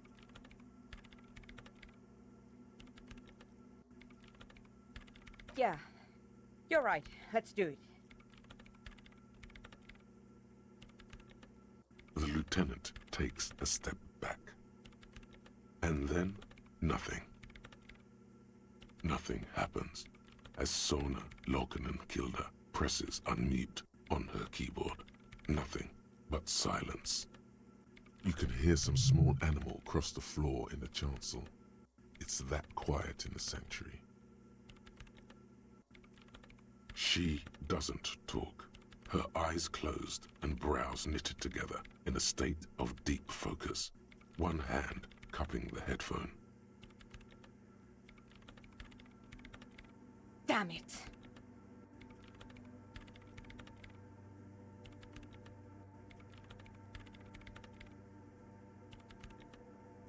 No, of course not. Nothing happened. Let's move on. Despite her fear, she was hoping for something extraordinary to take place. No. No. My hypothesis was wrong. According to this, I should have heard something, if I got the coordinates right. Like I said, silence is only what surrounds it. But this is just another failure. Silence sounds like silence. That's all it is.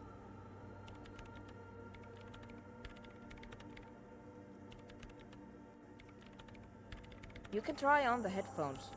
See if you can hear anything. But don't get your hopes up. Silence is silence? You're sure there's more to it? This can't be it. You should have a listen.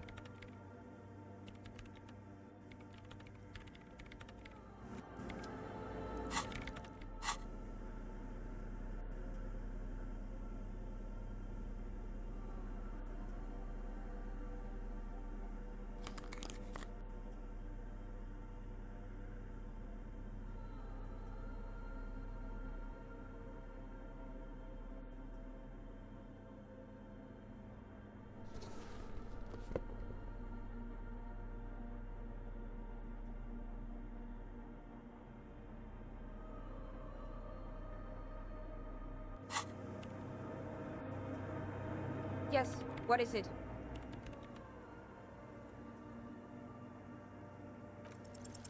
Everything disappears. You are draped in silence like a drowning man staring into his puny little headspace. And then the pressure changes. It feels like flying on an aerostatic, or when your ears pop, or like a subtle difference in the atmosphere, a weather change hanging in the air. What if the sound you're looking for is too low for you to hear it? A better sound system? Alright, but where would we get one? Suddenly, a rhythmic beat permeates the walls, causing a small patch of decorative stucco to crumble onto the wooden floor. They should really allocate some renovation funds to this place. No. What they really should do is shut down the disco men for disturbing neighborhood peace. You mean the speed freaks?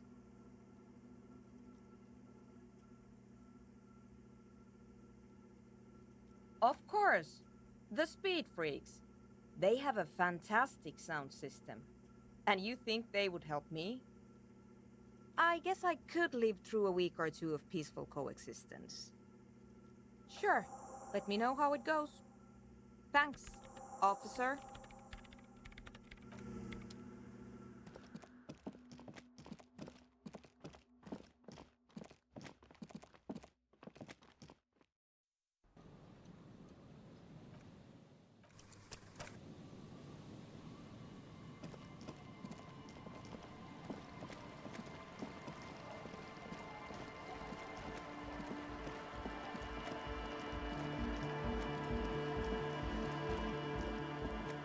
Hello again.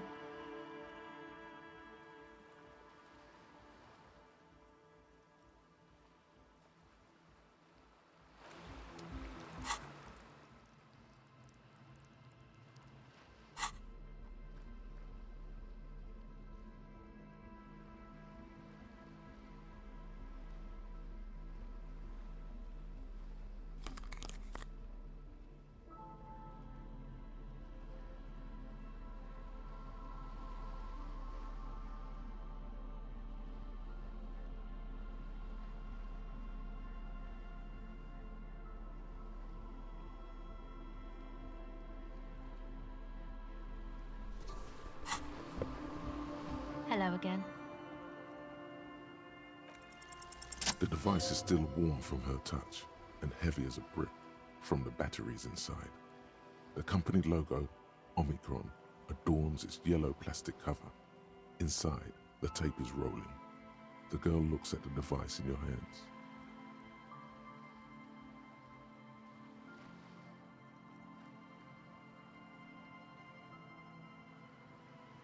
She looks you in the eye, her pupils wide, surrounded by a ridiculous amount of makeup.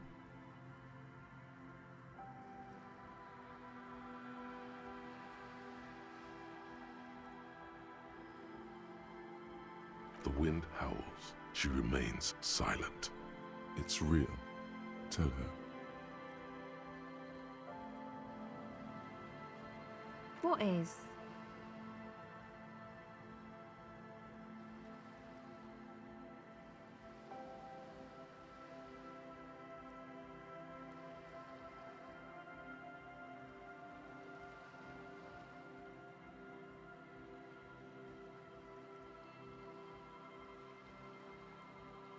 I can't believe this turned into another mic thing.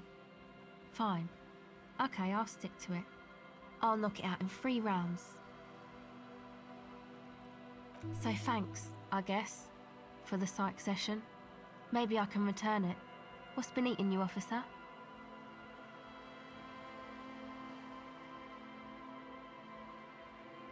Come on, I can tell. But, okay. Be a boyadero about it if you want to.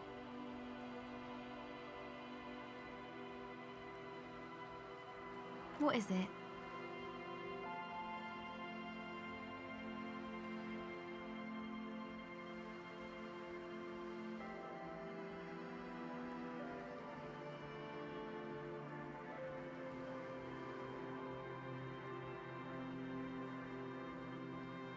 Oh, really?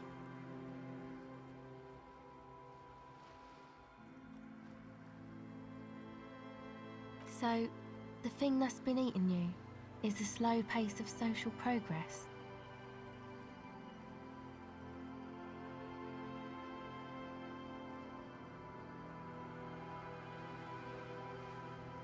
No, it sounds like you just got chick issues. Well, think about... Anyway, was there something else?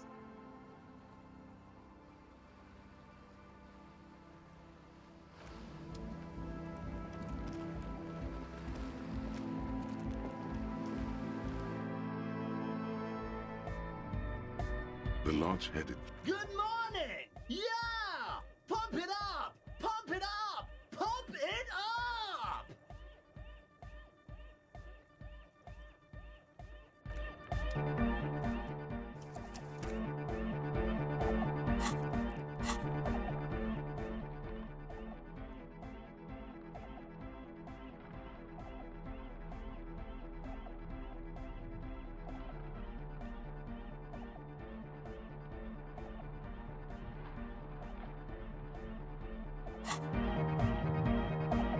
The large... Good morning! Yeah! Pump it up! Pump it up! Pump it up! You know it in your lungs where the pressure should vibrate, in your heart that's alone, and in your solar plexus where the hits should land. So does every cordae animal.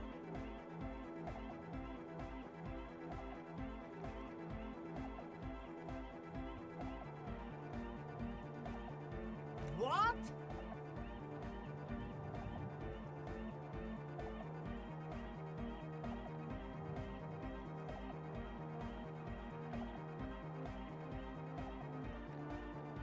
Wow, okay. We should start with the melody. But where would we get that stuff from?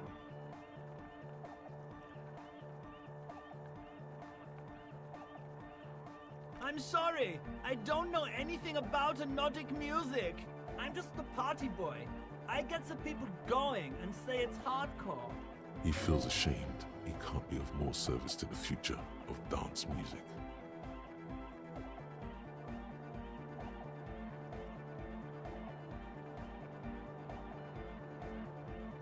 The young man falls silent with appreciation. He even tries to contain his smile, as if it could hinder your investigation.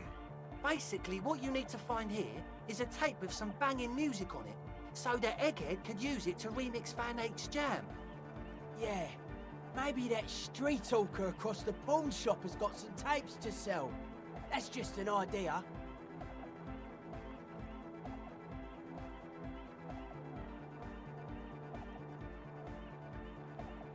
There is a hawthorn tree on Rue de Saint-Gislain, right next to the canal. A reel of magnetic tape is caught in its branches, like bronze ribbons blowing in the wind.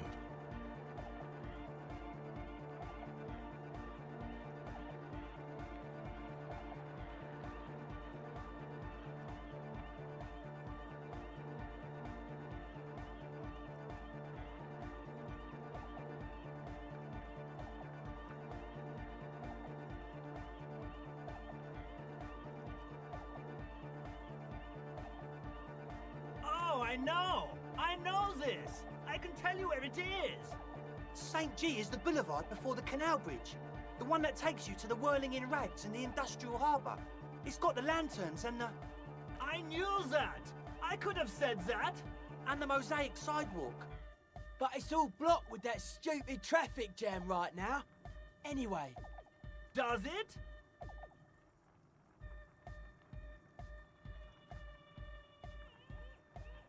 Oh, and the mosaic... But it's all blocked with... Anyway, that's all yours to figure out, Copman. Copman!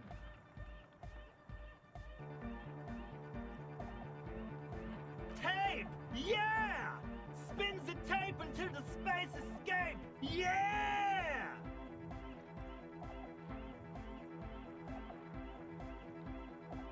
Alright!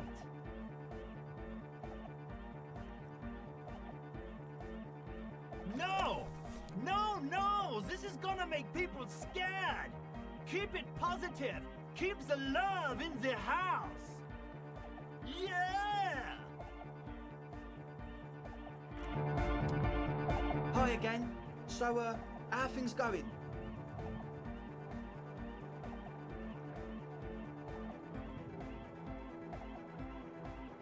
Yes? What's the deal?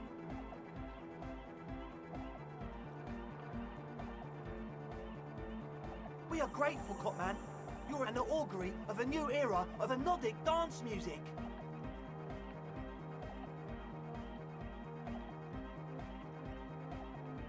That's fine. We can manage. And you're still sure about keeping our little side business, right?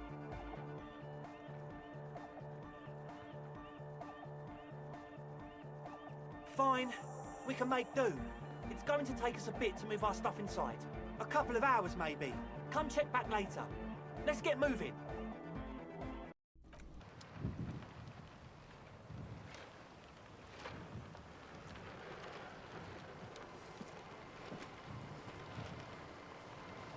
Yes?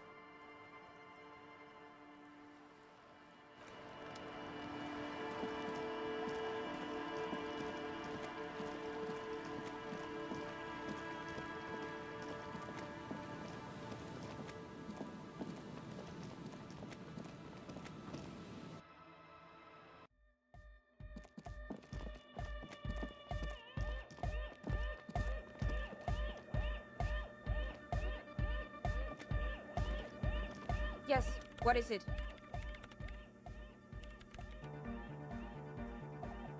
What? What did you say? I can't hear you! The music is too loud! Oh, the project! It's not going well! There's that guy! I need him to plug a 3.5 cable into the auxiliary input so that I can route the audio signal through the mixer into the speakers.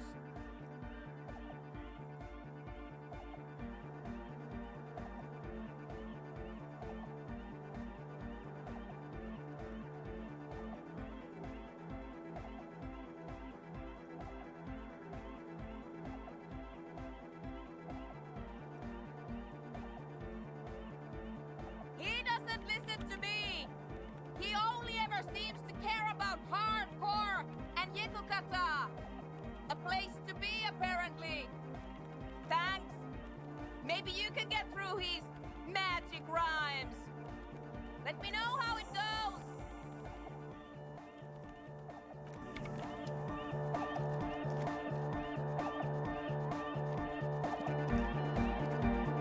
You got us in, Cop. I can't believe you got us in. With wonder in his sharp eyes. Between you and me, I don't know if you've noticed this about me. I'm a little suspicious of authority. But you really came through for the hardcore underground. Yes, you really came through for the hardcore underground. How come?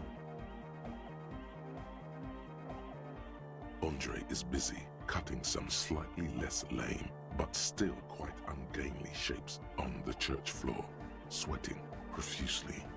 Estelle using her contact mic to listen to a tree underwater. The one with the large head is blasting the dance track on repeat, while the stained glass window behind him is rattling from the bass.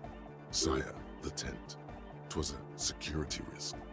And in here, sanctuary. 'Twas only noble of you.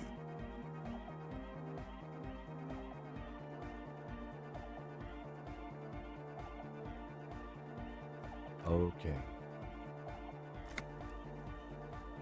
It's a miracle of carpentry. Their bodies carved into total shapes. Now it can be something more. That's right. The first settlers built it, plus 6 more like it, on the coast here. Was one of the first things they did. Must have been really scared of something, but I understand. Alone on an uninhabited archipelago, forced to face themselves and nature. Pre-industrial quantities of solitude. You see, perhaps something more fundamental. He means something paranatural. He must... I would want to build a safe place for myself and my own as well. cop who's into building critique. Okay then, this is folk DeLoreanism.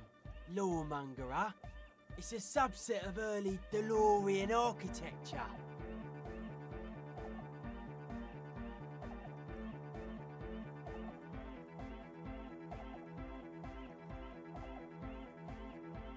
Total.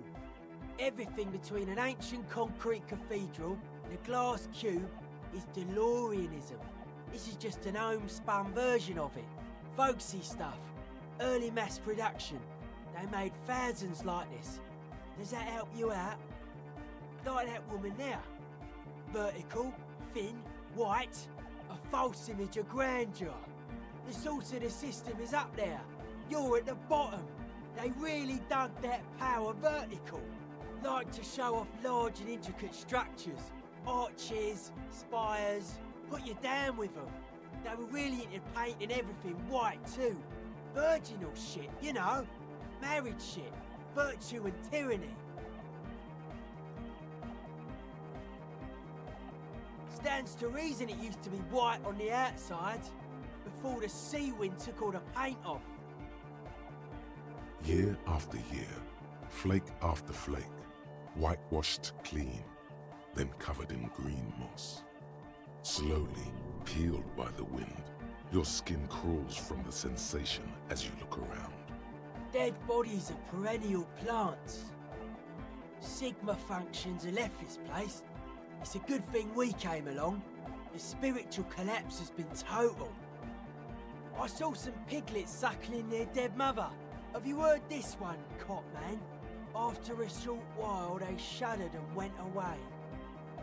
They had sensed that she could no longer see them, and that she wasn't like them anymore. What they loved in their mother weren't her body, but whatever it was that made her body live.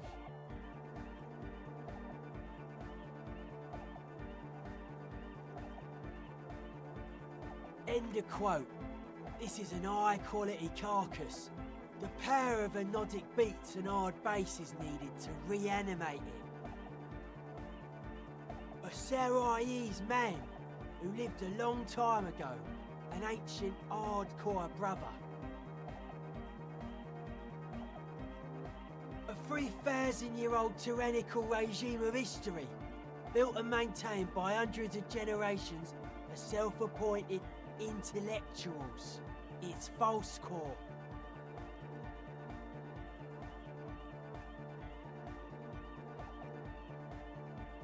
Anodic dance music. Regular dance music wasn't hard enough. And yes, I do. You know what this kind of stuff goes well with. Your pleasure response was more like, just wondering if he has any. I don't. Fuck her giving me the evil eye.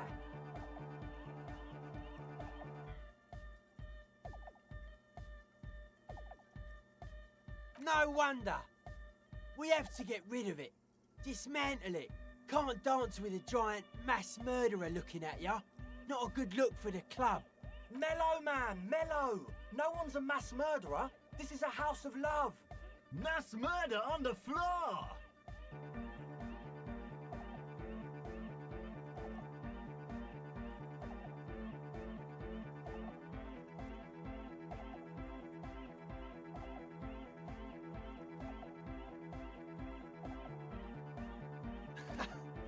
I like this question, cop man.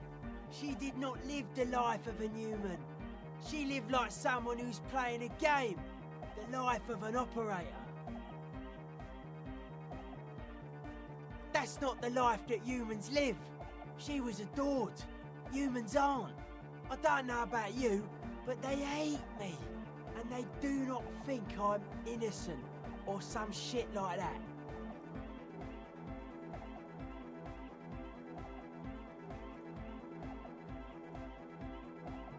Well, they loved her. They put all their love in her and forgot all about the rest of us.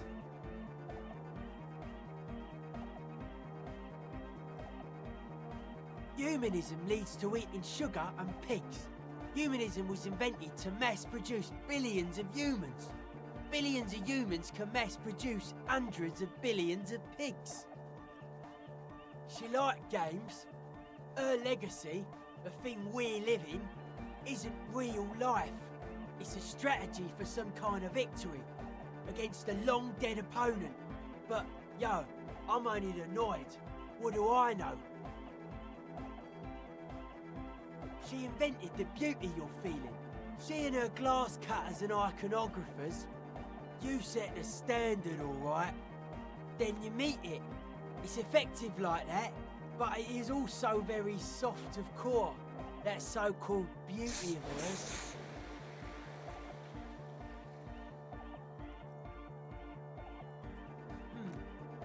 You may be onto something, Copper Man. She's got those mass-murdering hips.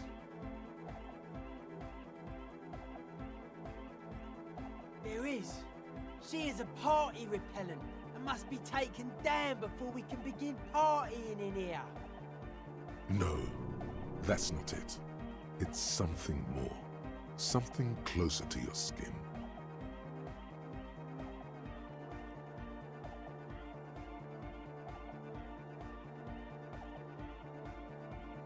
The Speed Freak looks the same way. It is dark there in the back of the church. For a moment, the music echoes strangely. No one says Arno van Eyck is a mass murderer. The Anodic pioneer Rietveld is not a mass murderer. He is not accused of mass murder. Likewise, no one says Jermaine Egghead or Andre are mass murderers. You can live entirely outside that suspicion. Billions of people go about not being guilty of mass murder. Just not her. The world spirit does not have a body. It has organs. Hardcore is an organ of the world spirit. This Arno van Eyck track is an organ. The carpentry and glass cutting that built this house are also organs. She's a thief, if you ask me. An organ thief. All innocences are. What a strange choice of words. Caustic. Overflowing with negativity. That can't be healthy. What's happening here? Why do you keep coming back to this window? Why do you keep saying that if it isn't making you feel well? Don't come back to this anymore. Stop talking about that damn window. The mass murderer? Why? Okay.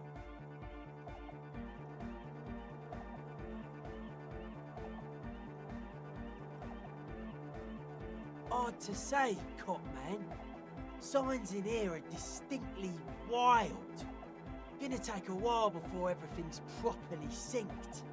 I did get to talk to the Crabman though. Anyway, he's been giving me kind of a psychic rundown of this place. Dude's seen some crazy shit, but he's actually a lot like us.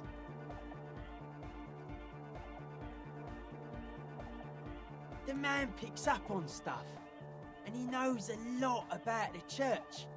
I got a lot to learn from him. Good thing you didn't squash him. The Crabman's been lurking here for a while. He's experienced things that give off bad signs. As far as we can tell, the Ubies built this place about 320 years ago as a sarcophagus. Not like a literal sarcophagus. I'm just being metaphorical. Encasement, confinement of something they were afraid of.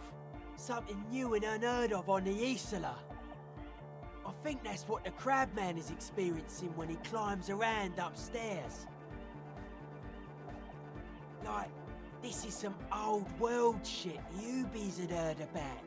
I thought the best way to deal with it was to build a church, surrounding it, to contain it.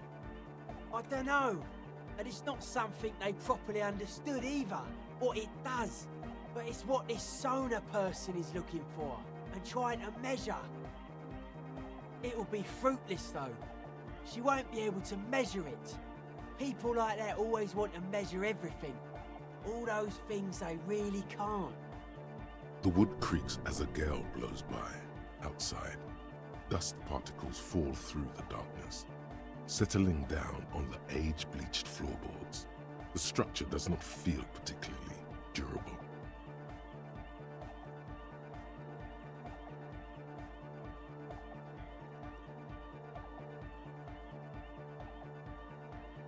No, it's pretty fucking unsound if you ask me. They should have built a club for Nordic music around it instead. Nordic music will definitely contain whatever we're dealing with. And if it can't, well... Seems to be the trend around here, doesn't it? You can't measure shit like this. It's not like... substance.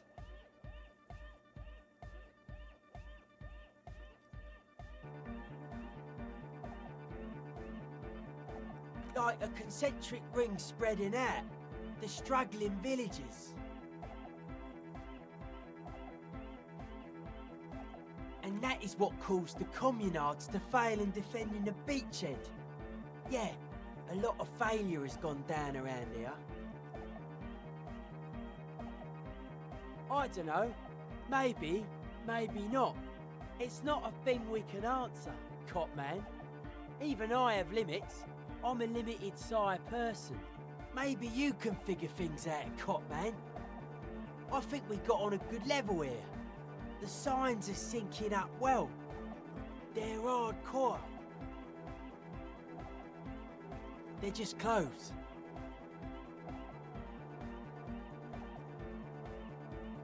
It's just a style, you know, normal hard style. Anyone can wear it. Suspicious people are esoteric people. We don't go around spilling everything to Johnny Law. They don't call me Noid for nothing. It took us setting out for this whole enterprise to get our signs synced. It's short for paranoid.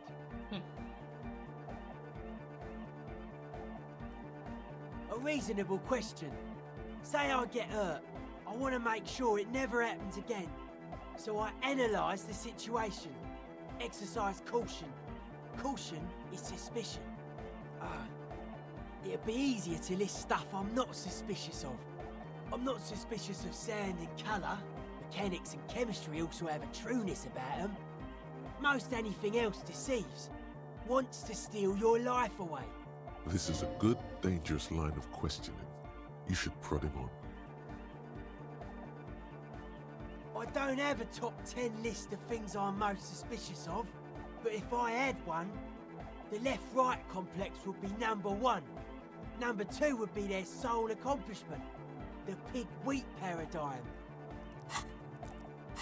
Something is off here. You feel like it should be the other way around.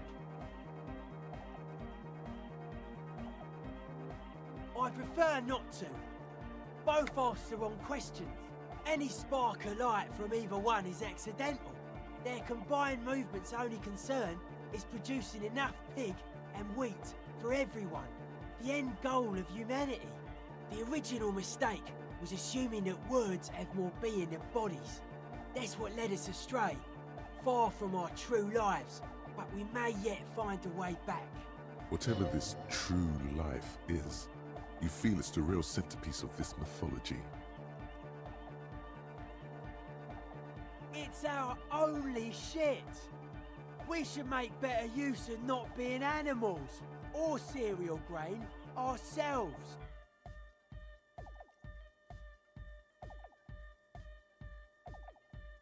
Yes, having food is means to an end, but the left never talks about the end, only the means.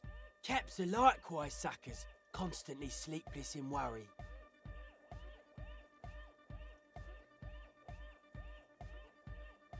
It's our own nothing. Animals are cool, guys. I like animals too, but that doesn't mean I have to be one myself. No, politics is an inert complex of daily corruption and inane think pieces. The real paradigm is economic, and it concerns pig and wheat. This is where the innovation happens. It's only a theory. I suspect they're breeding a pig-wheat hybrid. Probably in Grad. Mental illness is a term the powers use to homogenise people. I think I don't reach mental illness. I am merely politically ill. A suspicious element. His eyes flicker. A life is true if it's free from fear, an internal division among oneself. In others, mankind has seeds of greatness in it. A germinal will come, a return to trueness. It will be hardcore.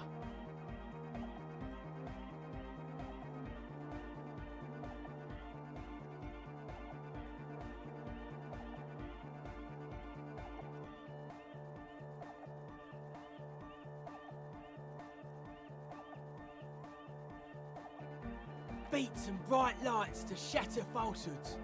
Nerve impulses for the collective body. We are very much alike in basic structure. An hard enough beat would awaken everyone to a truer calling. In unity. Just like that, the speed freak is right in your face, his eyes burning. His comrades look on worriedly. The young man is dead serious about this. Rejection of the right-left axis, emphasis on unity, appreciation of some primordial mode of being. What does that remind you of?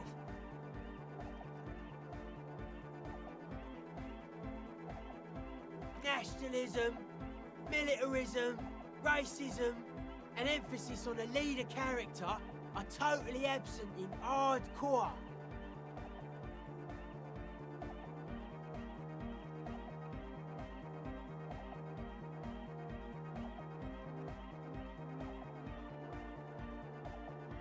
If some want to lead and others want to be led, I think they are welcome to it.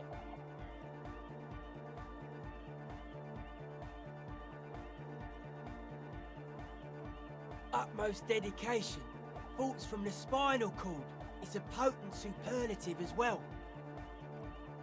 The term also signifies certain varieties of pornography that depict penetration, just so you know. Egghead usually has a better concept of the hardcore. He just really likes saying hardcore. Hardcore!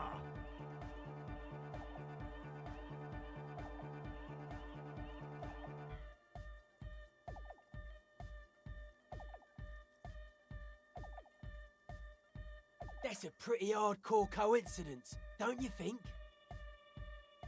Yeah! Many non-Occidental cultures share a beat at their art. Thus, they are closer to true hardcore life. There's just never been enough of them, and they had to rely on some extremely basic percussion. Lord of the Western Plain, it is really happening right here. The migrants are contaminating our youth.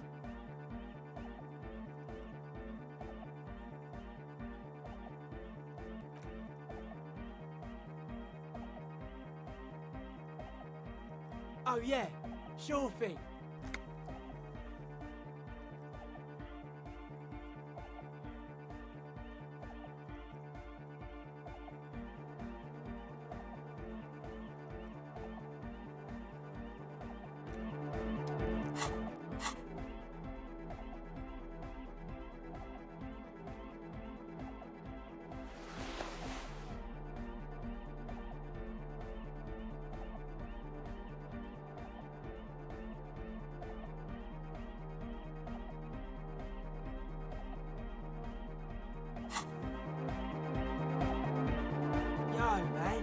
What's on your mind?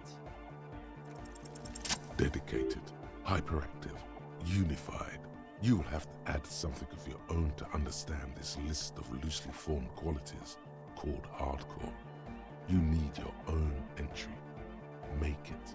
Test your limits. Surpass them. Dance till you drop. Dance till you die, if you must.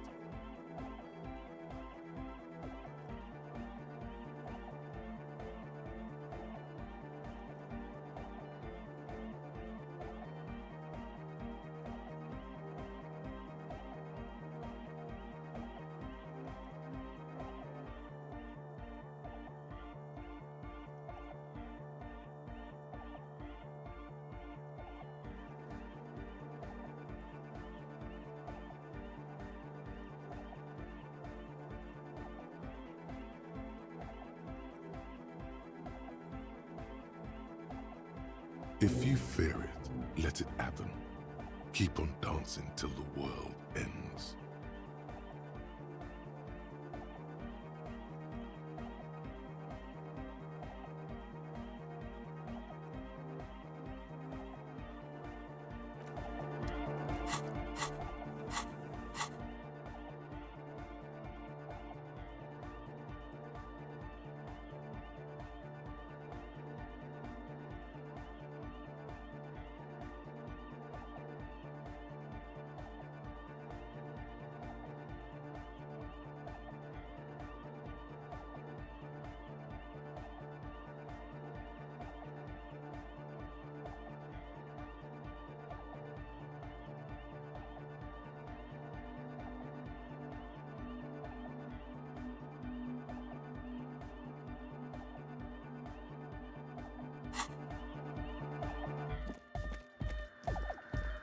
Delorian Church! The place to be! Make some noise, my church people!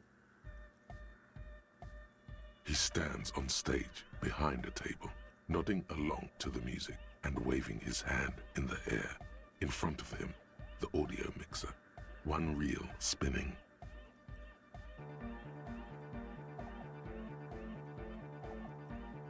The other reel deck is empty. Cables run hither and thither. On one side, you see an auxiliary line in with the number 4.5 written next to it.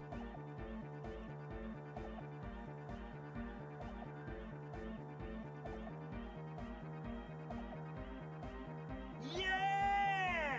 Back on the case! No disgrace! Bring it down to party place! The first page of the second chapter! Could it be? Maybe for him, you only have a chapter or two left in you. Last of the penultimate, more like.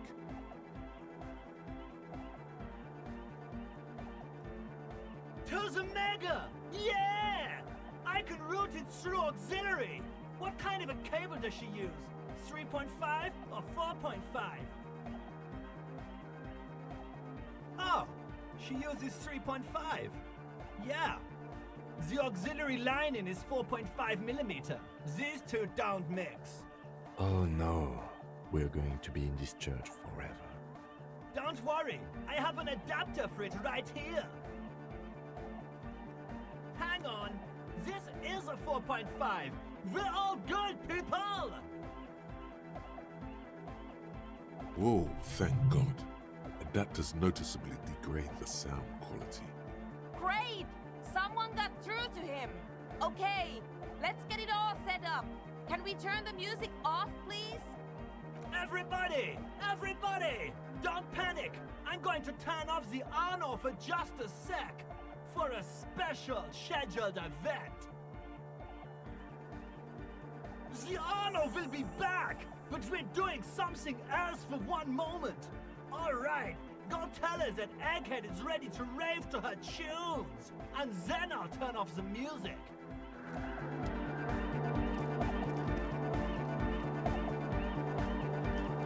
Yes, what is it?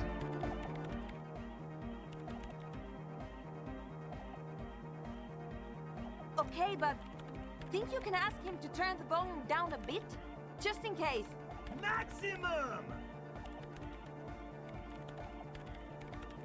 Maximum is the only way!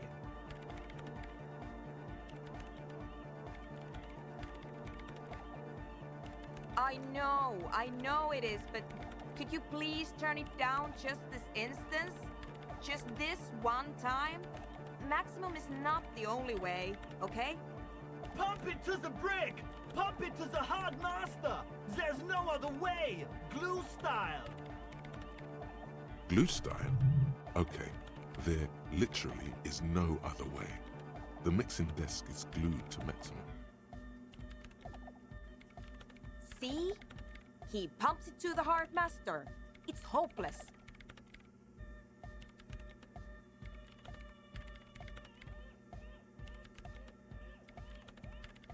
Because I'm afraid that something might happen. It's an unknown phenomenon. We can always turn it back up if there's a need. Can't turn down the hardcore!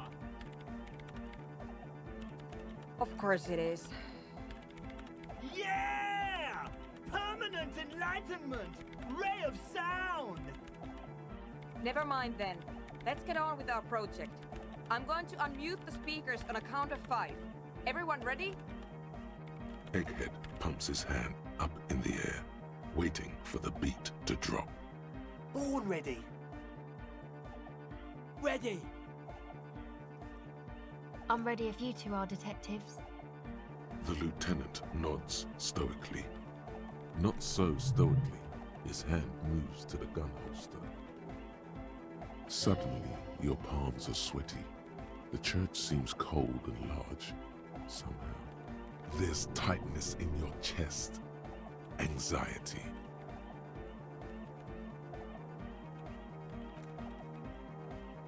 Five, 4, 3, 2, 1. Mute disengaged. No wind outside, no waves, no floorboards creaking. Total, continuous silence. This is unnatural.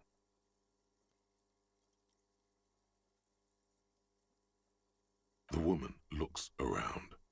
In the silence, you see dust move on the floorboards. The driver of the speaker vibrates in the air and then stops. Plasterwork begins to crumble down the walls. In the silence, a low hum starts creeping up your spine. It's a song inside you, not in the speakers, not in the room. A great bass sigh in the basement of your mind. Slowly, it builds until the air around you starts to vibrate. It will devour everything. The floorboards, the glass, the streets and the people. Nothing will remain. Guys, what's going on?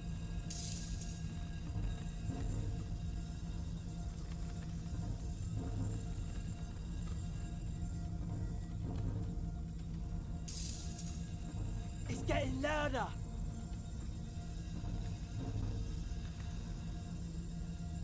In the basins, the water looks like it's boiling. Hosiana! Mother of Mega! In his mind, a tidal wave approaching from afar, swallowing entire coastlines on its way. Salvation. He's peaking, the worst high he's ever been on.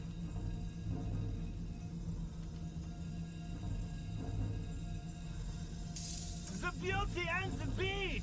The future of dance! Planetary! No, Egg! It's the window!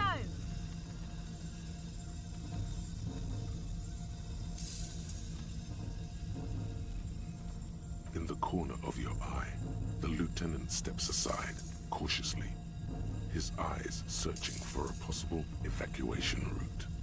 The window is going to come down. No, the roof!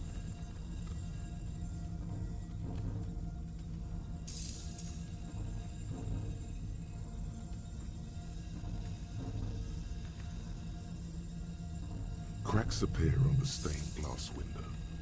Cracks run up the wooden pillars in the dark. Come down to earth! Love! Below it, all the bass grows, like the jaws of a giant compressor gnawing on metal and wood. It does not sound benevolent at all. It's shaking the building's foundation. The floor twists. A great pulse arises in your flesh. That's it.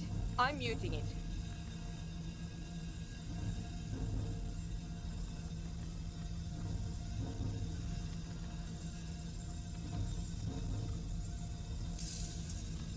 Oh! I want to feel the heat with somebody! Shit! It doesn't stop. A seal? Have you?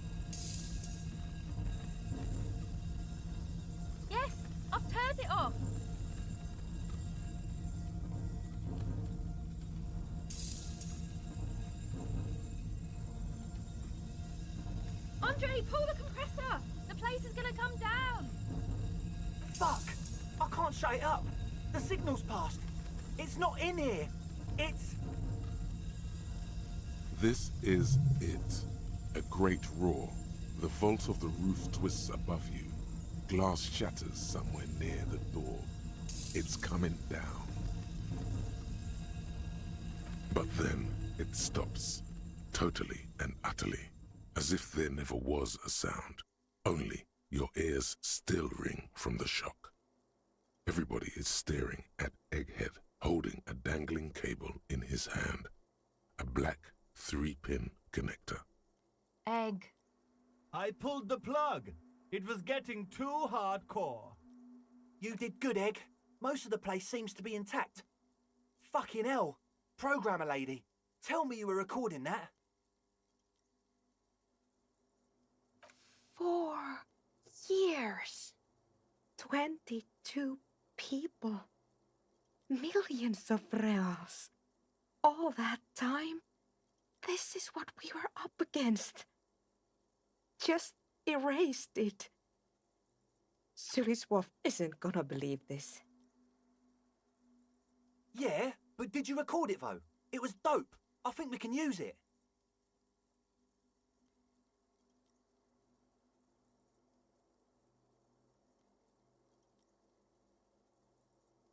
Yes, Andre. I recorded it. Damn, I need to send some letters now.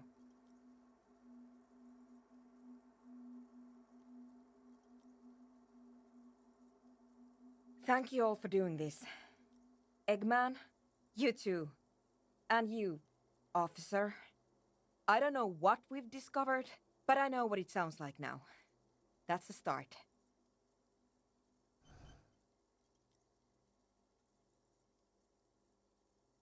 It was very hard not to. I think you're right. There is something going on here. And you need to be very careful with it. I promise, officer. We will not play it again. It was mathematical information from the anomaly, presented as a waveform. That's what it was technically. Theoretically, I have no idea. I've never even heard of anything like this. A voice seems muffled in the silent church. It's your ears adjusting after the exposure. Yes, our lead designer. And maybe some of the producers too. And some of the writers. If they're sober enough to open a transmission. They need to hear. That it wasn't her fault. Or theirs. They need to hear about this. Don't worry, I won't send the recording. Although I doubt they have the speakers to produce the frequency anyway. Stay here. I'm going to stay here with these lunatics. Send letters, maybe meet Suliswolf. Also devise further measurements.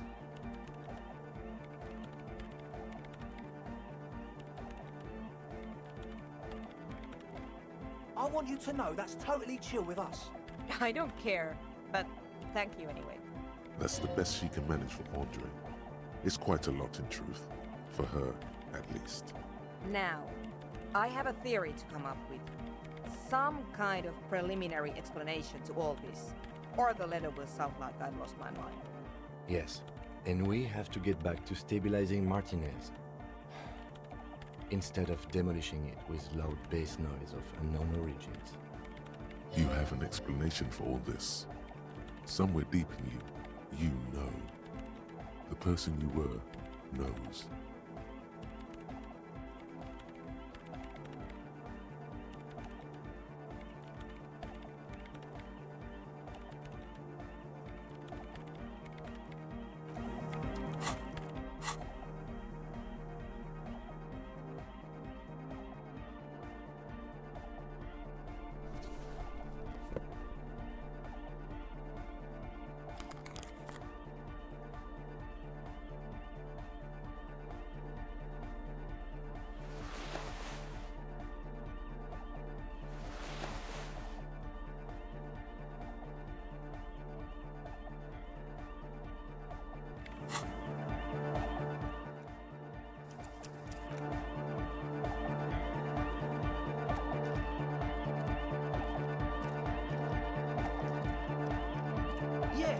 all set up, man.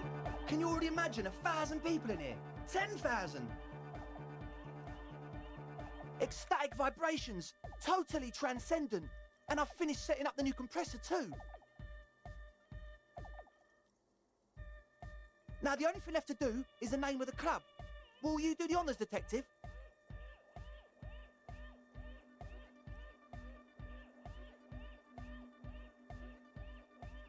I wouldn't. I wouldn't build a club, and I wouldn't name it either. An underground place with no name? Sounds like something the Crabman would say. We're not going with anything the Crabman would say. Why not? The Crabman has ideas, Estelle. Ideas from another level of consciousness. I don't care. I don't like the Crabman, and I don't like his ideas. His ideas are spooky. Next, please.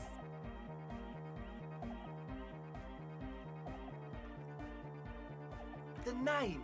Everything I managed to come up with sounds just wrong. Andre's overthinking it. Yes, you should do it, detective. It would be good for the signs. Noid's right. You've helped us so much. It's the right thing to do. How about something simple? Like the club? Too modern and too ironic. We don't want ironic. We want real. Real and true and beautiful. Like a morning after the rave. Yakukata! Yakukata! The place to be! Yeko Qatar, the zone of ecological catastrophe. That's too morbid, eh? Got anything else? Hardcore! Hardcore to the nigger! No, it has to be bigger than hardcore.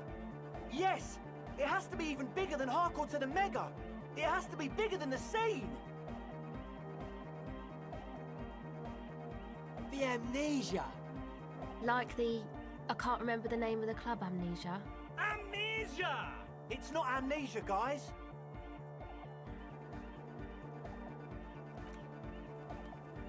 I don't.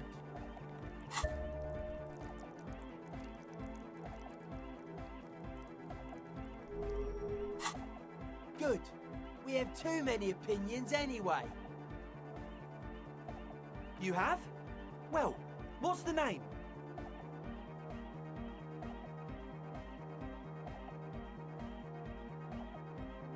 Like that DeLorean word for the world, you mean? Elysium. But Disco Elysium? Isn't it wacky? Disco's kind of gone, isn't it? Forgotten. The past is the future, but the future is dead! No, it's beautiful. Beautiful and brave. Like we want it to be. And short. And memorable. It's settled then. Everyone welcome to Disco Elysium. Andre breaks into frenzied dance-like motion to celebrate the name. Someone turns up the beat. I'm dancing! That soft core gyrating is supposed to be dancing? Yes, my man!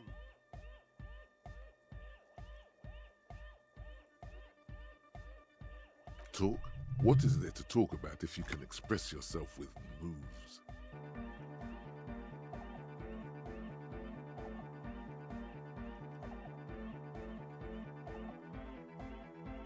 Goodbye, officer.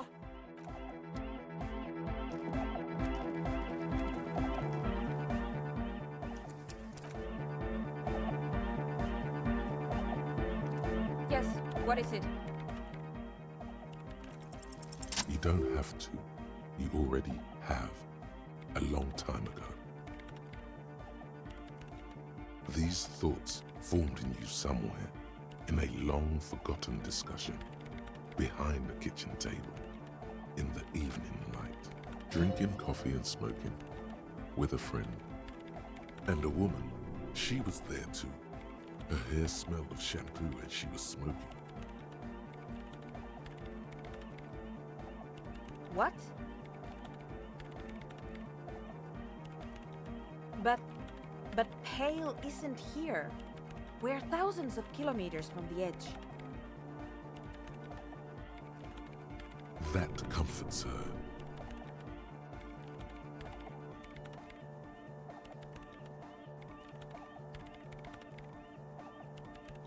She looks up into the darkness under the nave, then back at you.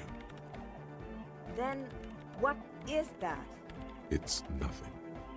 No, it's less than nothing. No.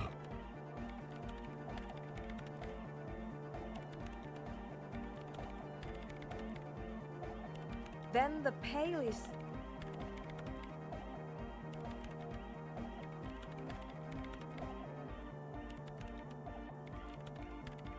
But the milk, it clearly hasn't started curdling yet.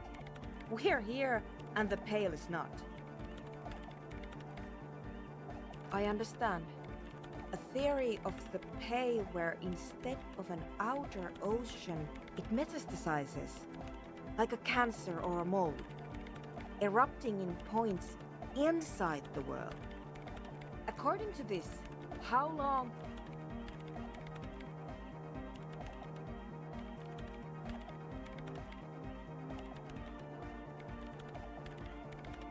and information, causing data losses in the East Insulindian front. Have you considered why it's formed in a church? And also when or how it might start growing, or if it has other effects in addition to sound and data? I also have a question, since we are piling them up. How do you know this? I'm not doubting you. I'm simply curious as to how a detective of the RCN...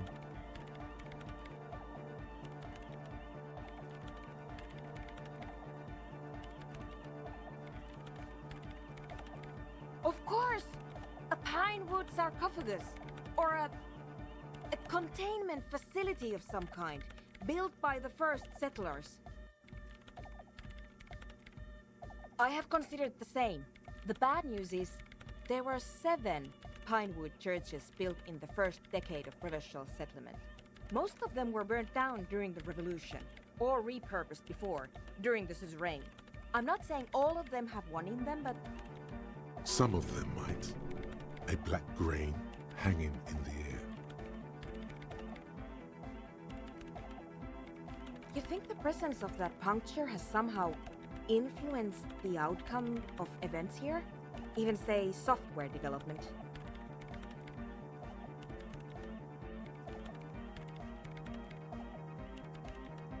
I told the producers we need to go and move to a normal office building with amenities. But no, the artists like the milieu, the writers like the history. I told them.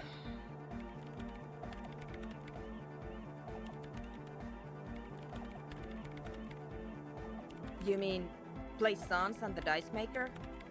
There was almost no one left when we packed up.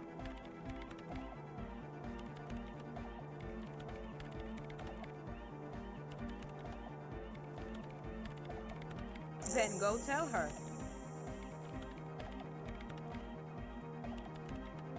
An amateur anthropomedic police officer. I'd like to say I've heard stranger things, but I'm not sure. This is a hell of a guess, however.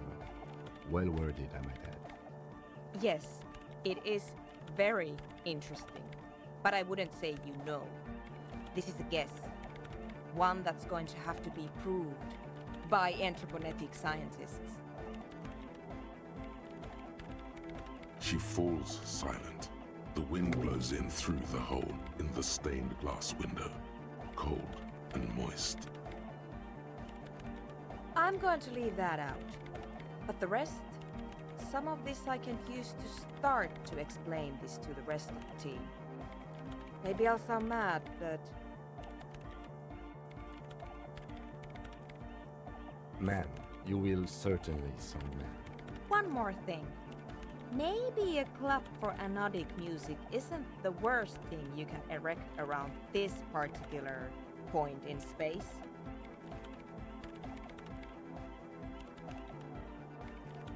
I wouldn't go so far as to... Yeah! Once Once the light is on in the universe, it will never go out. Thank you, Egghead. Let's leave it at that, shall we? We have an anthropogenic detection to perform in this district. Yes, what is it?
She's whistling a melody, her trusty contact mic attached to a wooden pulpit. At the sound of your footsteps, she stops what she was doing and turns to you. Hey there. I've been recording some new audio from all these beams and rafters. The sounds travelling through the wood are pretty cool. Creaks and stuff. Like you're underwater, you know? But like, underwater inside a tree. And yes, I'm being more like Contact Mike, alright? Don't even bring it up. No. I actually wanted to thank you for getting me and my friends in here. And we even found some new associates, such as they are. Good, I think. Noid is getting a read on the place. I think he finds the carpentry very impressive. Andre's been setting up the compressor and dancing. Egghead's been keeping the party up. He's got the stage under control. Sauna, the programmer, she's doing whatever she does behind that radio computer of hers. She doesn't talk to us much, and the Crabman hasn't shown himself, thank God. Sure, you helped us out. I can repay the favour. What do you want to know? Ah, she's a bit odd, I have to say. Doesn't talk much. I'm not really sure how to vibe with her, you know? Seems like she's not in a very good mood most of the time.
But earlier today she told me about Welkins, and she seemed oddly happy, like she had some idea with those little creatures.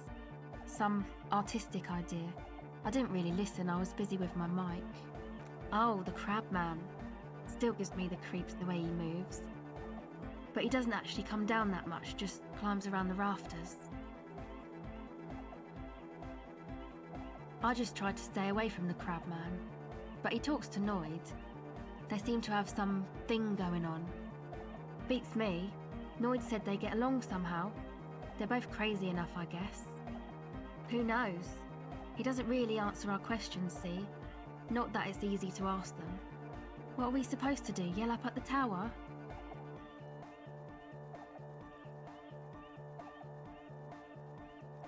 Who do you want to know about?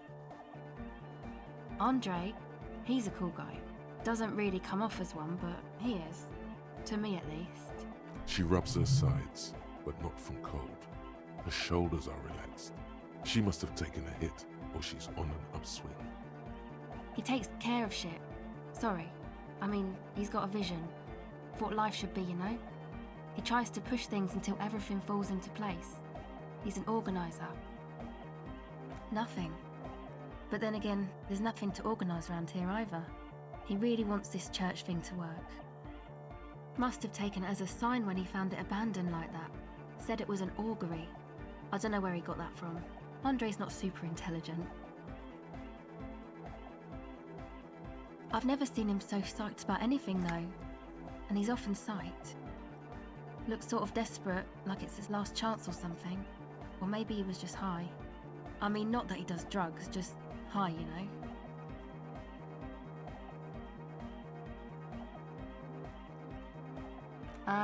Yes.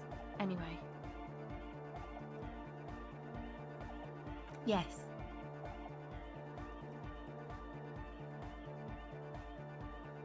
Come to think of it, yes.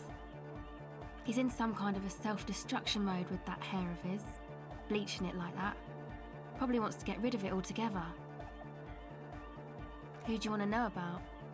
He's a four-burger, I guess, like the rest of us. Okay, maybe not Egg, I don't know about him, but Noid and the rest are from Forburg, making the pilgrimage up north to visit the Elysium.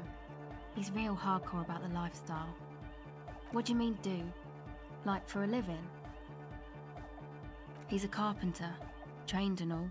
He's very good, he just doesn't have the mindset to work like that, in a shop somewhere.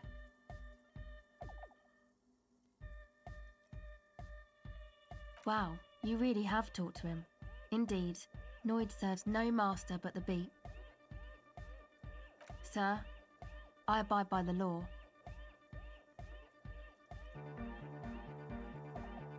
It's just something poor Forburg kids do every spring. To pass the time, we walk the entire length of Boogie Street, up to Jamrock, or as much as possible. I don't know, man. Have you been down Boogie Street? It's a little bewildering.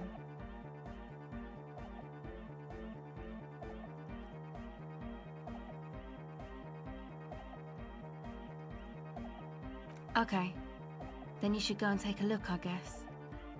Boogie Street is cool. It's got a lot of immigrants and all kinds of different people.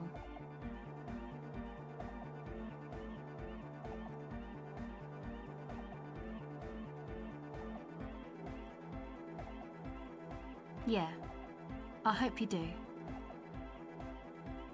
Who do you want to know about? What do you mean? Oh, that. He's the party boy. Anodic music doesn't really do vocals in the traditional sense. Vocals are thought of as rock. That's to say they're a bit backward. No offence if you like rock music though. Rock music's cool by me. Pachoo, pachoo, swish. Your credentials as the resident future man of Revachol are being questioned. Show her you're hip with the times, Gramps.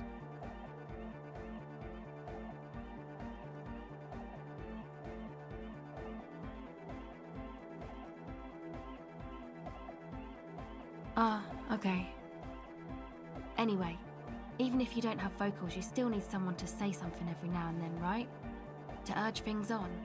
That's where the party boy comes in. He basically just stands on the stage and dances and yells how awesome everything is. It's very catchy. I understand. People are usually afraid to do things if others aren't already doing them. Dancing makes you dance, like sneezing makes you sneeze, or yawning makes you... Anyway.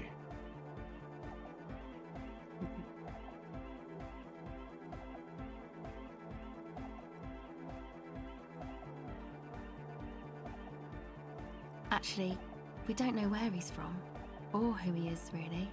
One time we were out partying somewhere in backwater Forburg. Or maybe even Coal City, I can't remember. Maybe it was Coal City. The worst of the Banlieues. A wretched heap of closed-down mines, even west of Jamrock, on the dusty slope of Montmartin, the remotest possible area of Revachol. No one even wants to exploit those people anymore. Egg was yelling along to some jam someone was spinning, all night long. Just kept yelling until he didn't have a shred of voice left. When the sun came up over the mines, There were mines? Yeah, it was in Coal City. Ed came with us. He made this wheezing puppy dog sound all the way back. Couldn't even speak. It was definitely Coal City, because it took us 2 days to walk back to the fort. He just wheezed the whole way. We never really asked why he came with us, or who he was. I think his name is Jermaine. People are sweet. You can see it must have been a great night. The memory causes her to go silent for a moment or two. Who do you want to know about? Me? Again? I told you, I'm a silver bird. There's that phrase again. Really reminds you of something. It means I don't answer questions about myself. Is there a law that would stop me from lying, though? That would depend on the circumstances. Thank you. Sure.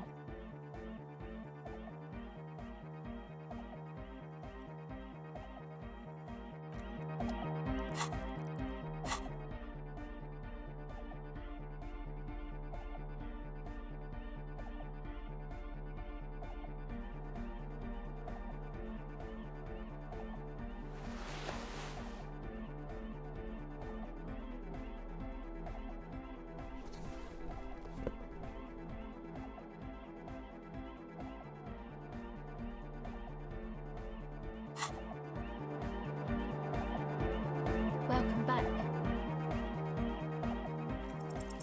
The silver bird has already flown away. I will catch it later.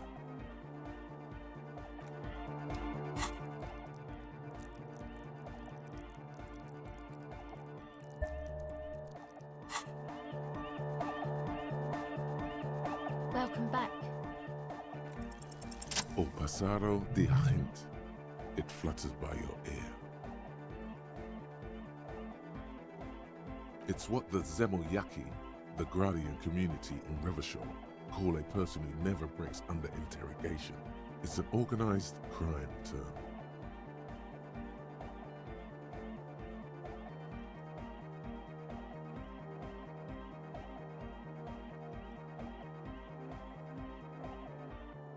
Excuse me?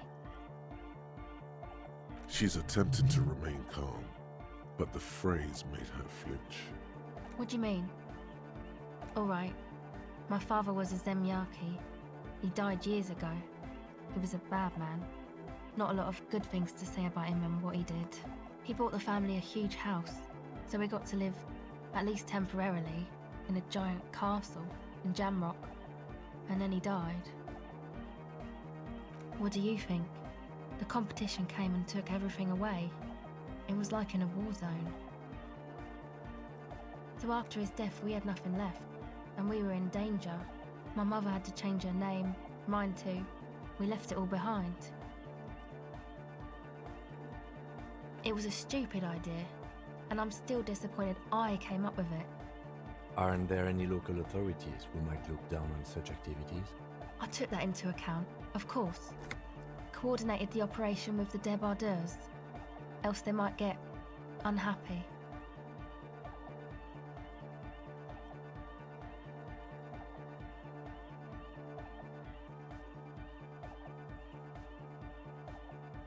Not in person, but I'll let them know. You can't do anything without the fat ones getting wind. It wasn't too difficult to convince them, really. It's a good thing you ended that mess, though. I felt I was turning Dadwise into a corrupt business person. Unpleasant. Come on, this is all fine. But you don't have anything on Everard now. That's not how these things work.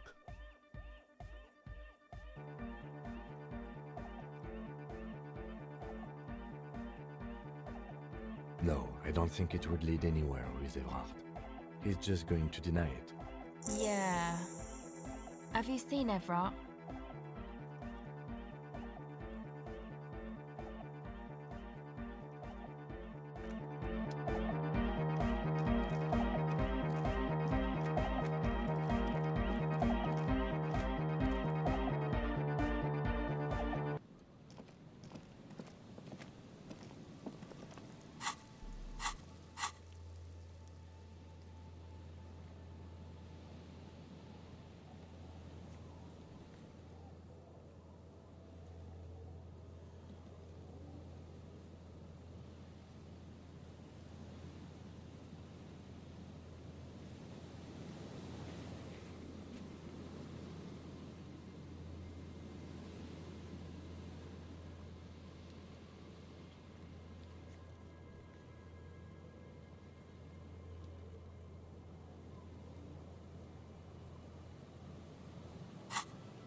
Hello, dear. It's good to see a familiar face. Thank you for doing that, dear. Morel still isn't feeling well. I convinced him to stay at Gary's to get some rest. I'm afraid the cold has really gotten to him.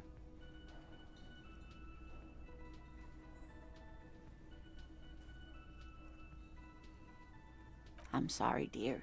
You've had to drudge through them so many times. Such is field work. A young person's game, as they say. Her voice is shaky. What is going on here? Morel will eventually, or we'll talk Gary into going back out, perhaps. The lieutenant stares at his shoe, caked in mud. He doesn't say anything.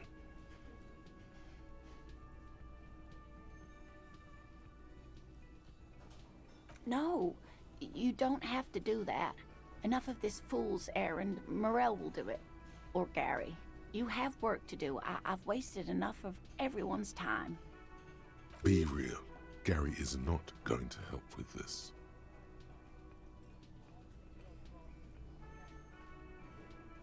That really is too much, sweetie. Thank you for your dedication, but I can see you're coming down with a cough yourself.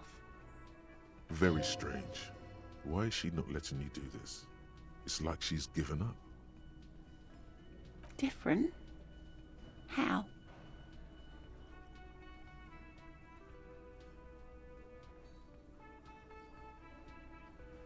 I'm not. It's not that. It's a strange feeling. I haven't really told this to anyone, but you are a police officer. Do you ever wonder if some lovely story from your childhood is just that? A story? Or a dream? Seeing the Insulindian phasmid was just a story I used to tell people. I didn't really think about whether it was real or not. Morel's so proud of it. He always tells everyone. No, sweetie. There's more to it than that. Morel was so eager to believe my story was evidence of the phasmid's existence. That I'm some queen of the cryptozoologists. That. And for years, his belief made me believe too. But now, we're both getting old, and he's still working himself sick out in those reeds looking for it. But what if I was just wrong? I think I was. The lieutenant opens his notebook, but doesn't write anything.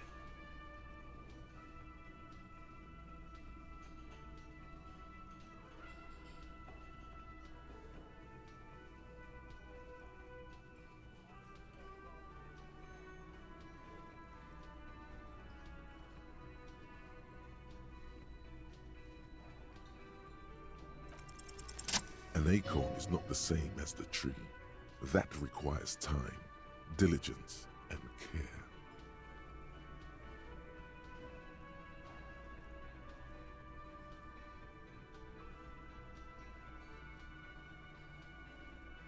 All qualities these two seem to share in abundance. But it is. We've spent years searching for the phasmid, hunting it together. Without it, what are we? Just another pathetic old couple.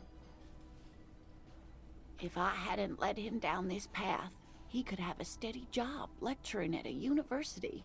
You know, this reminds you of the Pericarnassian theory of love.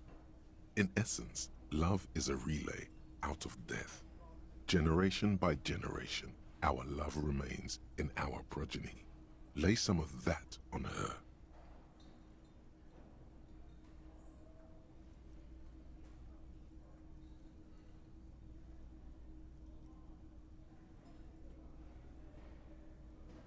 Oh, sweetie, I don't think the Pericarnassians were thinking of people in my situation. I was a paraplegic before we met. He didn't know before I arrived. on our first date. If I weren't the queen of the cryptozoologists, if I didn't tell him that story...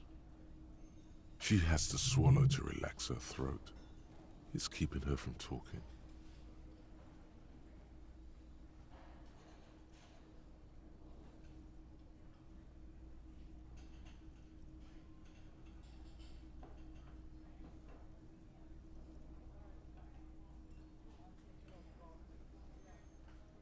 Maybe.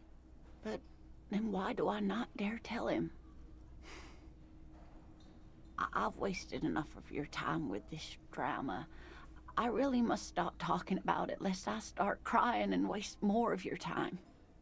What you have to know is the Insulindian phasmid probably does not exist. Let us fools chase our ghosts. There are a million better things to do with your life. Are there? Some of the other things are pretty bad.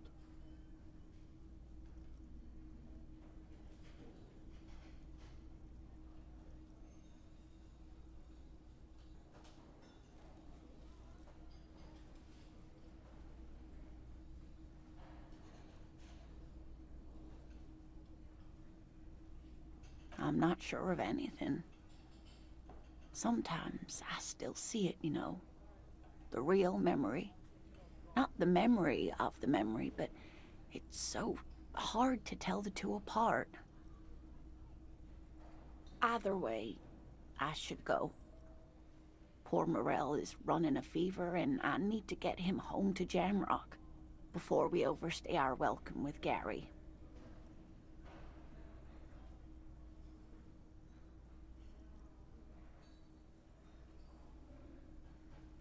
Oh no, thank you, but I can get there on my own. This old thing is gas-powered. And then a taxi home. It's not so bad. Really? Oh, sweetie. Please don't get stuck on a dream. Take it from me and Morel. Okay, it's 1113 Tabernacle Road. Jamrock, but...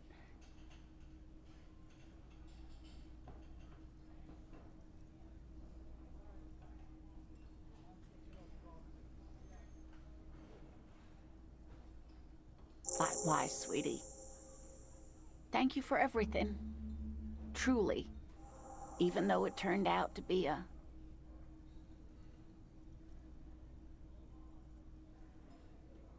lie? A fool's hope, say her lips moving in silence. Like that, she drives off. The gas engine putters quietly as she gets to the doors, then pushes them open. Outside, the cold, coastal wind blows. We should go to...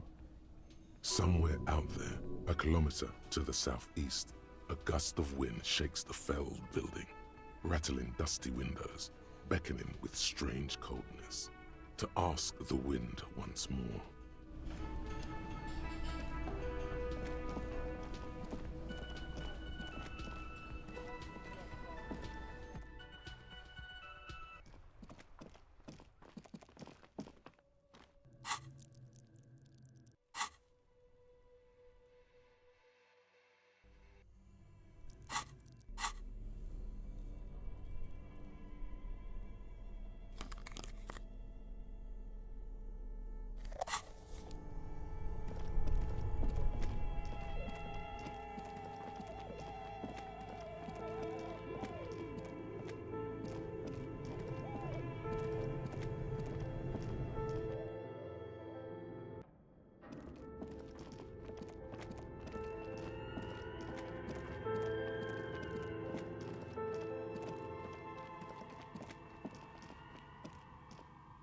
Oh, it's you again.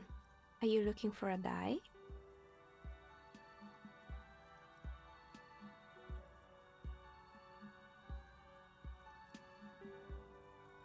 I thought we agreed that the curse isn't real. I'm listening.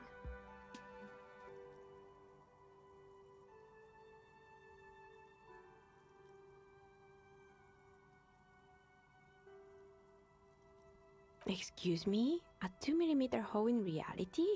This can't be true. I'm afraid it is, man. Sona Lukanen-Kill, the former lead programmer of Fortress Accident, made the discovery. Sona is involved in this? So it's even worse than I thought.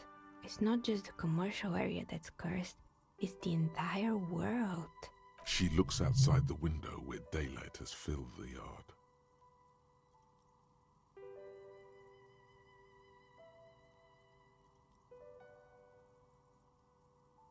Just Martinez? In any case, thank you for stopping by. It's good to have an answer, even if I can't claim to understand it fully.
Everything's still cool here, officer. Tapes? You mean like music tapes? No, music is out. Don't listen to music. I sell extremely cool sunglasses if you want to get your mojo going. Tapes? Tapes are everywhere. They're worthless. Kids throw them in the trees. There's one in the bushes, right behind this lorry. No one would ever throw a good pair of high-quality plastic sunglasses in the bushes, mister. To the west, dark brown ribbons of tape hang from the tree, flowing in the wind. You should have a look. It's better than nothing.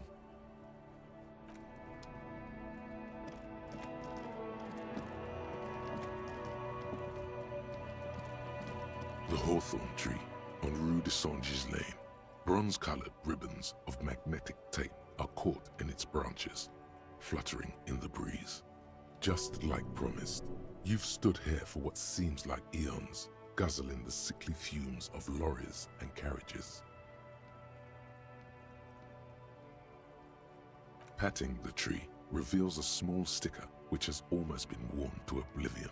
It reads, RCM Emergencies Desk, number 8102. Underneath a slogan, mankind, be vigilant. The bronze ribbon twists around and within the branches in an intricately natural pattern. But there's something. There's a twisted logic in this mess.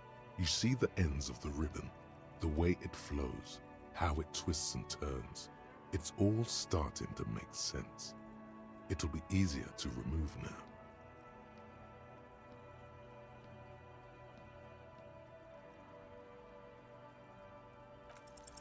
With slow and deliberate motions, pulling, bending, and unraveling, you manage to extricate the magnetic tape from the branches. It curls up into a mess inside your pocket. If only you could find a way to re-spool it so that you could hear what's on the tape. Maybe Roy from the pawn shop can help you with this. What's the tape for?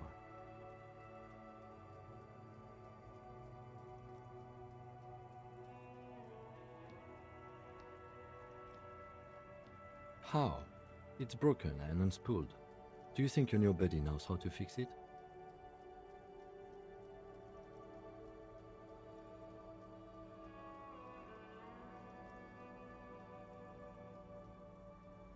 You could also get it fixed at the pawn shop across the street.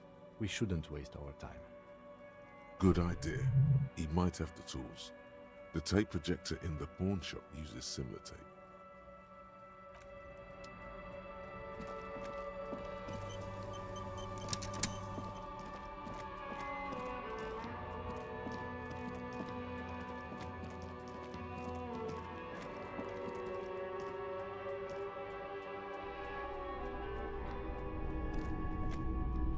Hello, hello.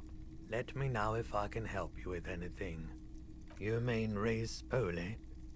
Yeah, I do, but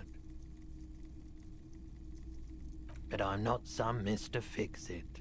I'm a pawnbroker. If you want to pawn the tape, sure. Although it looks pretty worthless.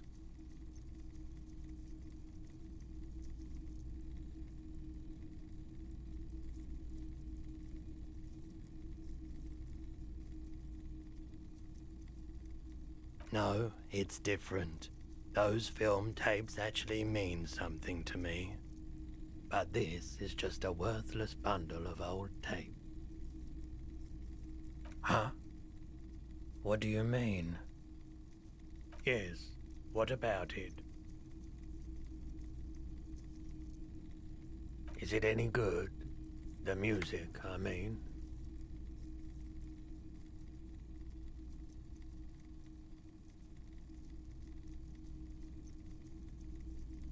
Man, you're really invested in this. Okay, I'll help you out. It's going to take a moment, though, so just sit back and relax. You take some time to look around the store. The play of visuals all around the pawn shop is mesmerizing. Suddenly, Roy turns back to you with a reel of tape in his hand and coughs.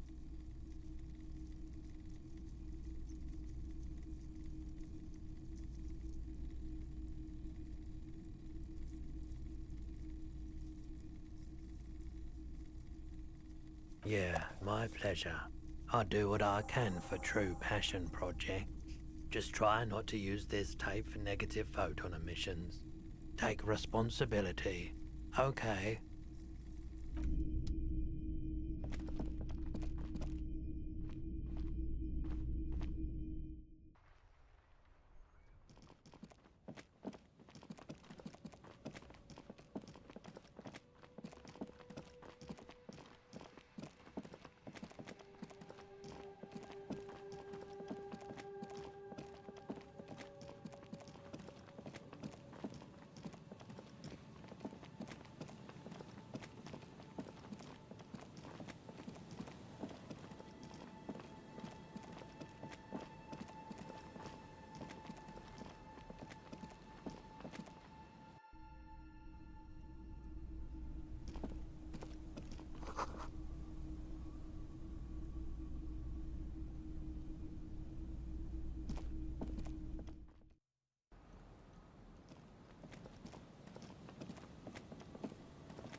Our tenant, the policeman.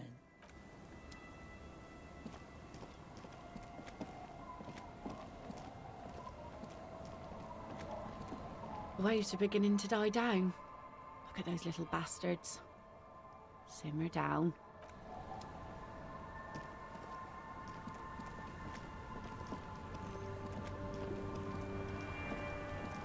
You're back.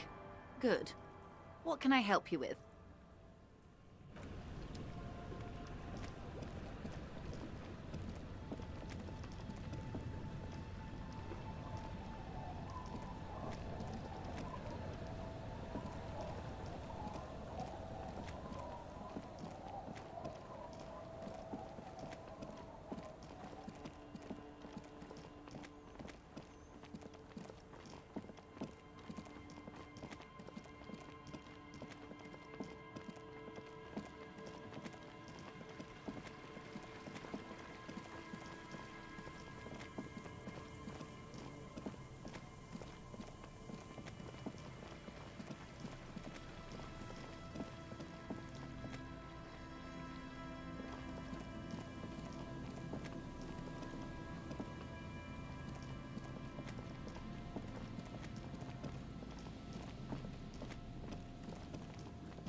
The trap is filled with dead and dying locusts.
There's some tear.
just dead and dying.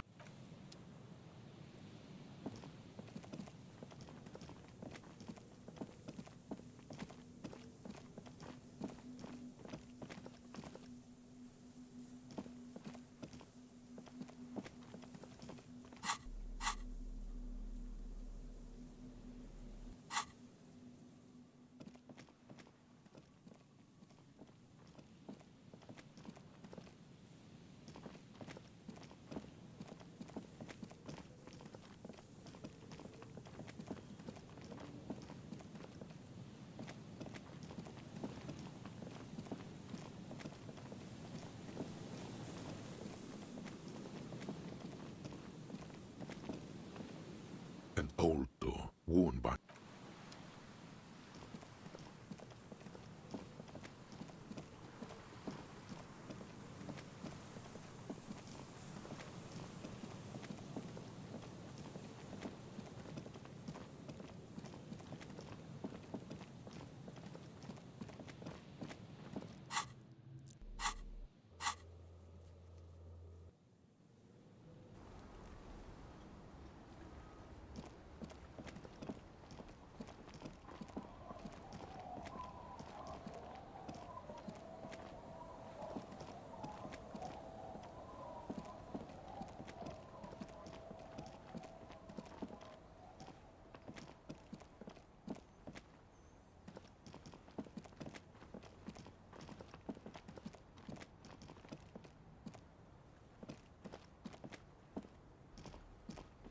Tequila sunset.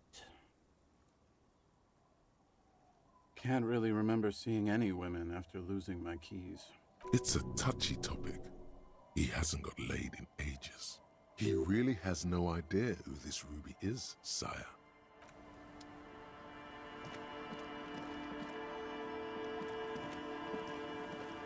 The legend! He's back. And firstly, I got smokes and piss and a little speed to spice things up.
Good morning! Yeah! Hardcore! Yeah! It was awesome and scary. Very hardcore. Too hardcore, in fact. I couldn't control it at all. It sucks up all the air in the mix until it's the only thing left. Starts compressing itself and everything around it. Completely fills up the headspace. Extreme! Yeah! Welcome to the gloaming! Oh! I don't know. Maybe someone can do something with this. I imagine this is the sounds that the future could make. Yeah!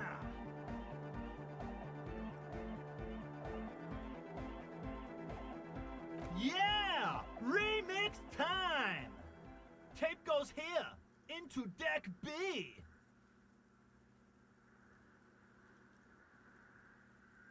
a hand on his ear. He listens to the audio through his headphones and shouts. Wow! Did you get this from Arno himself? Listen, I'm just going to show it to you. Ready?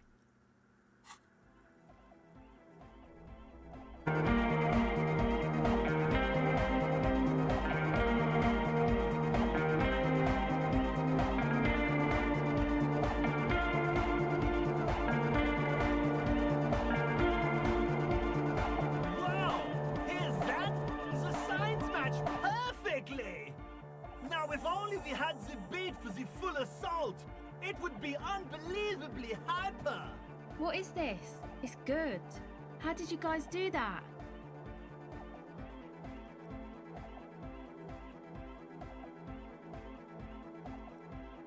Yes, but what if Van Eyck based his remix on some forgotten local melody, like a folk song, and you just found the original piece that inspired him to create this jam?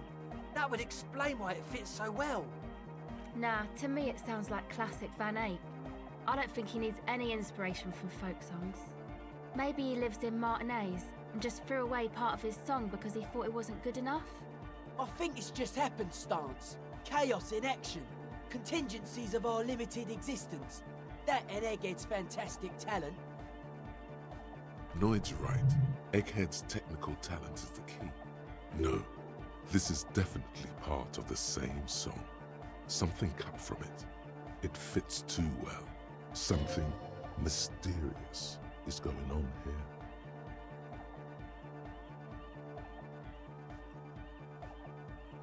Be how it may, if it fits, it fits! Bring up the volume! What about the bass? Do you have any ideas for that? Yeah, I remember. You said it needs more bass.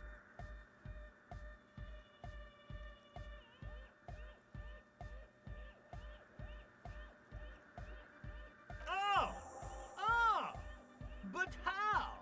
What about that compressor Andre was setting up to achieve some sort of parallel processing?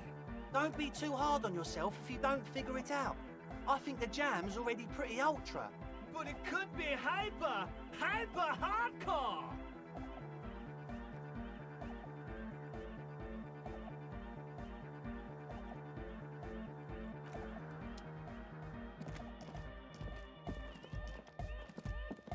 Oh, hey man, it's good to see you.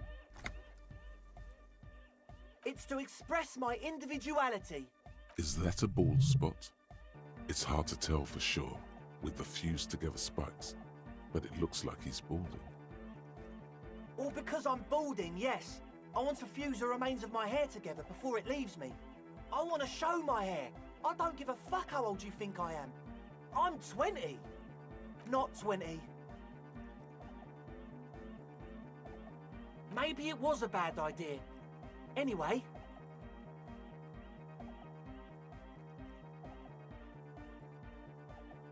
Goodbye, officer.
The once bright mural towers above you, saying, Feld Electrical, R&D. Tomorrow is just a whisper away.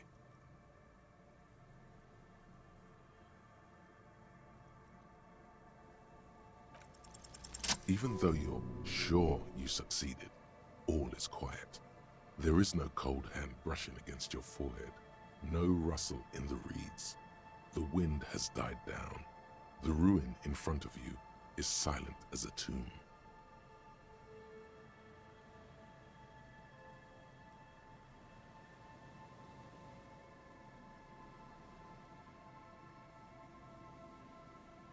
Trying to talk to the wind, the city, whatever you thought would happen, did not.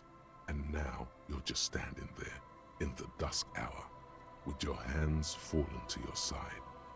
Is trying to talk to the city something you've done before? Is it in your secret repertoire? A trick for when you're out of ideas? How do we? I was really hoping she'd be in the village. Okay. She's probably north of the village, and this place is a peninsula. We already scanned most of the outdoor areas on our wild cryptid hunt, so we have an understanding of the geography, at least. And then there's the church. We've already searched that and can rule it out. I know it doesn't feel like progress, but exclusion is a step too. Anyway, we do it the old-fashioned way, sector by sector.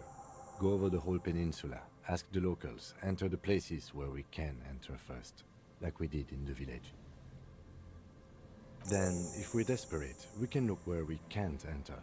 Bunkers, storm drainage, this place. I'm sure it won't come to that.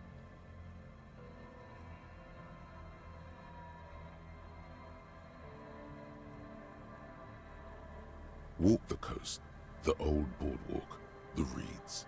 You can always come back here and talk to the wind again. Look where it already got you. An adventure awaits. An adventure on the windswept urban coast.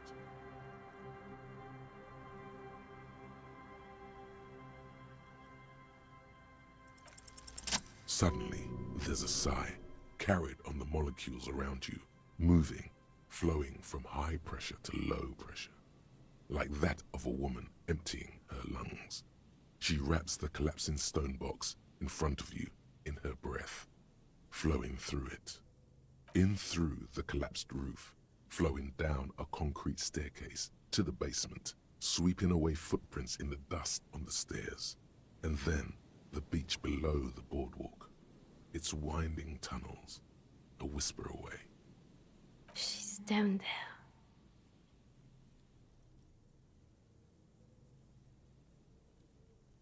Okay, why?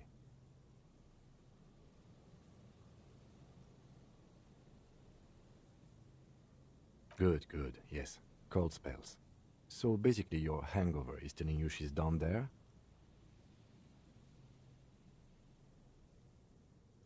So, how do we get in there? The doors were on the collapsed side of this building. They're gone, basically.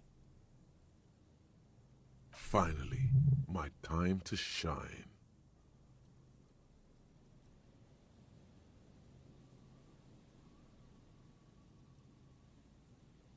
Perhaps you can climb them. We are not climbing anything. I'm 43 years old, and I plan to live to see 70.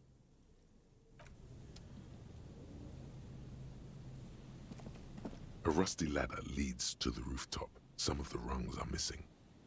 Yeah, that doesn't look good at all. The distances between the remaining rungs are rather wide. You'd have to use the mounting brackets. However, they seem corroded and the peeling rust is razor sharp. In addition, the first rung is going to be tough to reach. It's what, 3 meters above the ground, and you're 180? Not to mention that the roof is collapsing and the wind gets pretty brutal up there. Dismounting from the ladder is going to be hard. Perhaps if you were to not climb the ladder. Instead, what if you were to do something more subtle? What if you were to reconceptualize climbing the ladder? Astral projection. Be open-minded about this. Teleportation is not a thing.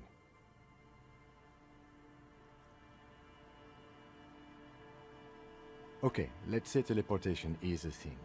Wouldn't you need some kind of scientific apparatus to create a teleportation field? You can't just do it without apparatus. What are they talking about? Teleportation, Mikhail. It's generally thought impossible. Oh yes, it could hurt. A lot.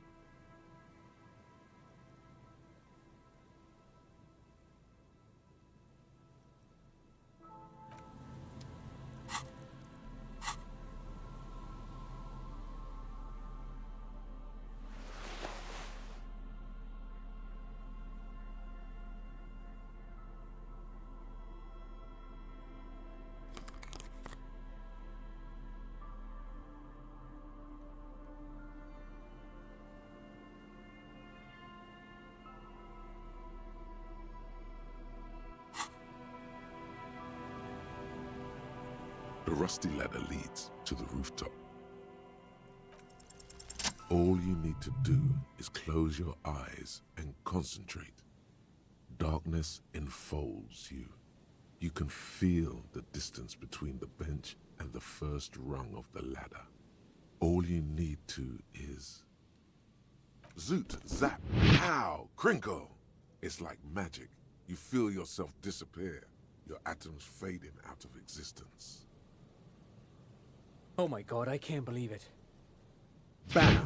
You find yourself on the roof, having mastered the art of physical displacement.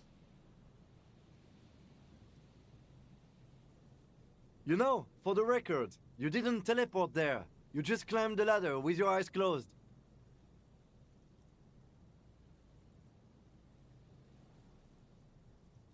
The wind at the top of the building starts howling loudly, blowing away the lieutenant's voice. Faintly you hear. Never mind. Find a way to let me in when you get inside. Don't go adventuring without backup, especially if we think the suspect may be hiding here.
Two rusty metal plates that slide apart form a crude door.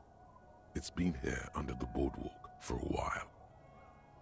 What do you mean, who's there? It's me, Kim. Stop playing around and help me get the door open.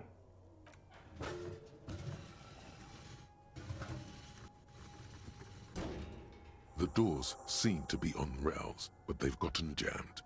You grab a side and put some strength into prying it open. With the help of your partner, the two metal panels slide open with a creak. Huh. I hope no one dangerous heard that. After you climbed up to the roof, you mean? There's a maintenance entrance under the boardwalk. It's next to a drain pipe, possibly a storm drain. It was easy to miss before. Yes, we have an exit, so let's get going. Time to investigate these passages.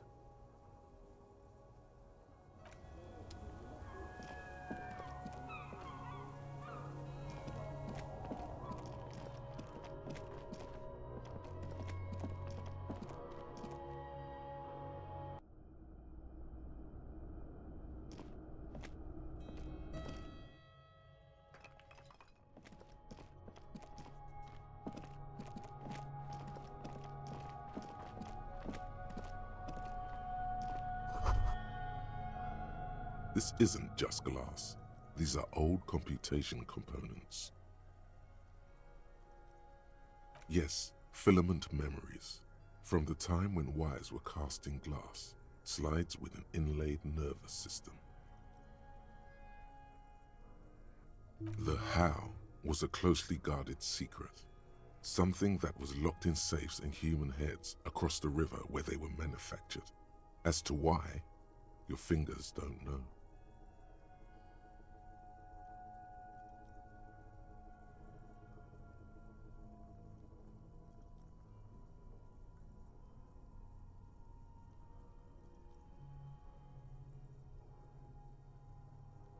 The why is easy, because they hadn't come up with modern silicon-based systems yet. For vitreous cast filament memories, though, these seem incredibly advanced. So it is. I think these used to form a single system, slotted in the wall.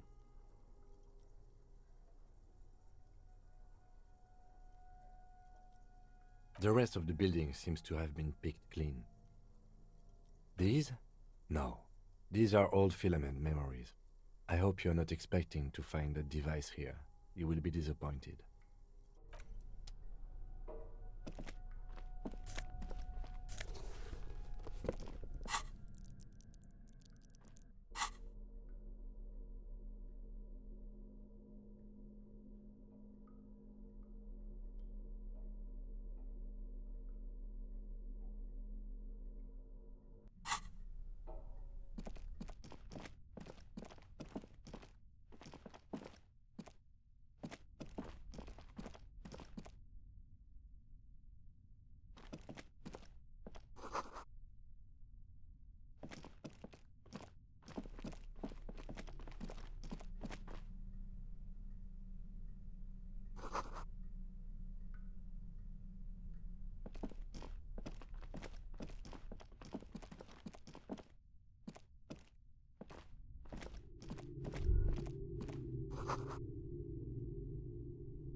A mustachioed and mutton-chopped man, amateurishly depicted, gazes at you with sad eyes.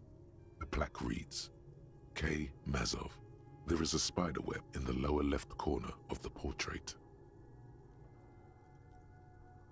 Years' worth of dust is shaken off. The full head of hair, matched by an ample moustache and sideburns, look a bit silly. Someone crouches, heels digging into wet sand. Hands sweep across the sand, grains sticking to the frayed skin of the fingertips. An old man sits on a slab of concrete and taps his fingers against the glass of a scope. You shudder.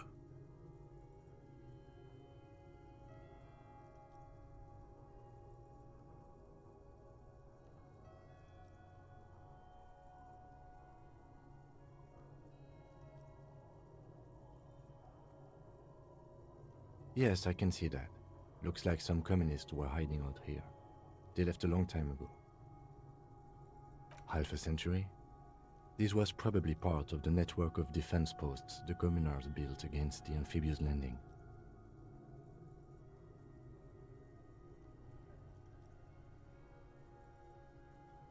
I think the purpose of this bunker was to produce propaganda. It would have had radio equipment back then, but that's all been looted.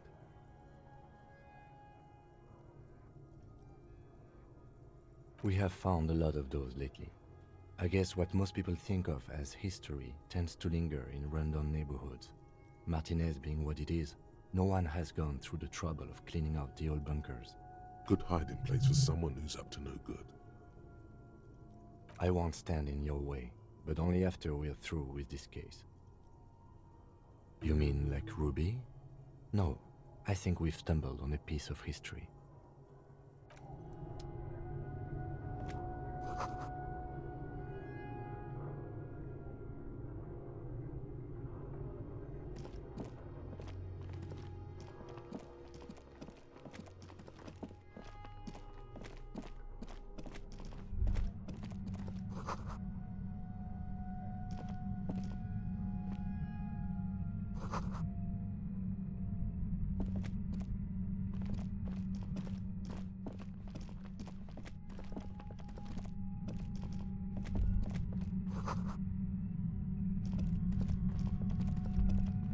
There it is again, like a swarm of hornets buzzing under your scalp.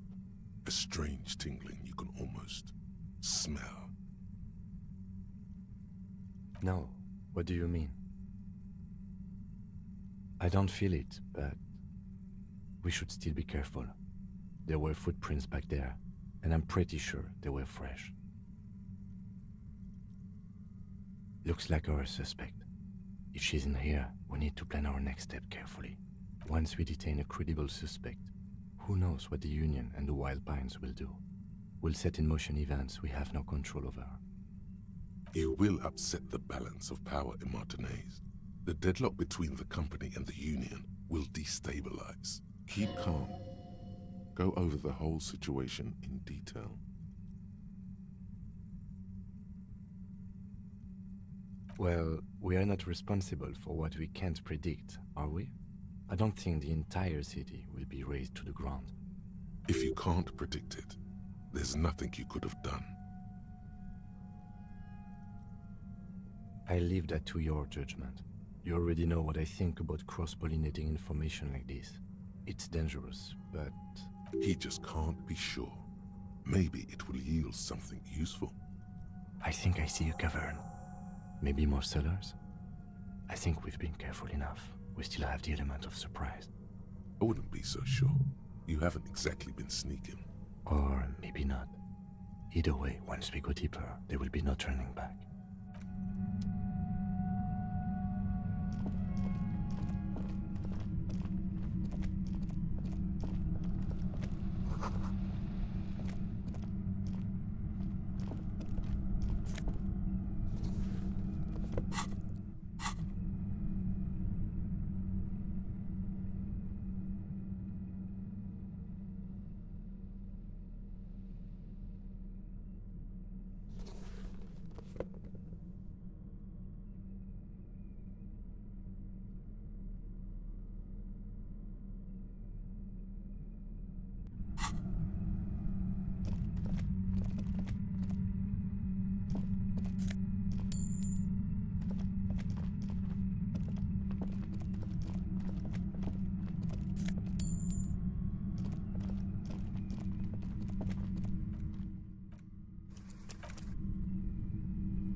Suddenly, your entire body is paralyzed.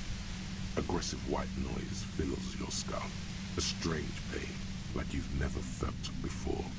Through the static, you hear a woman's voice.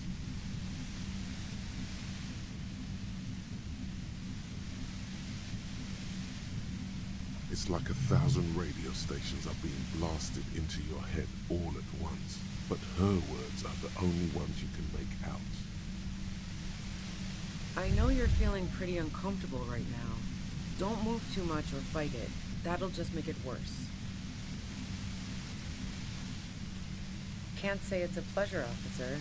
I was really hoping not to make your acquaintance, but here we are. As she says the word officer, you feel a spike in the agony. It sounds like the entire radio frequency range is screaming directly into your neural pathways.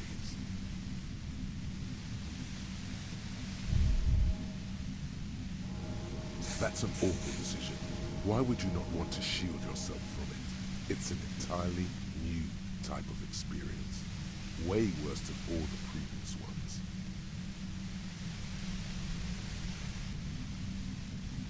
I'm using a pale latitude compressor. You and your partner have been caught in its field. The explosion of static you're hearing. It's the ULAN frequency. Blasted from that pale emitter that Angus mentioned.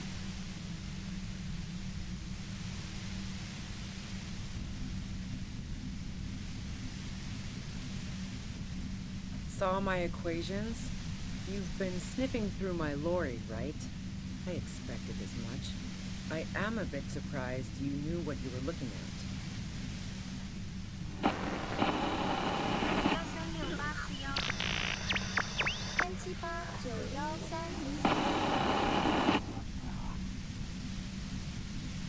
A pale latitude compressor is used to sort of make the pale more manageable. With a lot of these, you can force a radio signal grid on the pale, literally crunch the distance across it. Signals are relayed across a series of repeater stations fixed to buoys. Not a fun job manning those stations. All alone out there in the pale, people lose their minds in just a few years. So, what we are experiencing is a concentration of radio waves. Precisely. This is an industrial strength paraboloid. It's meant for forcing dimensions on something that doesn't have them. Needless to say, the frequencies used are out of this world. At the upper limit is the large prime number generator station. It's used specifically for pale latitude compression. That's why you may be hearing some numbers. But you might also hear, or think you're hearing, local radio chatter.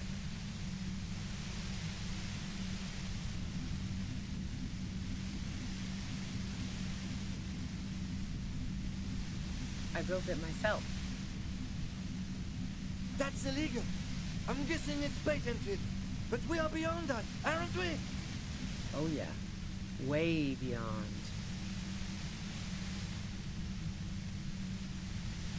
No, once I shut down the compressor, the pain will end. It may take a few minutes for you to steady yourself though. It's a bit like waking out of a very confusing dream.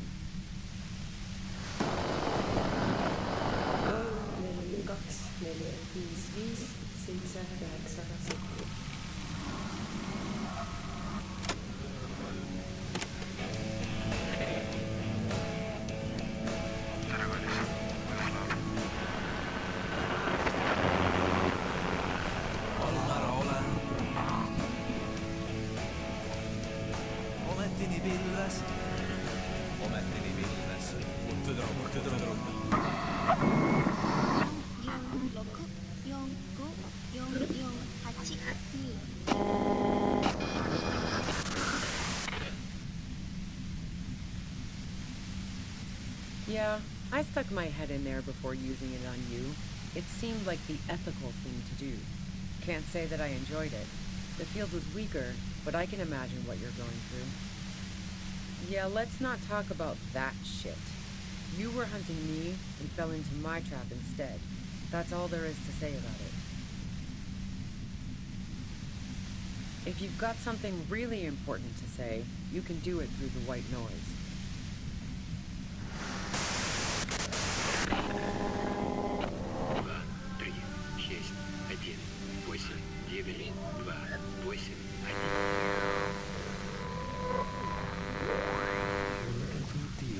Mattress.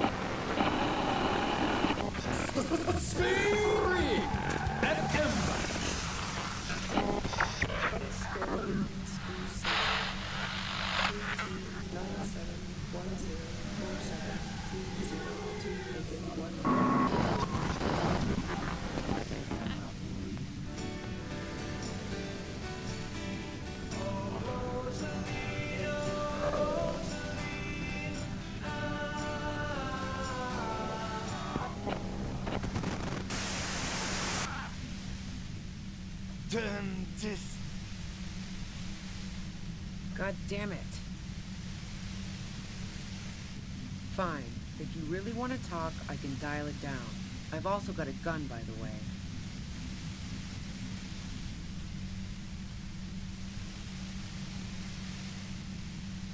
The gun she's carrying is a two-barreled front loader, not like the murder weapon.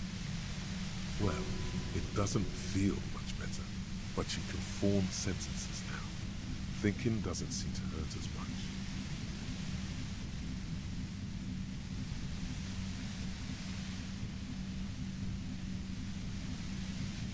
I heard you in the passages, and I've been preparing for quite a while.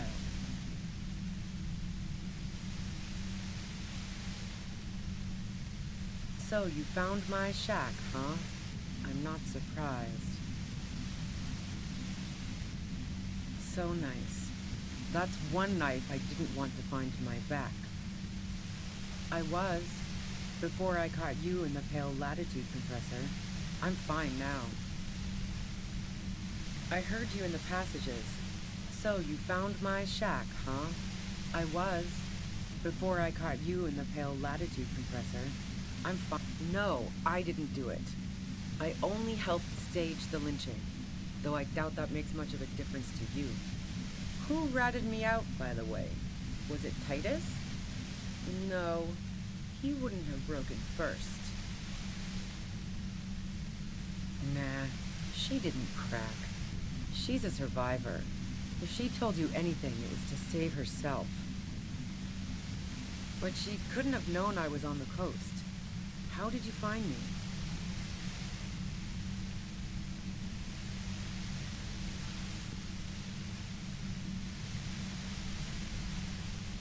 Oh, fuck. Took some convincing my ass. Those guys liked me, I know it. This is what happens to people whom people like.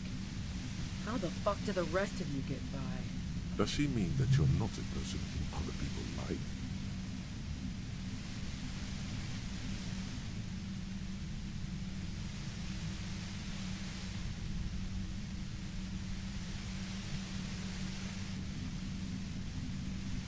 I did, didn't I?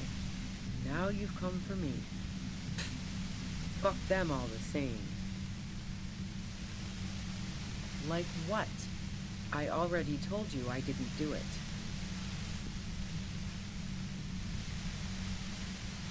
I didn't like him. Hardened mercenaries aren't particularly likable types. Yeah, sure. And I didn't like Wild Pines sending in those foreign hirelings. Me and a fuck ton of other people around here. I hate to be the bearer of bad tidings, but I don't think she's perjuring herself.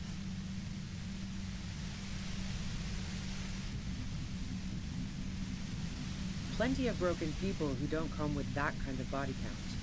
Besides, they're paid well for what they do. I'm listening. Man, I was with the boys the whole night. I hope they at least bothered to impress that upon me.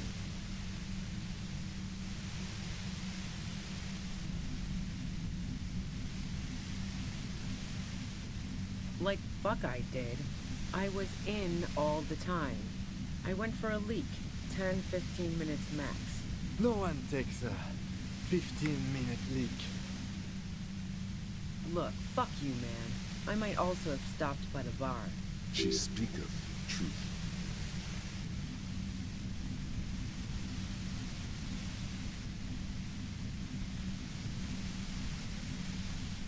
No. Gifts of flowers and candy aren't really my style.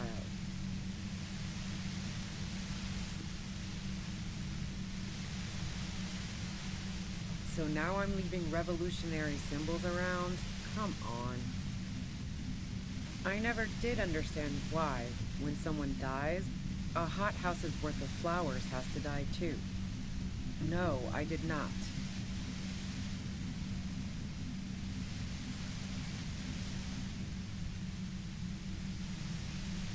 And the gun store, trigger happy jacks. What did you think? That I'm going to squeal on my gun supplier? Sorry, I'm not that kind of gal. Sure don't. A breech loader? No. This is such a wipeout. A Nachtway 80 front loader. Two-barreled. Not really what you were looking for, I'm guessing. That isn't it. That Merc was probably shot from a distance with a military-grade rifle.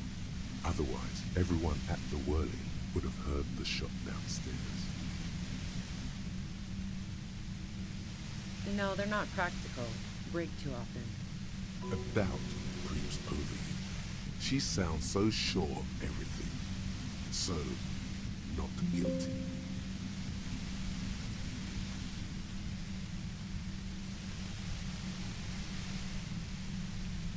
Yeah, evidence. So, Heart of Gold Tommy fucked me over too. Never trust a musician.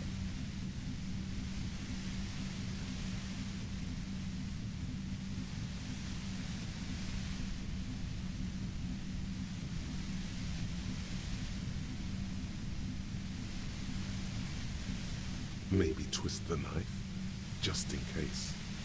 Make her more desperate. Yeah, that figures. What now? You're going to arrest me for drug trafficking? She's more upset than she lets on.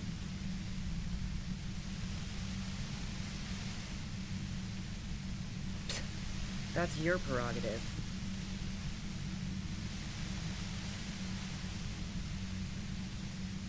Man, it's to get away from all that murderous shit that I left Jamrock, my previous employer, for the Union. I got lucky being a dispatcher. Never had to do any of the really dirty work myself. This gun has only been used for self-defense against serious scum. Then, it's going to be easier to reach the machine now. Based on what I've heard about you, you are serious scum. There's a sinister note in her voice. Even with the gun and the compressor, she's afraid of you. Yeah? Where?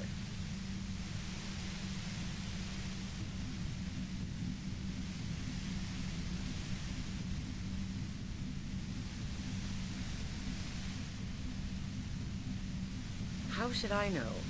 As I keep saying, he already had a bullet in his head when I got to him, and there hasn't been any useful gossip over the radio.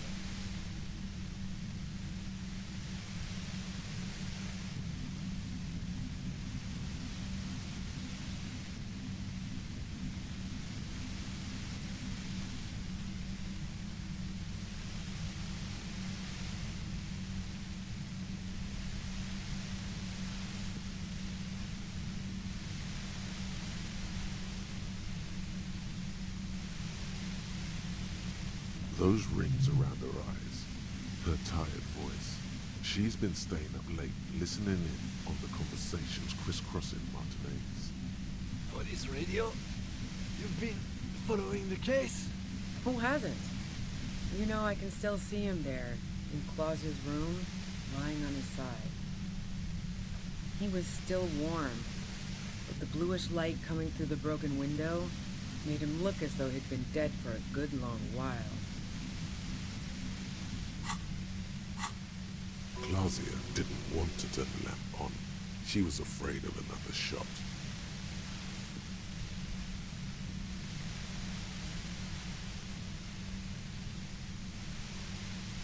I saw you roll into town.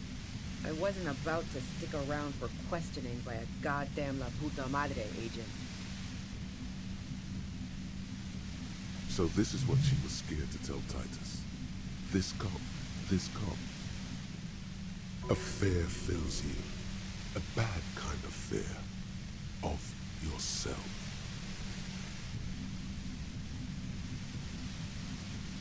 Yes, you. Everyone says you're his peon, his human can opener.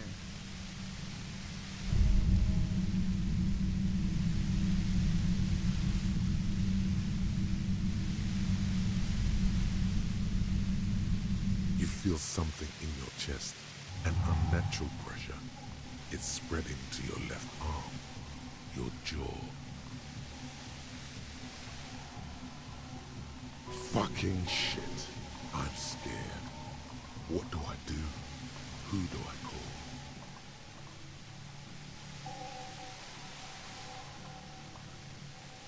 No, it's many years of combined self-neglect and self-abuse. All you feel is pain and weakness. You have to surrender now. We all do.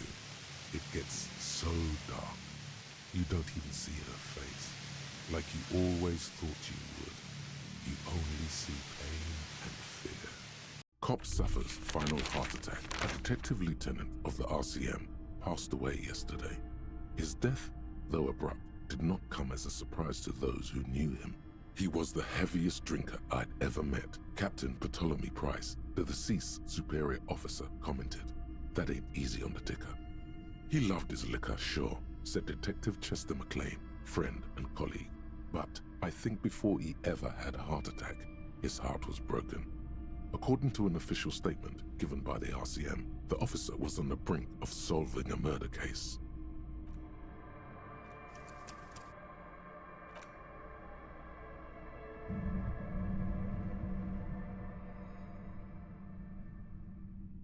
Suddenly, your entire body is packed. It's like a... I know you're feeling pretty uncomfortable. Can't say it. As she says the word officer. No, buddy. That's...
Hello, mister. Yes, I am. Little Lily. You know my mom? That's nice. My mom is great. She's never angry or anything. Luby. Raluby. My mom tells me I'm a big girl, but she doesn't know that I can't say Earl. Or like, some Kids. Bye! Is that the phasmid? It looks like the phasmid, leaning against the wall. Wait, what if this is the fishing rod situation all over again?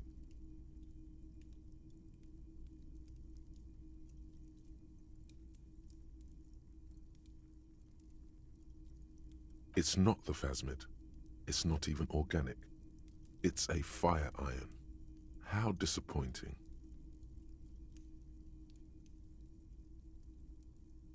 right? You'll have better luck next time, though. The Phasmid, finding it is your destiny.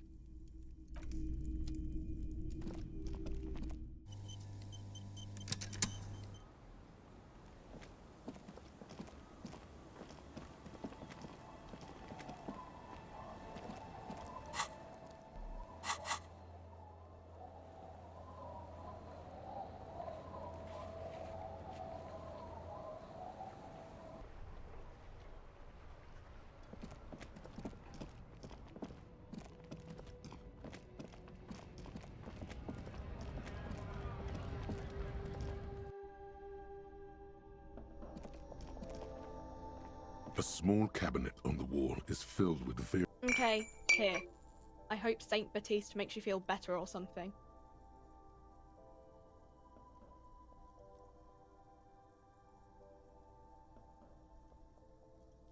Okay, here. I hope Saint Baptiste makes you feel better or something.